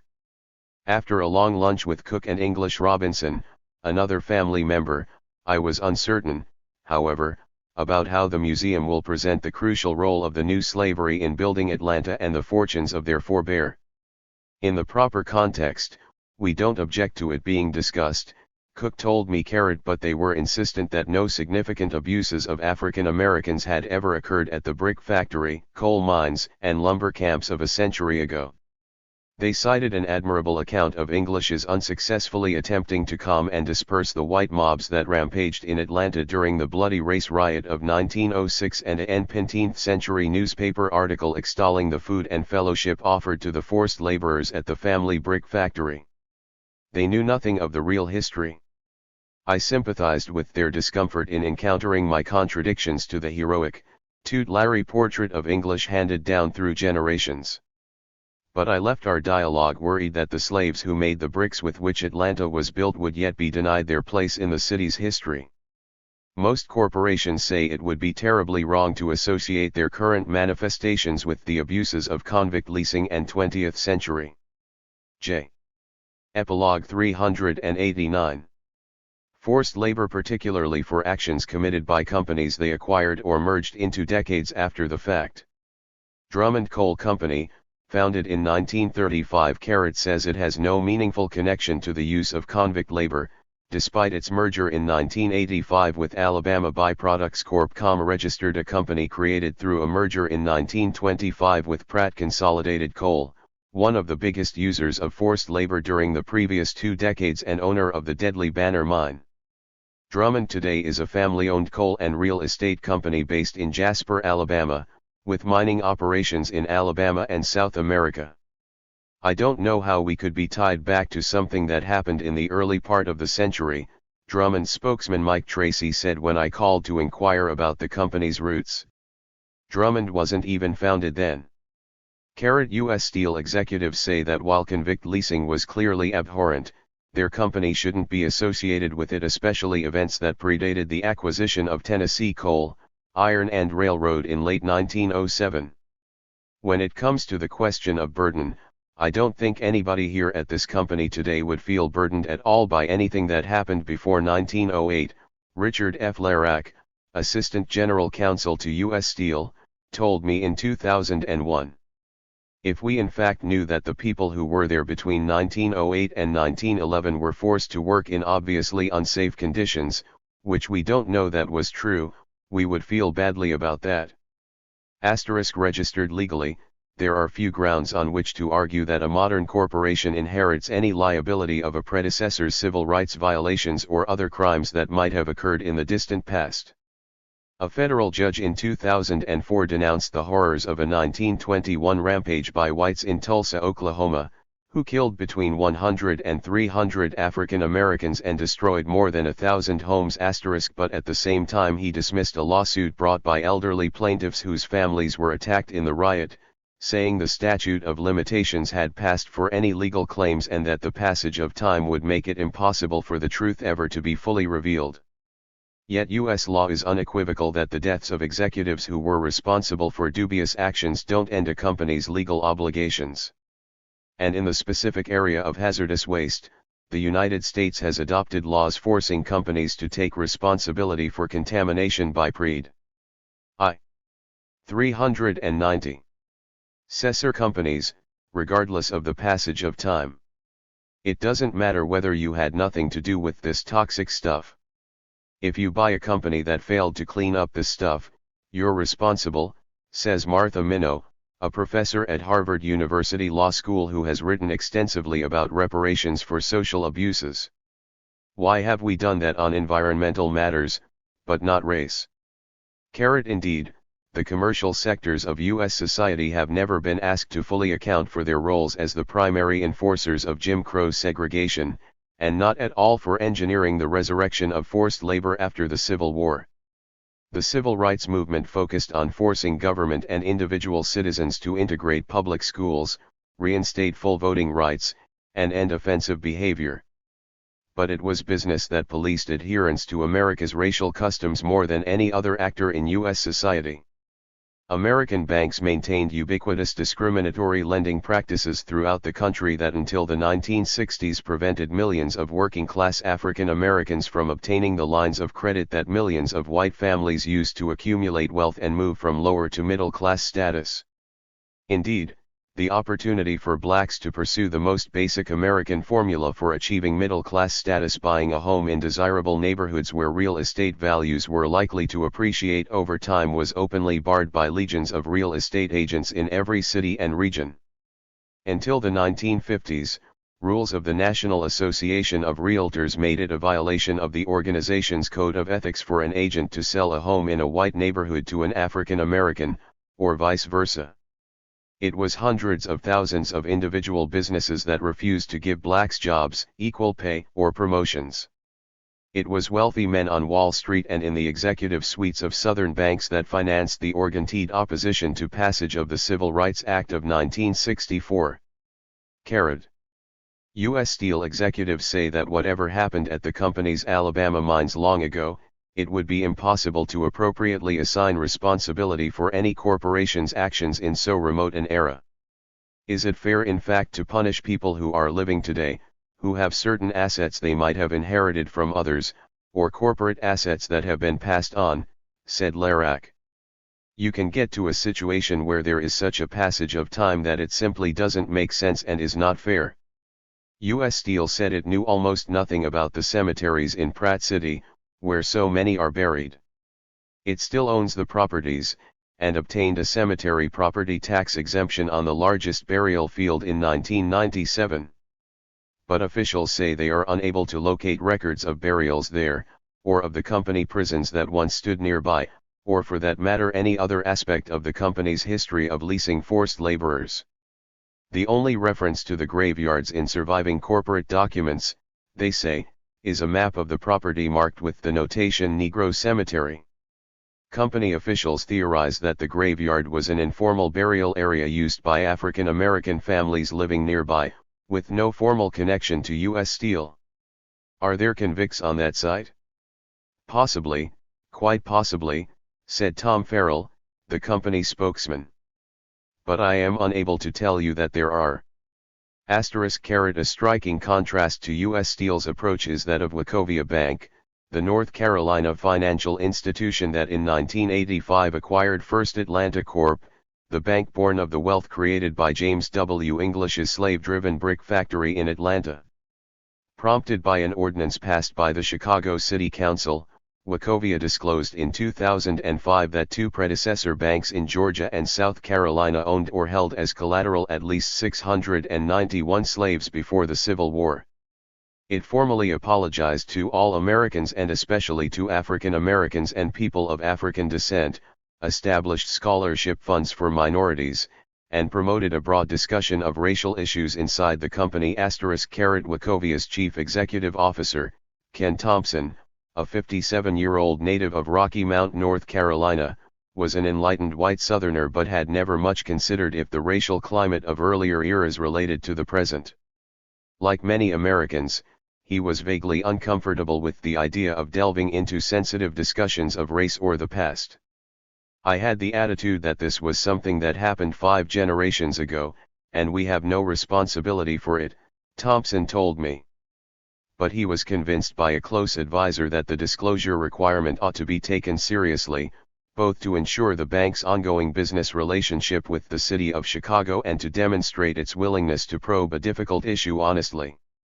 A team of historians was hired to investigate the past records of Wachovia, all the banks it had acquired, and all their corporate predecessors. 392. Source. Once the results were back, Thompson and other top managers began meeting with employee groups to discuss the findings and repeatedly apologizing for the company's ties to events more than 150 years earlier. What initially felt like a rote diversity relations process to fulfill a government regulation quickly became something more profound. I was overwhelmed by the emotional impact our apology had. For African American employees, Thompson said. Workers cried, held hands, embraced one another regardless of company rank, and, in an unprecedented way, began speaking to one another. Just by going through the act of acknowledging something that happened 150 years before and talking about it galvanized that group. It was cathartic, Thompson said. African American employees at our company, in my view, all of a sudden are always willing to give us the benefit of the doubt on our intentions about anything that's race-related. There's a deeper trust. What you get is more understanding and more okay, let's go forward and figure out solutions for this in the future. Let's not rehash this forever. By frankly confronting a past that Wachovia didn't know existed and then expected to stir anger and tumult, an old Southern bank found a kind of peace. I found something similarly gratifying in the life of Judge Eugene Reese, the grandson of the federal prosecutor who worked so assiduously and unsuccessfully to beat back slavery in 1903. The contemporary Reese actually knew nothing about that surprising crusade by his grandfather, who died before the eventual judge was born. But like his grandfather, Eugene Reese, a Democrat, is neither a bleeding heart nor willing to shy away from the vestiges of slavery. Some people say we still have slavery, he said to me. Reese's most controversial ruling was in a 1990s case in which he declared unconstitutional Alabama's system for funding public schools, under which schools serving children in poor areas receive dramatically less than those in more affluent areas. The racial implications of the system, a vestige of the same constitution that ended black voting in 1901, are obvious. Reese was excoriated in conservative circles in his home state. Epilogue 393. We've come a long way in Alabama, he told me. But we still have a ways to go. Carrot. That most American corporations and families would rather not reopen the details of how they profited from the racial attitudes in the early 20th century is perhaps to be expected. More puzzling is that as badly as many young African Americans want answers to the question of what truly happened in the century after the Civil War, many others do not. When Earl Brown Carrot registered became a young miner in Birmingham in the 1940s, he was sent to the remains of Flat Top Mine. Where once two train lines into the shafts had been used to separate felony prisoners from misdemeanor prisoners, the company by then used the double-track system to separate white miners from black. Among the African Americans, many of the oldest laborers were former prisoners who had taken jobs as free workers in the mine after being freed from bondage. Those men still called the bosses in the shaft captain, and told stories to younger men of the brutalizations that had occurred underground there. When Brown became a union activist, they warned him about the dangers of white managers, and they told him stories of how they had been drawn into the mines as slaves on the basis of trumped-up charges and kidnappings by county sheriffs. Brown listened. But he didn't believe. I never found it credible, he told me. Instead, Brown and so many other African Americans accepted a rationale that whites had long foisted upon them. There were good black people and bad black people. Those who ended up as slave laborers were bad or weak, Carrot adding further to the terror of being forced to join them and to share their social stain. Their injuries, and the fear they fostered among all other African Americans, were attributed to them, not their white masters. Whites repeatedly tried to stir this internal black tension. When Martin Luther King Jr. arrived in Selma, Alabama, in 1965 to tour the terrorized surrounding counties of the Black Belt, he was accused of pitting good blacks versus bad. When he drove to Lowndes County, Carrot, which a full century after the end of slavery remained a place of desolate black powerlessness and unchecked white brutality, King and his activists were warned not to 394. Agitate the docile good Negroes of the county. Despite a population overwhelmingly majority black, whites controlled virtually all the land, and every aspect of politics and economics. The Calhoun School had all but collapsed. Most African Americans remained tenants and sharecroppers, living in unplumbed hovels lit changed from the desperate conditions recorded by Dubois in 1906. No African American had cast a vote there in the 20th century. Galvanized by the work of civil rights ministers, dozens of young African Americans attempted unsuccessfully during the spring and summer of that year to register to vote outside the Lowndes County Courthouse in Hayneville. On August 20, 1965, after releasing from the local jail a group of civil rights workers who had attempted a peaceful march in the county, Deputy Sheriff Tom Coleman, a man cut from the same crude cloth as Sheriff J.W. Dixon, who drove out federal investigators 6 decades earlier, followed the activists down a sunny street, raised a 12-gauge shotgun, and at point-blank range gunned down 2 white ministers working with the group.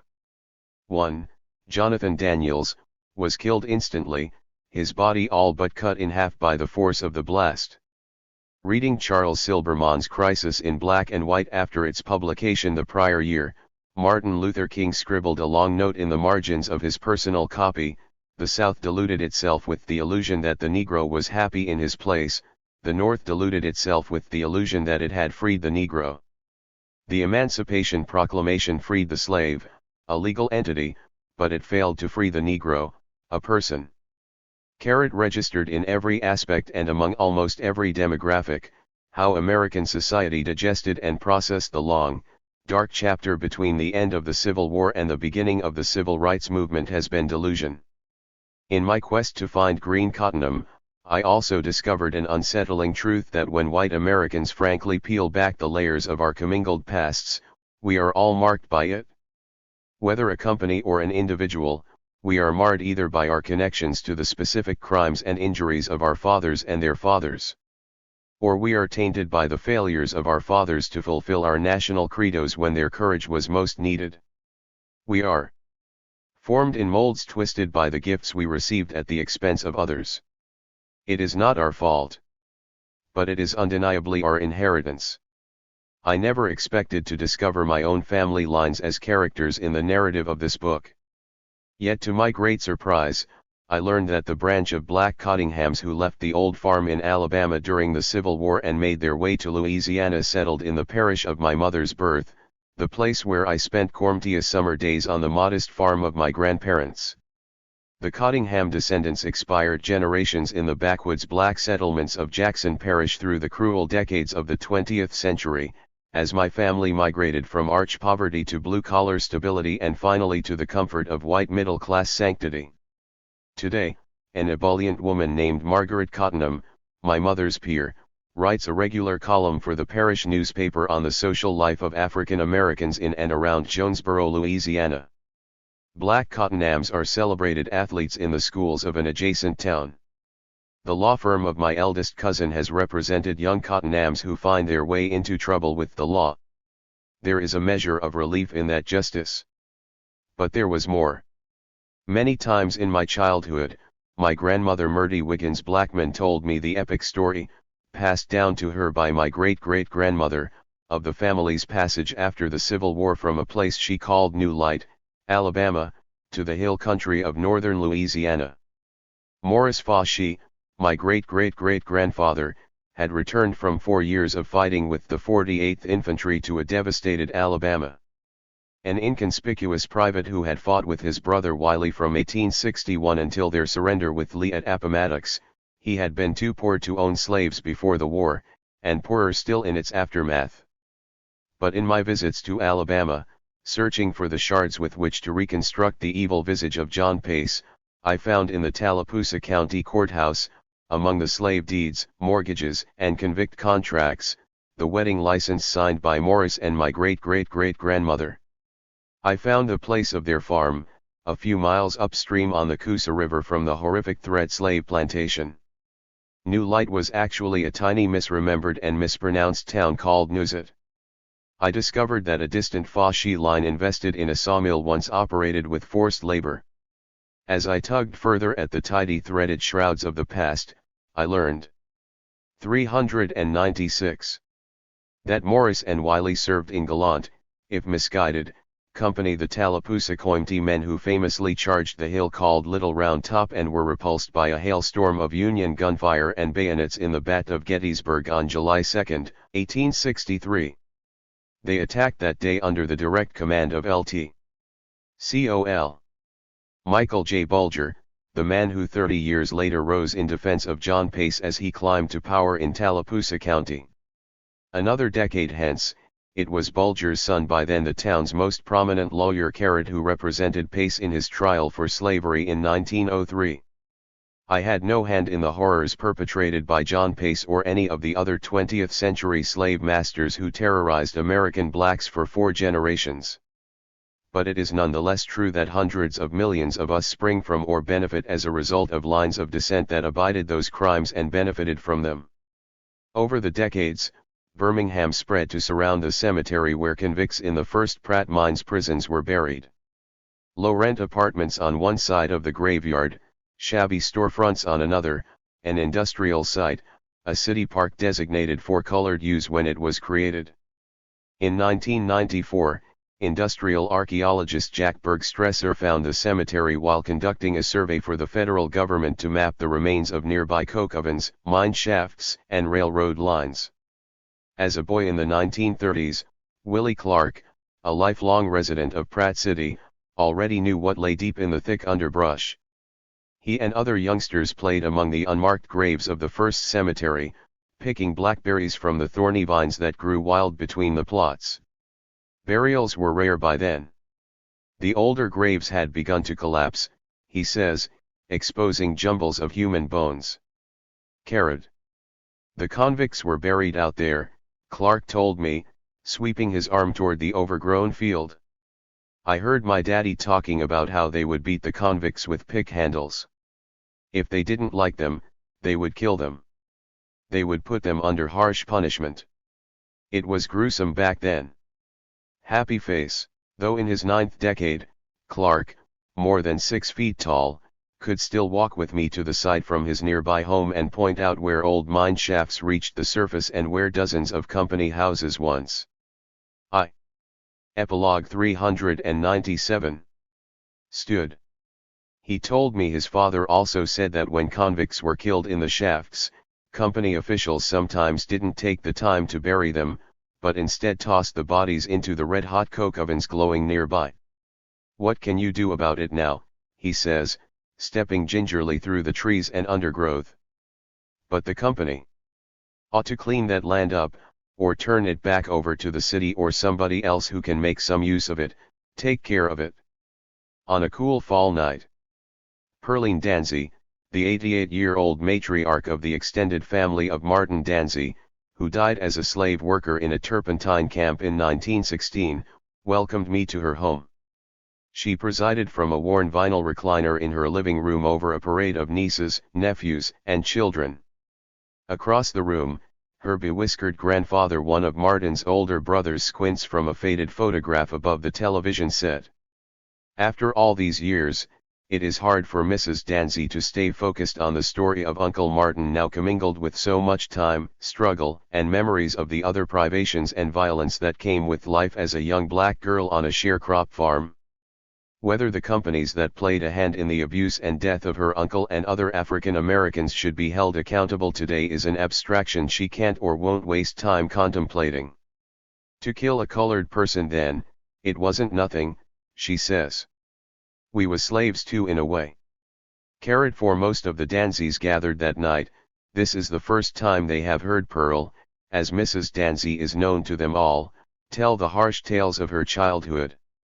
Her daughter Ida was of the generation in their country town that as teenagers integrated the local schools and defied the Ku Klux Klan in the 1960s. They are filled with a sense of righteous victory over the segregation of their childhoods. But until this night, Ida Hogan and most of the others had never inquired, never considered really that the childhood Pearline was born into had been one vastly more difficult than their own. Our daddy and mama never taught us to hate white people. We just got taught who always got the job, who had authority, and we were supposed to address them with respect, explained Ida, one of Pearline's 398 nieces. Until the civil rights movement we didn't know life could be any other way, she said. The racial disparities of the 1950s and 1960s were the routine, rarely commented upon backdrop of rural black life.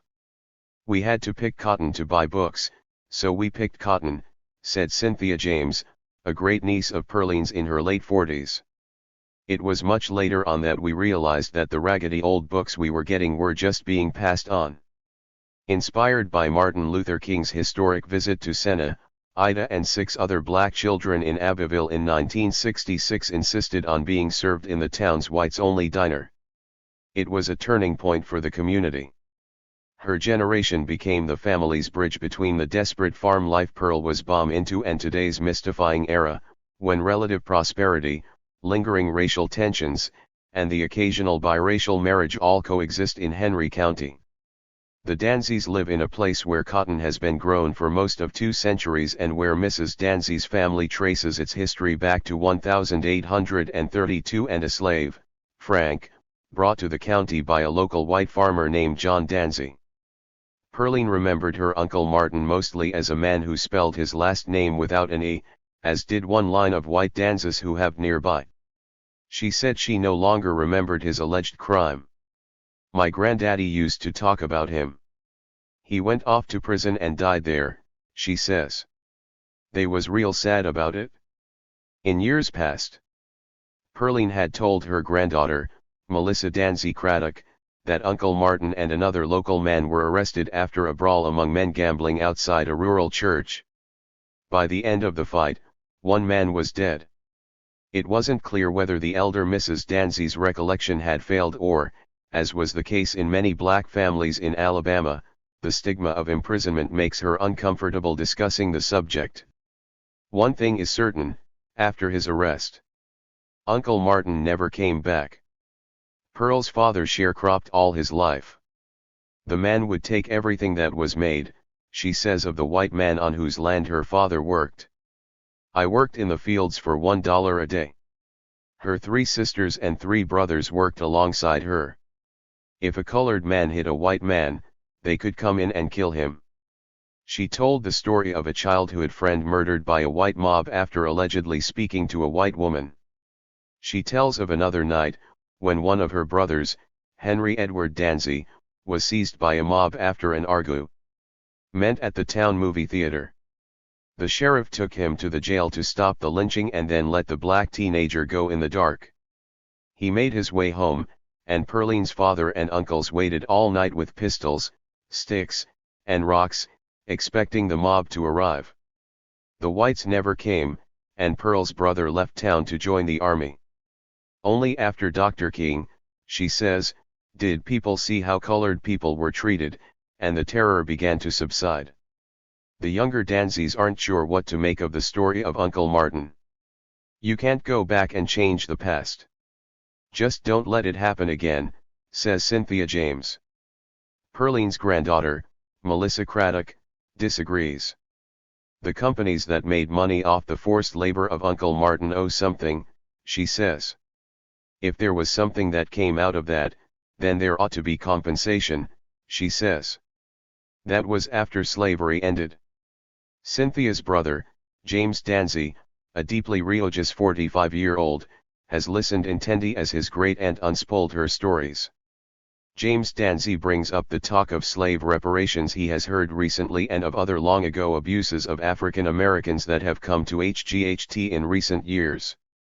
I believe it's God's hand, says James Danzey, who works as a counselor at a center for behaviorally disturbed children in a nearby town. I believe there are some good true white people of God, who realize that their ancestors did bad, and they have to make right. The indictments of white people, despite her own contributions, begin to make Pearline uneasy, though. There've always been some good white people, she interjects. The younger people nod heads in deference. But James Danzey doesn't waver. Think about all the money those companies made on those people, he says later. Those companies should be investigated for doing that. They should have to pay something. The Danzeys were as close as I would ever come to the heart of Green Cottonham. But I did find a version of his voice. Lewis Cottingham lives in Montevallo, Alabama, the same small town where Green Cottingham's mother went to live on Block Street after her son's death at the Pratt Mines. Until I called out of the blue in the winter of 2003, he had never heard of Green Cottingham. Cottingham's wife answered the phone. She was uncertain at the sound. 400. Of an unknown white man's voice seeking her husband. Admittedly, my appearance in the lives of descendants of 20th-century slaves was for many akin to the arrival of some unidentifiable creature dropped from the sky. It was, for many, an unnatural, uncredible event. As I explained who I was, where I was calling from, and my interest in the genealogy of the Black Cottinghams, she grew impatient. "No, I don't want to sell anything," I tried to reassure her. "I'm a newspaper reporter in Atlanta, writing a book about African Americans and your husband's family." My words, increasingly quick and pleading, were disintegrating in the telephone line on the way to Alabama. Mrs. Cottingham was hearing none of it. Finally, I blurted that the book was about a man in their family who had been forced into slavery long after slavery was supposed to have ended. "Slavery," she screeched. "You can talk to my husband. But don't nobody round here have anything to say about slavery."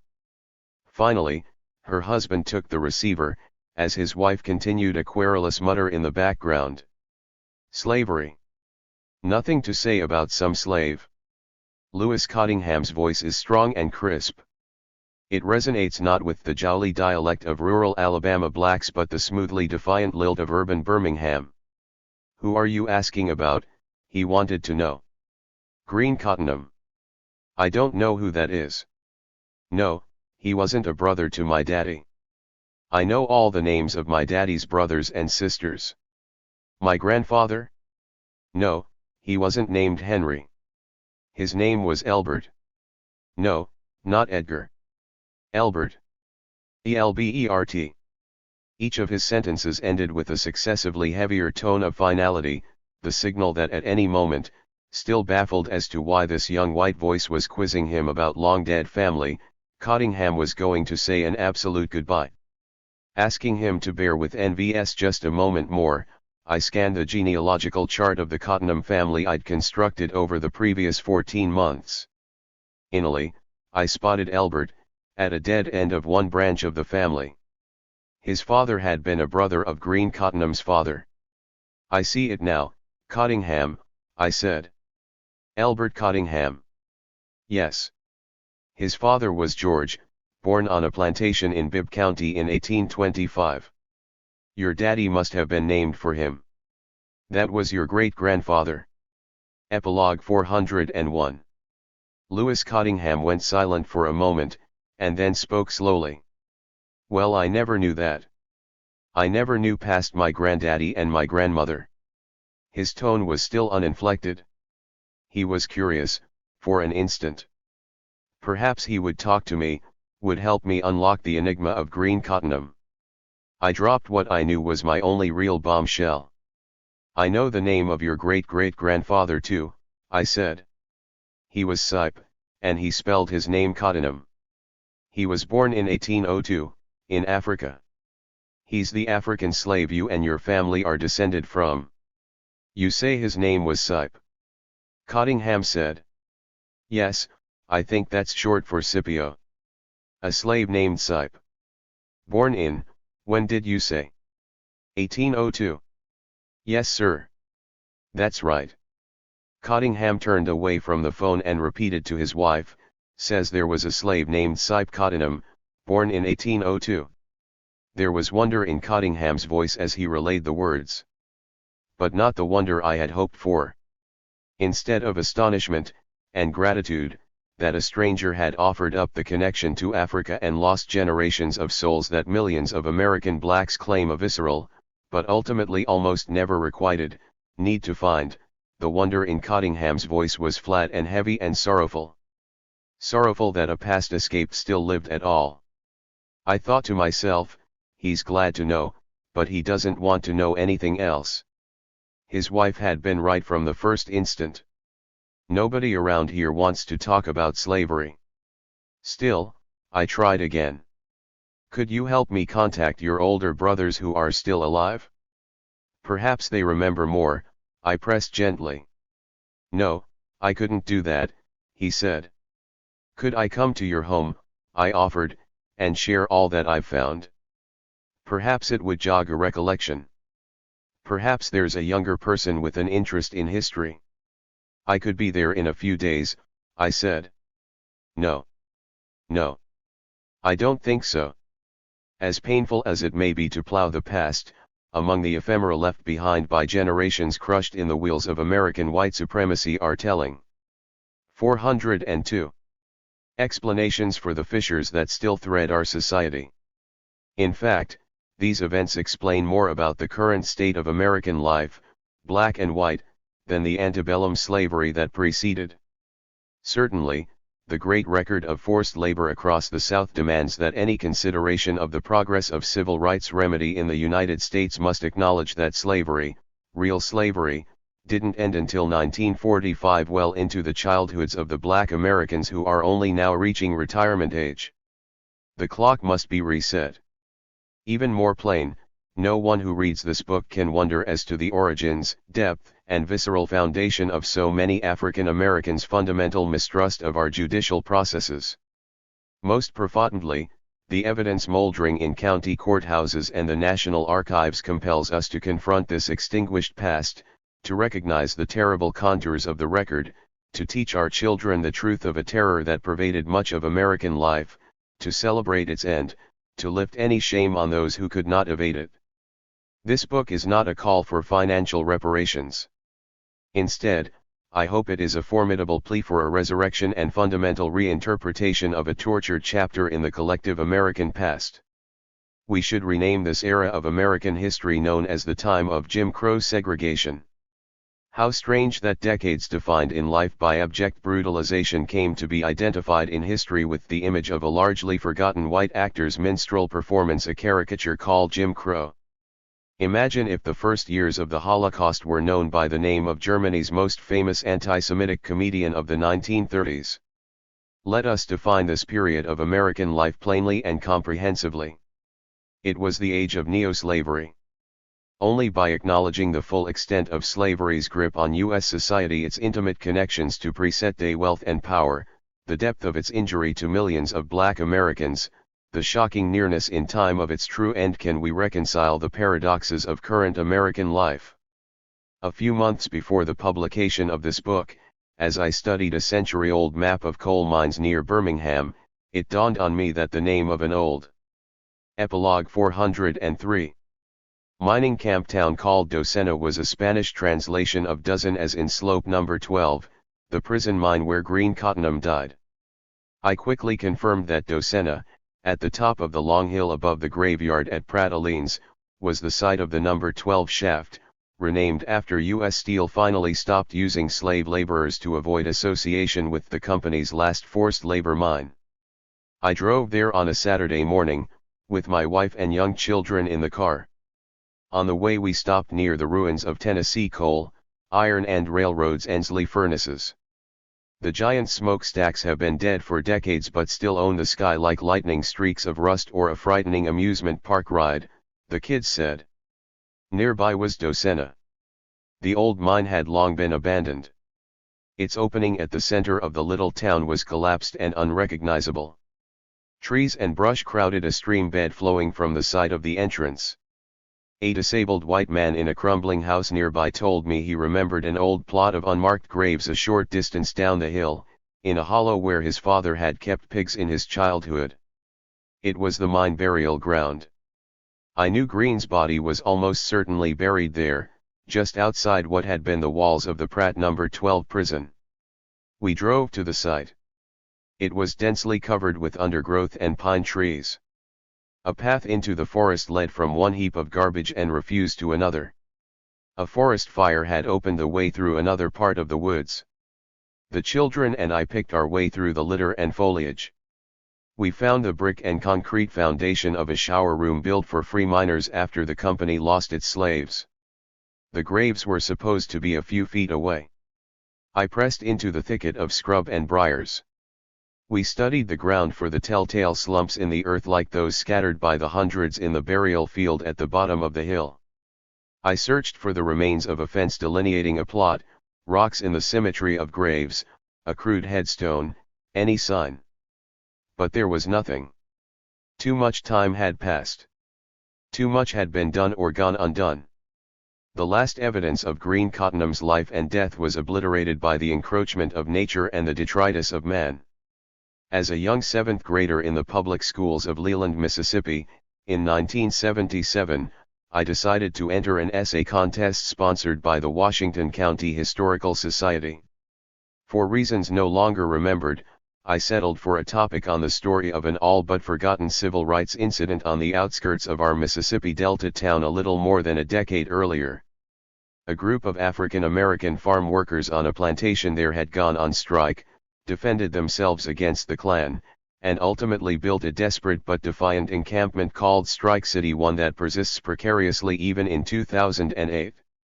The two-page essay won a second-place certificate during the county fair and a promise that it would be included in a future journal of the Historical Society. A year later, I gave a speech based on the essay in an oratorical contest held by a local men's fraternal organization. Standing before that group of middle-aged white men during a springtime lunch hour, I told a story that to my 12-year-old thinking was ancient history but to my listeners was a searing lightning bolt from the near past. I experienced for the first time that day the combustible response that can come with unearthing history that a community would just as soon forget. My English teacher, Frida Inman, who unbeknownst to me had fought behind the scenes to make sure my speech was heard that day, applauded loudly and then rescued me from an angry critic. Later I learned that the wrathful man who berated me that day had been one of the violent white supremacists. Afterward, despite the turmoil of that day, my mother, Sarah Avery Blackmon, urged me to finish the story on Strike City, to go back and talk to even more participants, to get to the bottom of what happened in 1965, to study the results of that incident on the people involved and the community surrounding it. I have been doing so ever since for 30 years, attempting to plumb the forgotten or withheld chapters of history that shape the ever larger communities that have fascinated me.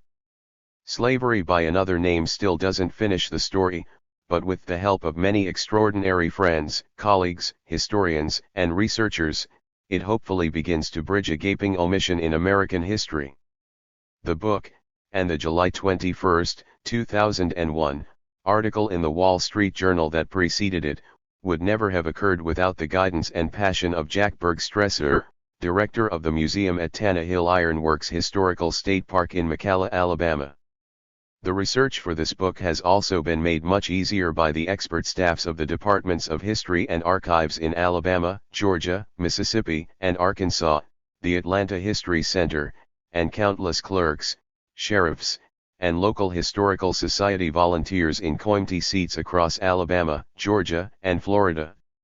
Of particular help were Jim Baggett, director of the Birmingham Public Library Archives, and Bobby Joe Seals, the indefatigable president of the Shelby County Historical Society, where I spent many days over many years. The staffs of the libraries of Emory University in Atlanta, Duke University in Durham, North Carolina, and the Harry Ransom Center at the University of Texas at Austin were gracious and patient with my overlong borrowings from their shelves and searches for obscure images. My thanks as well to A.S. Williams III, of Birmingham, who generously granted access to his unrivaled private collection of materials related to Alabama history. I am also indebted to the many historians and scholars whose work guided aspects of my research. Pete Daniel, curator in the Division of Work and Industry at the Smithsonian National Museum of American History, who in 1972 authored the seminal work on 20th-century peonage in the South, was kind enough to share a dinner and wise suggestions with me midway through the project. For the years prior to 1900, no work rivals the 406 acknowledgments. Research of Mary Ellen Curtin, now a lecturer at the University of Essex, and the author of Black Prisoners and Their World, Alabama, 1865 to 1900.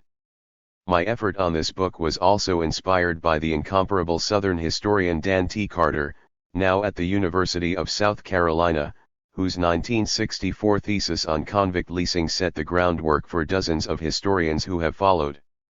The book would never have been completed without the support of many colleagues and editors, especially at the Wall Street Journal.